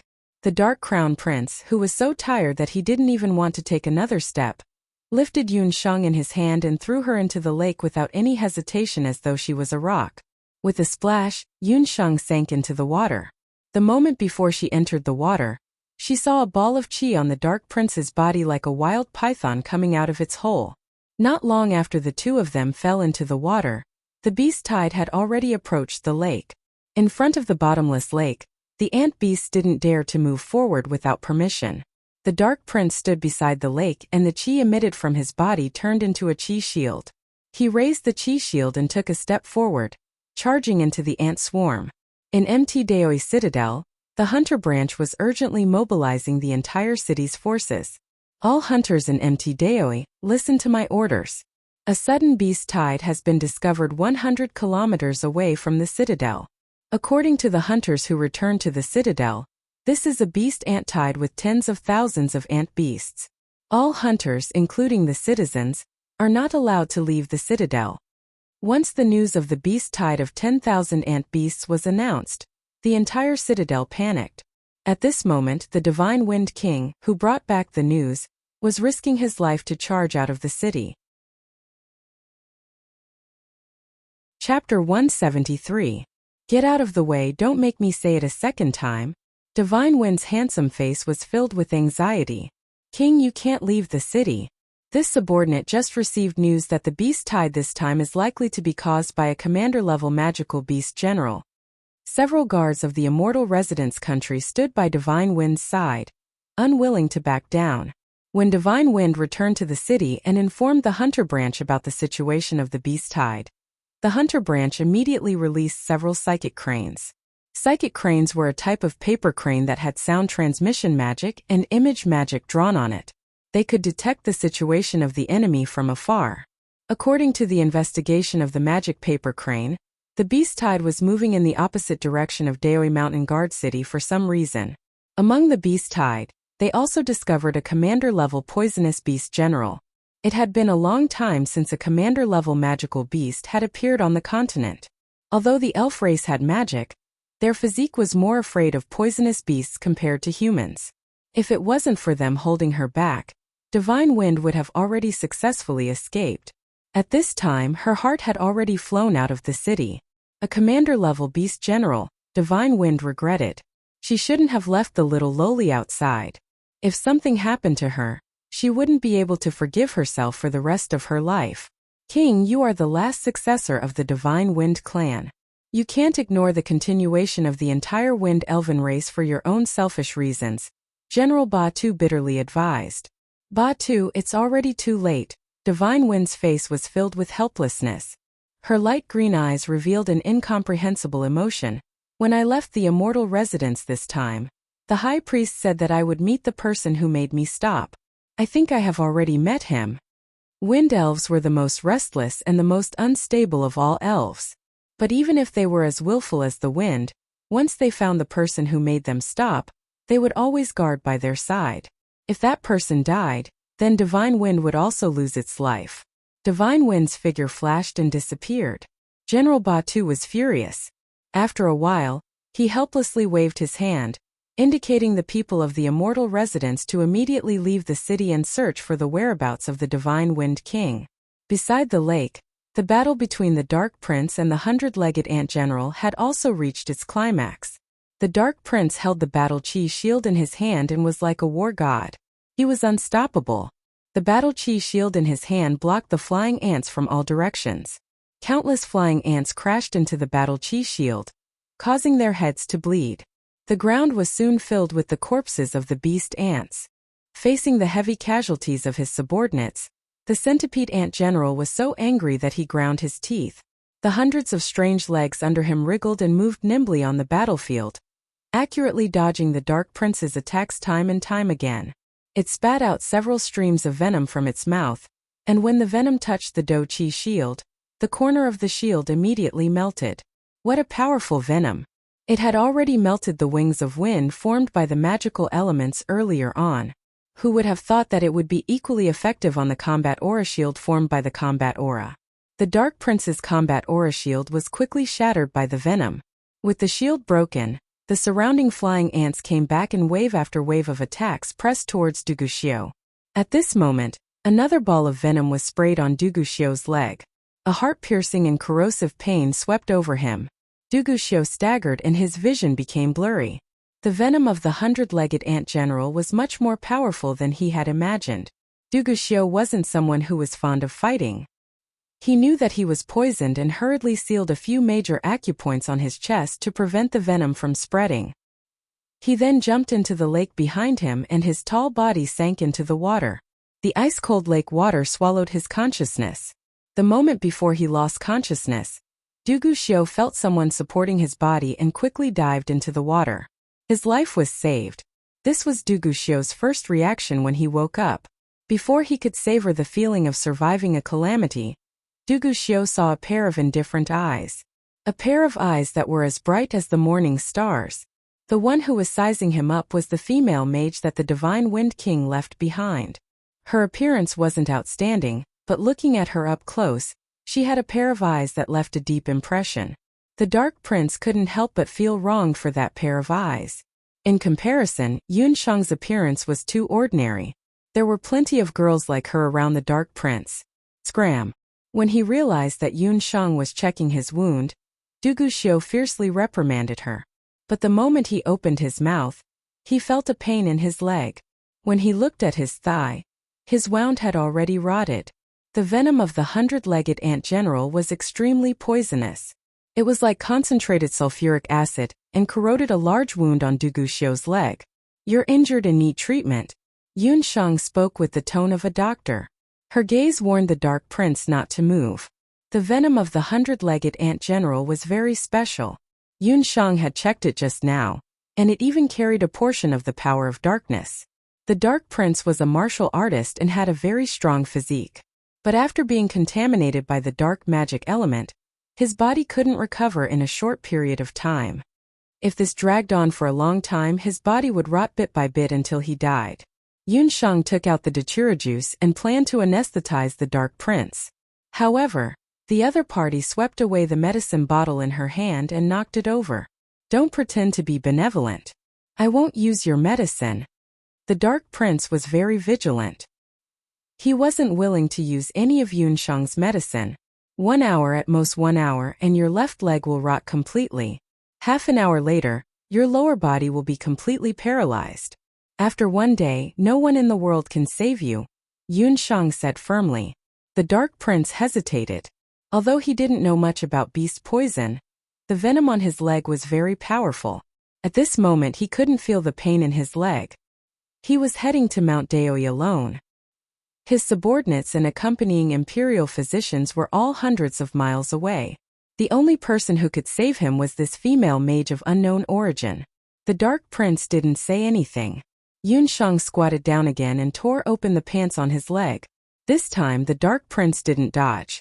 The Dark Prince's face twitched violently. Yunsheng lowered her head. There was a strange knife in her hand. When the Dark Prince saw that knife, he immediately recognized it. It was the knife he saw in the magic scroll that cut off Black Four's wrist. It's her. The Dark Prince recognized Yunsheng. She was the child hunter known as Bloody Loli. It was no wonder Divine Wind called her Little Loli just now. The Dark Prince raised his hand. Yunsheng was fully focused on cutting off the rotten flesh on the Dark Prince's wound. She didn't notice the changes in the Dark Prince's expression and mentality. With a jerk of his hand, Yunsheng's knife slid across the rotten flesh like a butterfly shuttle. The pain rushed to his head. Even a tough guy like the Dark Prince couldn't help but suck in a cold breath. Bear with it. It won't hurt anymore soon. Yunsheng subconsciously used the tone of a doctor to a patient. Her voice was very gentle, completely different from her tough tone from before. Somewhere in the Dark Prince's heart was touched and his heartstrings were gently plucked. Chapter 174. While he was hesitating, Yunsheng had already cleaned up all of his poisonous flesh. After sprinkling some hemostatic agent to stop the bleeding, Yunsheng started the last step of the treatment, which was to use the Four Seasons glass needle to sew up the wound. Yunsheng didn't even raise her head and immediately took out the glass needle. Both her hands worked at the same time and the needle nimbly pierced through the skin, quickly sewing up the wound. This Dark Crown Prince was a tough guy. He didn't even let out a groan despite the pain. When the last needle was sewn, Yunsheng was already drenched in sweat. She had gone through several dangerous situations today, and used a large amount of flame explosion magic. Her physical strength was greatly depleted. Right now, she only wanted to quickly end this treatment and meditate on the spot to adjust her breathing. Yunsheng subconsciously raised her hand to wipe the sweat on her forehead. Who knew that her neck would suddenly hurt? Her tender neck was already grabbed by the Dark Crown Prince's right hand. He was like an eagle pouncing on its prey as he lifted Yunsheng up. The two of them had just climbed out of the lake and their bodies were drenched. Duguxiu strangled Yunsheng with astonishing strength. His wet hair hung down to his chest and he looked wild and dangerous. Duguxiu's left hand touched Yunsheng's ear. Yunsheng's disguise magic had already lost its effect after several hours. Right now, the only thing maintaining her disguise was the illusion earring on her ear. Duguxiu's slightly rough hand slid past Yunsheng's earlobe, accurately touching the illusion earring. The earring cracked with a sound. Yunsheng's face was also exposed in front of him. When he saw Yunsheng's face, Duguxiu was stunned for a moment. No wonder Divine Wind would call her Little Loli. It was a very young face. She looked to be around 7 or 8 years old. Her eyebrows weren't fully developed, but it couldn't hide her beautiful facial features. Her face was white, but it was not the sickly white of the weak and delicate imperial concubines in the later Qin palace. Instead, it was a clean, healthy, and tender white. There was a hint of pink in the whiteness that made people want to take a bite. Yunsheng's fair skin was due to the fact that she had been cultivating the jade marrow technique all year round. The impurities in her body had been eliminated, and her entire body was sparkling and translucent. She had a delicate and high nose bridge and a small mouth that looked like a newly born stamen. She looked very full. This face was very compatible with her eyes. In that instant, a thought flashed through Duguxiu's mind. This little girl in front of him was truly worthy of the words flawless jade. She was exquisite and translucent, just like a flawless piece of white jade. It gave people the urge to hide her away. He was the Grand Crown Prince of later Qin. How could he have such filthy thoughts about a little girl who hadn't grown up yet? However, in the next moment, Duguxiu regained his composure because he noticed the light in Yunsheng's eyes. Even in such a dangerous situation, there wasn't any unnecessary fear in her eyes. Duguxiu looked at his wound again. More than half of the poison had been removed. It had to be said that Yunsheng's medical skills were very exquisite. Her stitches were complete, and she wasn't inferior to the imperial physicians in the later Qin palace. Yunsheng, who was being choked by the neck, didn't reveal any panic. She suddenly smiled. She held the needle and pierced it toward the Dark Crown Prince's eyes. The latter reflexively wanted to block it. However, Yun Shang's elbow was like a spiritual fire. She turned and changed direction, smashing it on the Dark Crown Prince's stitched-up wound without any hesitation. The wound was quickly torn open and blood splattered out like rain. Almost at the same time, Yun Shang's petite figure moved forward. It was as if she was throwing herself into the Dark Crown Prince's arms. Looking from afar, their current posture was very ambiguous. It was as if a man and a woman were hugging each other intimately. In addition, their clothes were wet. Through their clothes, they could feel the pressing heat emitted from each other's bodies. However, along with the heat came waves of murderous intent that made one tremble in fear. Yun Shang's hand and needle were less than an inch away from the Dark Crown Prince's eyeballs. The Dark Crown Prince's hand was still choking Yun Shang's neck. As long as Yun Shang's needle was an inch closer, the Dark Crown Prince would shatter Yun Shang's throat. At the same time, as long as the Dark Crown Prince's hand dared to move, Yun Shang's needle would pierce his eyeballs. Her killing intent wasn't inferior to others. The Dark Crown Prince couldn't help but feel apprehensive. You've already lost. At most, I'll be blind in one eye. But you're going to lose your life. The Dark Crown Prince was indeed experienced. Blood flowed like a river under his body. Despite the danger before him, he still straightened his back with a proud expression. Unless this man was really daring, he was arrogant to the bone. Even at a time like this, he still had to put on a strong front. However, no matter how arrogant he was, it was useless. Because the person he met was her. You're wrong. You're the one who lost. 1, 2, 3. Before Yun Shang could finish counting, the Dark Crown Prince's body swayed. He felt his vision turning blurry. The hand that was choking Yun Shang's neck loosened and he fell back in a daze. After the sound of a heavy object falling to the ground, Yun Shang put away the bone needle. What a strong bull. I wasted 10 times the amount of anesthetic before I could knock him out. Yun Shang felt her heart ache.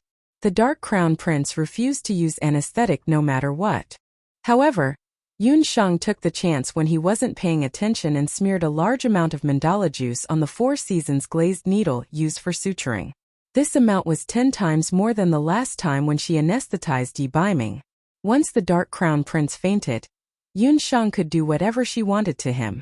After a round of looting, Yun Shang found an anonymous limitless red gold coin card on him. Later Qin's national power wasn't bad. As the crown prince of a country, the Dark Crown Prince naturally had a lot of money on him. He even had a storage ring on him. Since the puffed egg could break the magic barrier, she didn't hesitate to take the storage ring. After a round of looting, Yun Shang rolled her eyes. She didn't have a good impression of the Dark Crown Prince. Under the Dark Crown Prince's orders, the Dark Guard hunting team killed so many hunters on Mount Daoi. She should have slit his throat. But when she thought of how he saved her from the centipede ant king, she couldn't help but feel guilty. The death penalty could be avoided, but it was difficult to be punished. Looking at the man's well-built body, Yun Shang smiled evilly. When Du Guxiu woke up, he was so angry that his nose was crooked. He realized that all his clothes had been stripped off, leaving only his underwear. His limbs were twisted together by water magic and thrown on a road leading to Mount Daoi. Not far in front of him there was a line of words that he would never forget. Du Guxiu, I've stitched up your leg again. I'll use your pure gold coin card to cover the cost of the 2 stitches. The water binding magic will lose its effect in about 2 hours. At the end of the message, he didn't forget to add the words, Zhou states Yin Yun. Yin Yun. This crown prince won't let you off. Du Guxiu's angry voice reverberated through the forest. In just a day, Yun easily replaced the Divine Wind King and became the first person that the Dark Crown Prince of later Qin, Du Guxiu, vowed to hunt down. Somewhere in the forest, Yun Shang had clearly heard the man's beast-like roar. She shrugged her shoulders indifferently.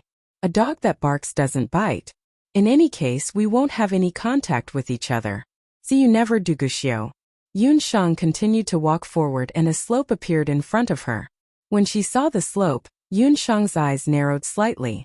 A bright light flashed through her ink-black eyes. Chapter 175. This slope was discovered by Yun Shang when she swam to the opposite shore after being thrown into the water by Du Guxiu. After Yun Shang was thrown into the lake, she cursed Du Guxiu 100 times in her heart. However, when she climbed out of the lake, she found that there was a dense forest on the opposite shore. When the beast tide attacked, the forest near the mountain was destroyed. However, the forest in front of her was lush and green, without any signs of damage. This made Yunsheng feel that it was strange. Why didn't the beast tide attack this place? According to the records of the continent's ancient books, every large-scale beast tide, especially when there were more than 10,000 beast tides, was due to war or natural phenomena. However, the beast tide that Mount Daoi was facing this time was completely different from the previous ones. Divine Wind had already returned to the Acropolis to call for reinforcements. However, relying on the small Mount Daoi to repel the centipede ant general and thousands of beast ants was not easy. Yunsheng's experience as a doctor in her previous life told her that she had to find the cause of the beast tide to treat illnesses. She also had to find the cause of this beast tide. Just as Yunsheng was about to enter this unusual forest to explore, Du Guxiu, who had been stung by the centipede ant general's venom, was washed over by the flowing water. Yunsheng had no choice but to save him first. As a result, the scene of the two fighting to the death occurred. While treating Du Guxiu, Yunsheng discovered that there were dark magic elements on the stinging wounds of the centipede ant general. This magic element was the same as the dark magic element on the disguise magic scroll that she had obtained earlier. This reminded Yunsheng that the disguise magic scroll and the centipede ant general most likely came from the same place.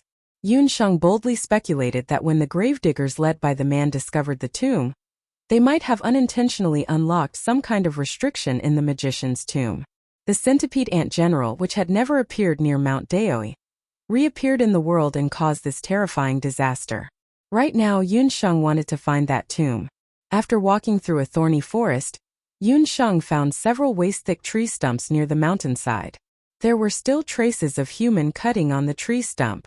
From the looks of it, it should have been cut down in the last 10 days around the same time as when Yunsheng bought the disguise scroll. After taking a few more steps forward, Yunsheng found that there were 5 or 6 holes in the ground. The hole was about 1 meter long and half a meter wide.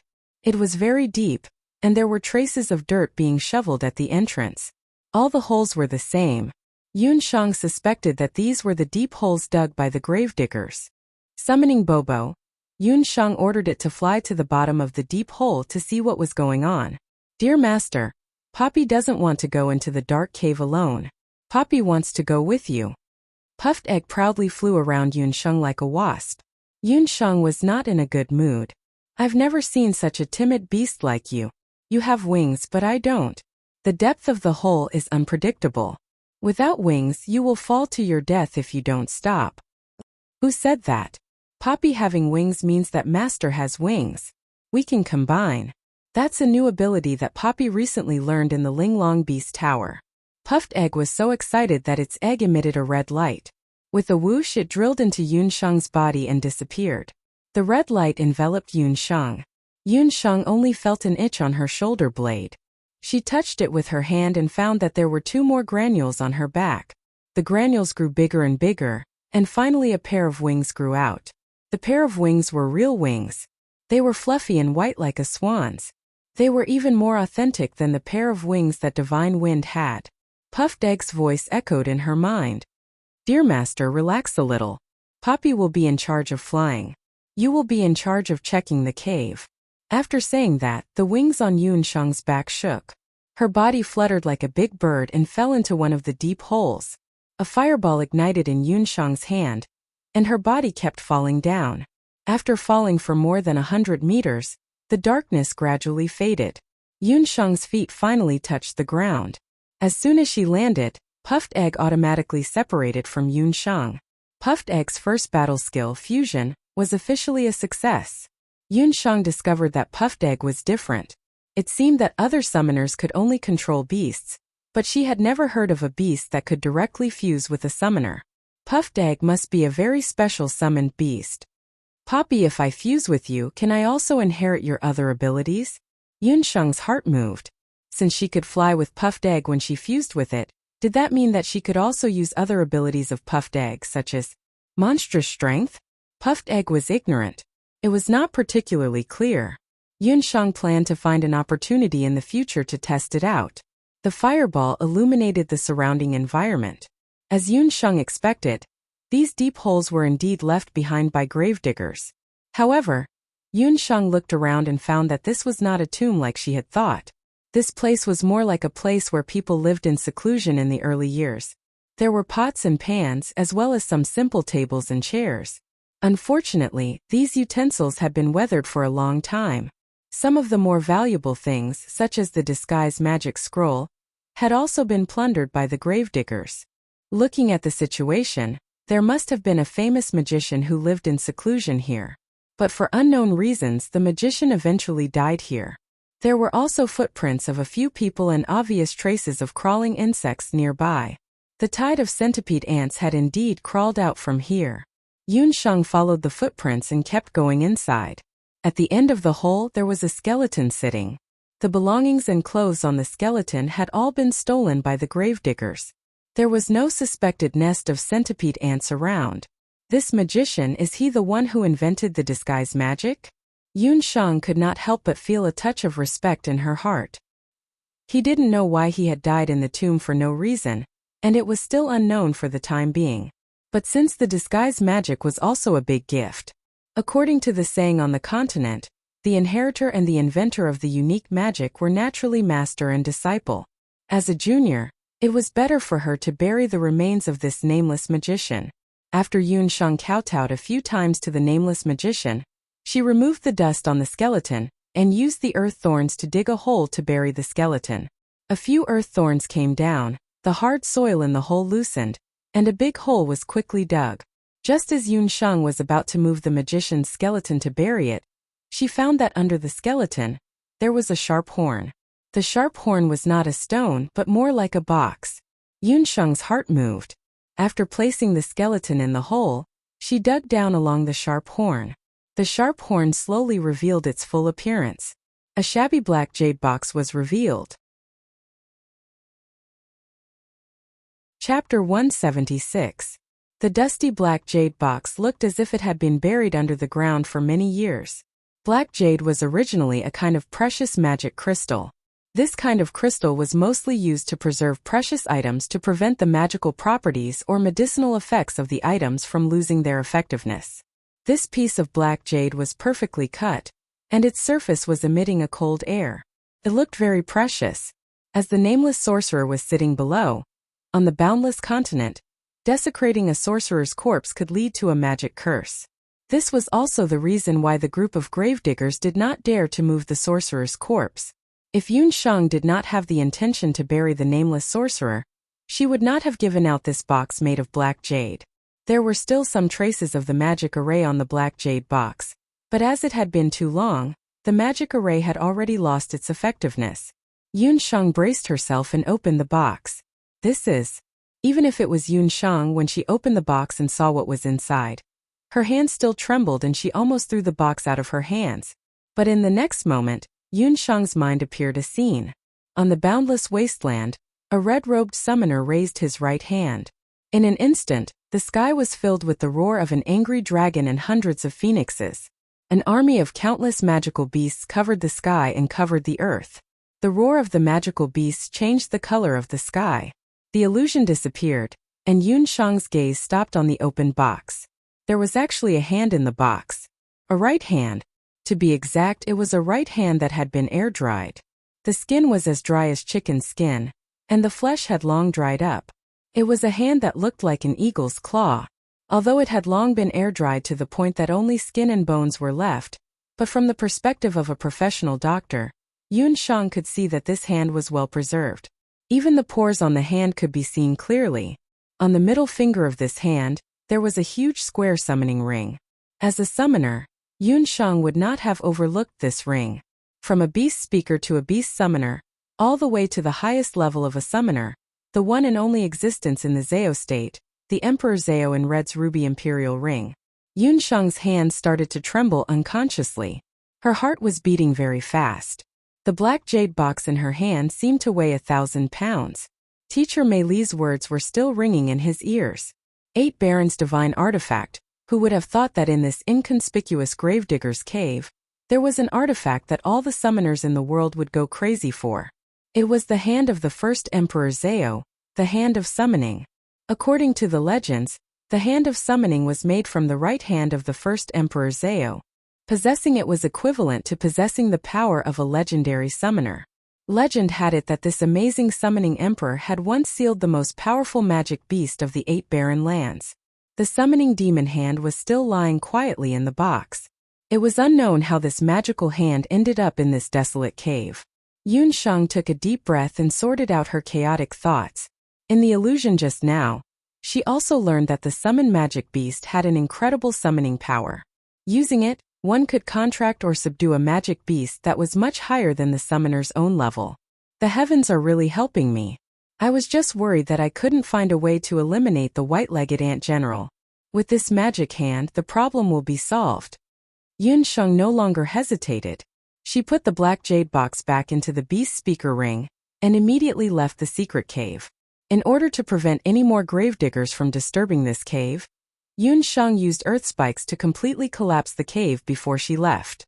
From now on, no one would ever find out that there was a nameless legendary magician here. After meditating for a while, when she left the cave, Yun Sheng immediately used disguise magic to disguise her true appearance. This time she used magic to disguise herself as an old man. Yun Sheng once again merged with the puffed egg and flew all the way to Daoi Mountain City. Daoi Mountain City was now surrounded by the beast tide. The soldiers were at the city gates. Hundreds of thousands of beast ants, in addition to the terrifying commander-level 100-legged ant general, surrounded Daoi Mountain in layers. The wide ground was covered with all kinds of beast ants. The flying ants fought to fly up the city walls and launched wave after wave of attacks at the citadel. The Hunter Association deployed a large number of people. The magicians used fire and water magic, and the warriors killed the beast ants together. But in the face of the endless swarm of ants, there was only so much they could do. From day to night, the hunters were busy running around. Some of the timid citizens did not listen to the Hunter Association's arrangements and forced their way out. But before they could leave the city gates for 15 minutes, they were devoured by the hungry beast ants. At dawn, there were many skeletons outside the city gates. There were both human and beast skeletons. Huang Tung and the other two also joined in the defense of the citadel. Looking at the piles of skeletons outside the city gates, the three of them felt like they had a nightmare. But no one knew when they would wake up from this nightmare. Boss Little Shenger is still missing. Wenren Xiu waved the soft sword in her hand. With one slash, she decapitated the ferocious beast ant. I heard from the elf magician at the immortal residence that Little Shenger is outside the city. She won't be in danger for now. Fengque hoped that Yun Sheng had gone far away. This time, even he did not know if he could leave Daoi Mountain City alive. The B-grade hunting team had not even warmed up their reputation yet, and they were about to die under the beast tide. Furthermore, they were being surrounded by a group of ants. Fengque roared angrily. He swept out a few leg shadows and smashed a city stone full of beast ants into pieces. Boss, look at the city gates. What the hell is that? Wenren Xiu and Fengque both looked in the direction of the city gates when they heard Mu Nanyan, who had always been bold, change her tone. When they saw it, their faces changed. The city gates of Daoi Mountain City had been closed when the beast tide was discovered. The city gates were made of thousands of pounds of molten iron and hard diamond sand. They were extremely hard and did not fear any weapons. There were also several defensive magic arrays on the city gates. It should be said that they were impregnable. But just now there was a strange movement underground. A ferocious ant king with 100 feet broke out of the ground. It spat out venom. The venom touched the city gates and greatly weakened the magic arrays on the city gates. Once the magic arrays were weakened, the centipede ant king led a group of beast ants and flying ants to gnaw on the city gates. The sturdy city gates were gradually loosening. A hole appeared on the city gates and the hole was getting bigger and bigger. Quick! Guard the city gates. If the beast tide enters the city, no one will be able to escape today. The elder of the hunting team commanded the hunters to guard the city gates, waiting for the final attack. The city was in chaos. The frightened merchants and people fled in all directions. The situation in the city was even more chaotic. Boom, with a loud sound, the city gates that weighed thousands of pounds finally could not withstand the continuous attacks of the beast tide. With a muffled sound, the city gates collapsed. The tide-like beast tide crazily poured into the city. Go. Capture the leader first. Kill the centipede ant general. The hunters swarmed forward. When they saw the outside of the city gates, there was no sign of the centipede ant general. You're tuning in to the Li Mei's Wuxia Whispers YouTube channel. We're so grateful for your support, and don't forget to subscribe to join us on this incredible journey through captivating stories. Your generosity through donations truly makes a world of difference, as it's the primary source of revenue that allows me to expand and enhance this channel for you. Thank you from the bottom of my heart for being a part of this adventure.